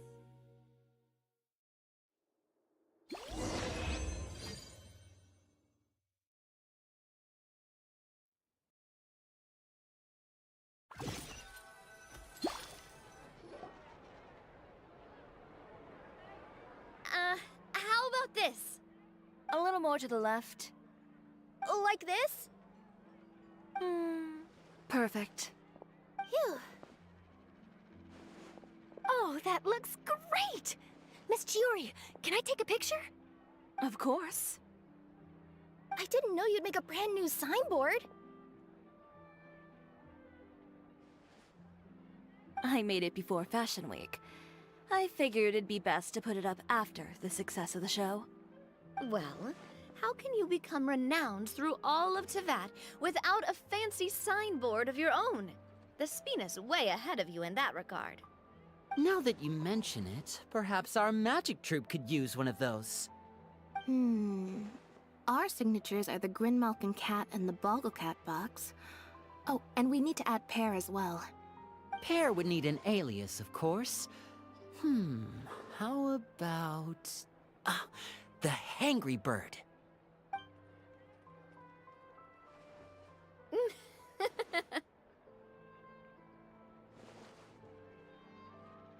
So, does that mean your signboard is going to be 2 cats and a penguin stuffed into a single hat? Ooh, that sounds super snuggly and warm. And a bit cramped. Miss Chiori, I'm done taking pictures. You can expect the article in tomorrow's Steambird, along with the evidence the Traveler gathered. Thank you, Charlotte. It's my pleasure. Bringing the truth to light is a journalist's duty. Going forward, feel free to custom order any accessories you need for Monsieur Verite. It's on the house. Huh? You really mean it? Of course. The same goes for you too, Linny and Lynette. If you have need of any costumes in the future, just drop me a note. What about something other than a costume? Thank you, Chiori. It's much appreciated. Well, I don't really need anything. Just don't be a stranger, all right? I don't need anything either. So long as you continue to request my international courier services from Komania Express, we're golden. Actually, that reminds me. When will you be leaving, Kirara? Huh? About that. The Spina di Rosula has prepared a special vehicle for you, so you can just get in and we'll push it all the way out of Fontaine. What? No, that's so embarrassing. Ooh, do we get something nice too, Chiori? Of course. Just hold on a second. Disrupting public order at the show. Appropriating venue lighting equipment without authorization. Using weaponry in public. Hosting a dangerous performance without notifying the authorities. Chevras, we can explain! If you come across anyone who matches those descriptions, please report them to the Special Patrol at your earliest convenience. Enjoyed that, didn't you? Ugh, you nearly scared me half to death. Says the one who pulled that stunt earlier. How about you do me a favor and tell me in advance next time you're planning something like that? And if I had, would you have approved? No, but it would have at least spared me a whole lot of anxiety. Well, I would say I more than made it up to you, have I not? A whole underground workshop in the Fleuve Sandra, and the man responsible all tied up and handed to you on a silver platter. Sounds pretty thoughtful if you ask me. All right, I won't argue with you. You can have this one. Well, friends, I would say we've earned ourselves a nice meal for our efforts. Let's go. Spina's treat. I'll have to take a rain check. I've still got a lot of paperwork to take care of, so you all go have fun. Oh, by the way, Chiori, I ran into Vanger on the way here. He had a message for you. I don't need to hear it. I'm sure the old fool used pretty much every apology in the book. I'll just visit him some other day and give him a hard time about everything. You know him well. Thanks again, Chevras. My pleasure. Oh, and one last thing. That was really quite an amazing show. You don't say. All right. Follow me if you want in on the celebration feast. Come on, we're leaving. Traveler, Paimon, could you go wait for me at that place with the view? I'll let Navia know that we'll be a little late. There's something I'd like to give you. A place with a view? Oh, Paimon knows where you mean. Sure, no problem. Perfect. I'll be right...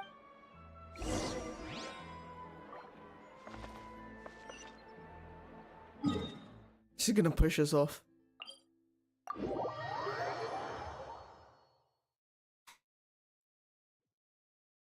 I cannot let you live anymore. You have seen my dark side. Squall Fury!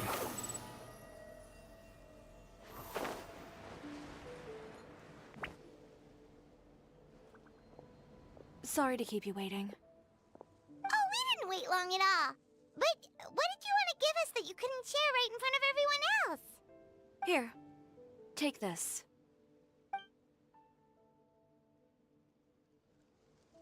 Oh, wow! A brooch! And in the style of Chioria Boutique, too! Wait, Paimon gets one as well? I've only made 2 for now. After much consideration, I decided to give them. You've been a great help. There were even times when I felt like I had to fight back and win. Even if it was just to honor the trust that you had in me. Well, we may have helped a little, but Paimon would say you deserve most of the credit. This result, it was all you, Chiori. I know for certain that was not the case. I've chased my dream for so long that I've come to understand something. Apart from She's basically just conviction and using us as persistence, free advertising. the thing that matters most With is a having sign. friends who believe in you even when you don't It believe looks in cool yourself. A single person can only do so much. Without all your help, Chioria Boutique could have easily fallen to ruin. Well, Paimon doesn't think it would have ever gotten to that point. Not if you had anything to say about it. But, about the stuff you said at the show, you aren't worried it'll rub some people the wrong way? Perhaps my words were a little pretentious, but they do reflect how I truly feel. I won't bow or scrape before any force in this world, much less any individual. I'm confident in the quality of my work.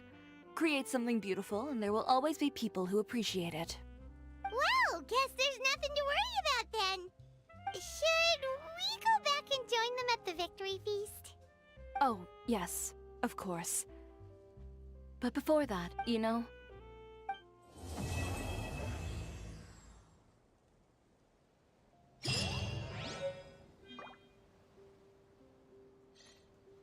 Oh.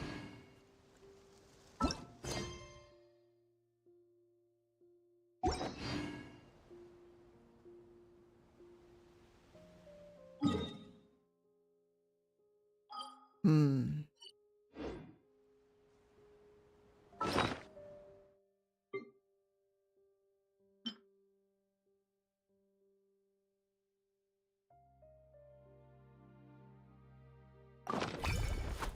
There's no need to exchange pleasantries.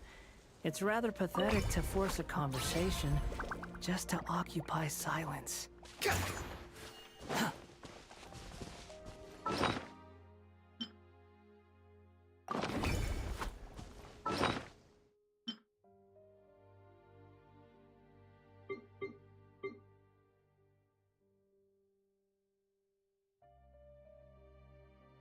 Hmm.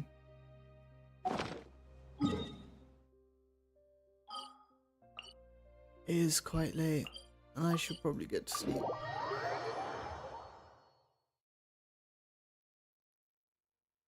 How about this? We'll start the event. We won't finish it today. We'll finish that next week. We'll start it.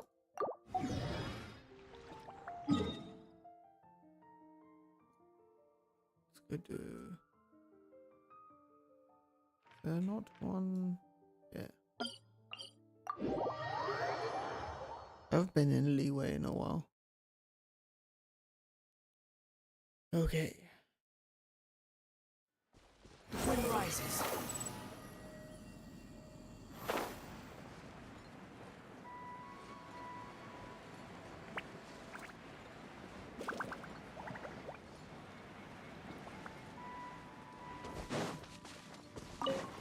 Quit following me.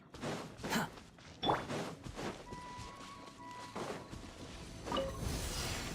By royal... Crush! Unsightly insects! Behold!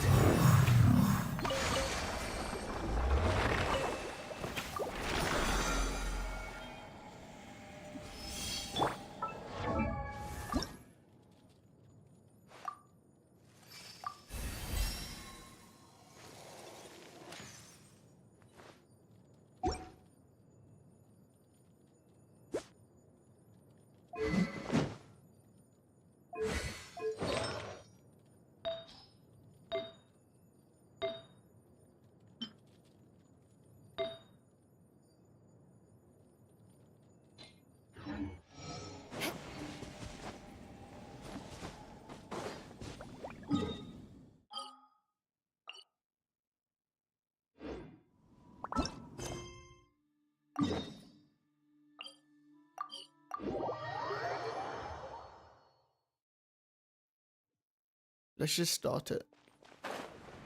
Let's see.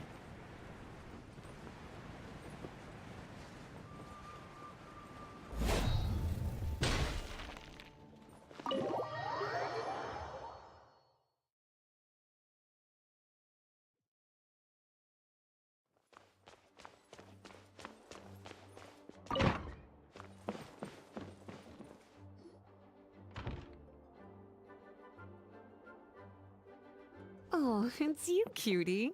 To what do I owe the honor of your visit? Are you here to peruse the library? Or perhaps you're here to visit a certain someone? As considerate as ever, I see. Alas, what rotten luck. You just so happen to have caught me in the middle of some important work. I'll have to treat you to afternoon tea some other time. Wait, you're actually busy? With work? That's not a sight you see every day.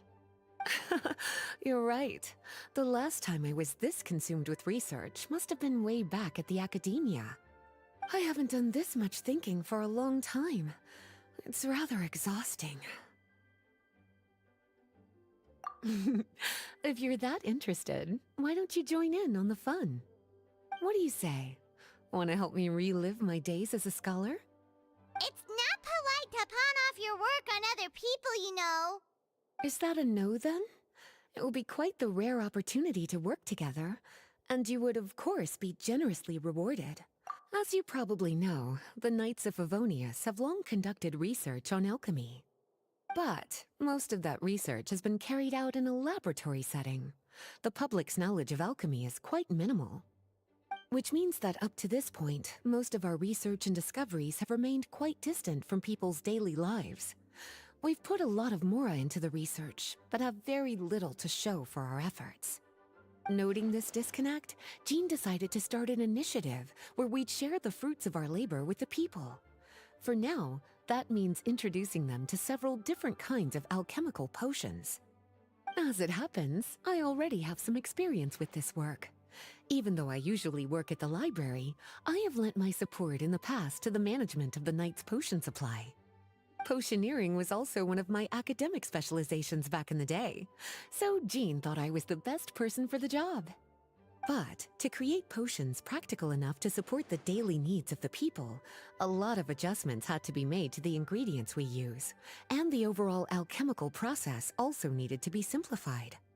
All in all, what started as a relatively simple research project soon evolved into something exceedingly complicated. So, are you asking us to help you with your research? 'Cause, you're not exactly talking to two alchemy experts over here. No worries. I've already thought of the perfect job for you two. Alchemical practices are becoming more and more advanced, but there's still a disconnect between our research and the general public. What we really need is to collect feedback from the people. Otherwise, we won't truly know if we're satisfying their needs. But if we want to conduct research and collect feedback at the same time, we need to go about things in a more efficient way. So, I thought the best way to do that would be to open up a potion shop. That way, we could continue to handle the alchemy side of things while also being able to interface with the public and understand their needs. Oh, it's like killing two pigeons with one stone! Smart idea, Lisa! Well, of course. And who better to take on this job than one of the most accomplished among our ranks, the Traveler? When I was at the academia, students would often help out with each other's research projects. I'm sure my cuties wouldn't want to miss out on the opportunity to experience that sort of youthful enthusiasm for themselves. Yeah, you make it sound nice and all, but Paimon still thinks you're just looking for a way to pawn off your work.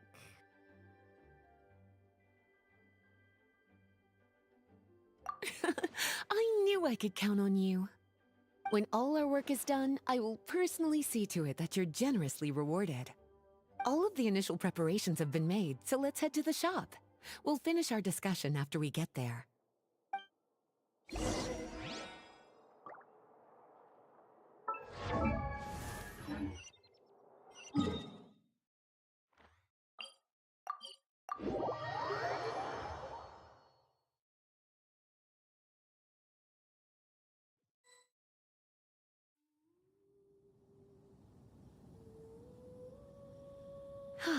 this is the shop.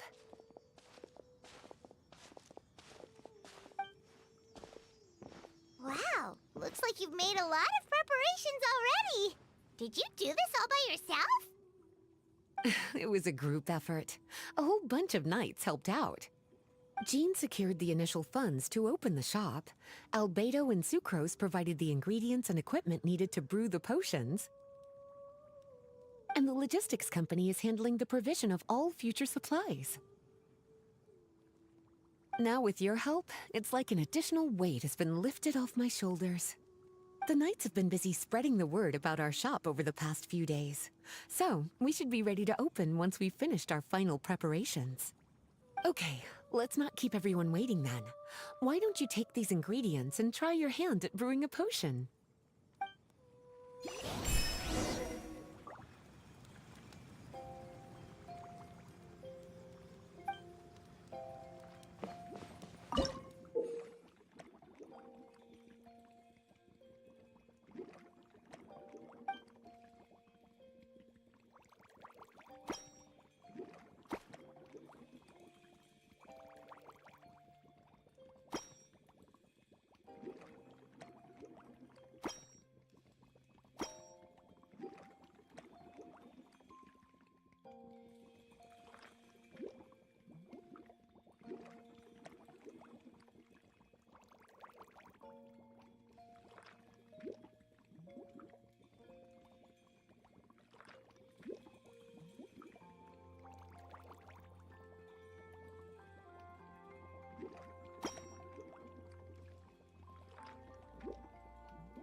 Ooh, looks like you finished your potion. Now, all we need to do is put it on display for sale. Oh, it's like a business management thing. Stop potions. Looks like we're done with all the prep work. Why don't we take a short break over there while we wait for customers to arrive? It's like that, the museum one in Honkai.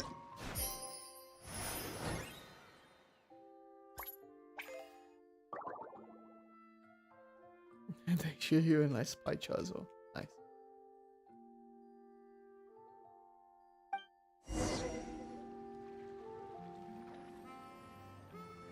Oh, seems like everything is going well. As for what potions you should, that means staying up to date on the latest news and trends.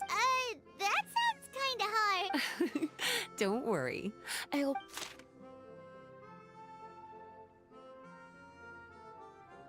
What do you think? Have any ideas on the kinds of potions? Go ahead and try to cultivate using different herbs in the brewing. All right, cutie.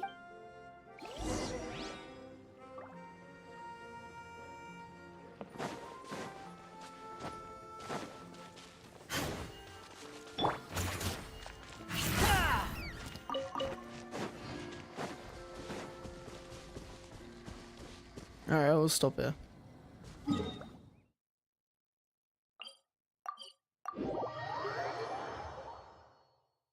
We'll finish this next week. Along with that other event.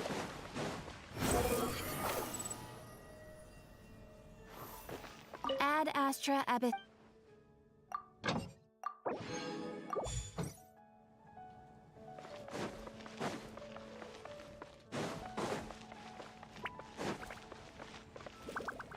Where's this? Oh, it's just the...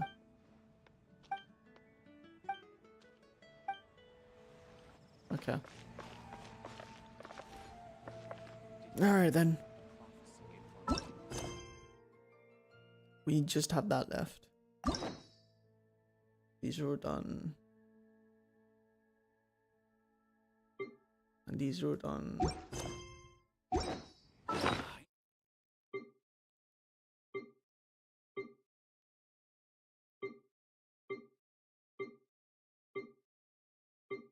I have 1400.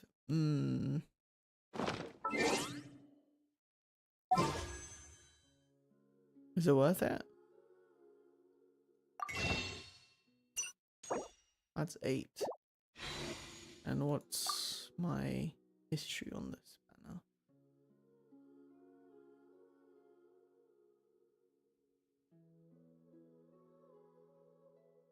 So what's that? 15, 16, 17, 18 pity. 18 pity.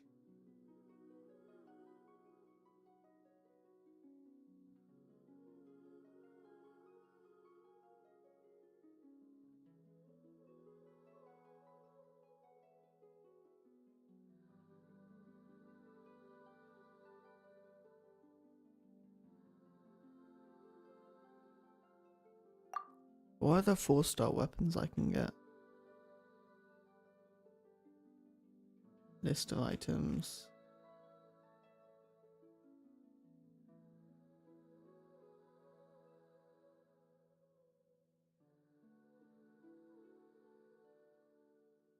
What's this?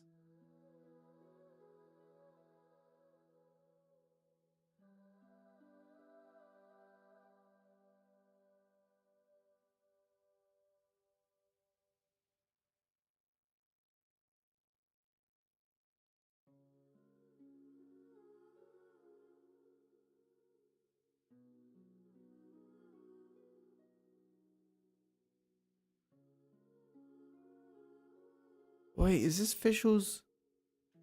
Is this?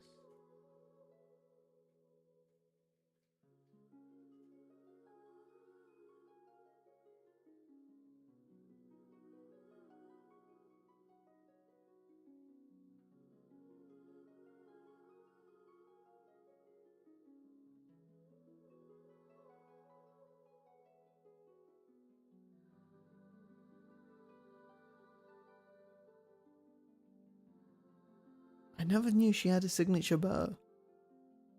Stringless Dragon's Bane. I don't remember seeing that. Ali Flash. Ali Flash, that's the 5-star, I think.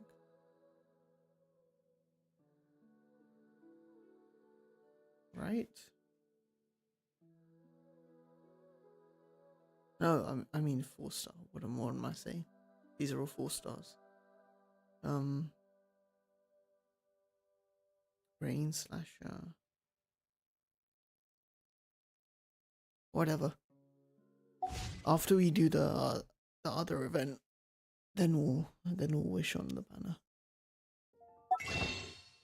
Because in what's it called? 9 days and 2 hours. This is resetting, so I can get another 5. Which means 5 more on top of this. And then the day after, this is gonna reset.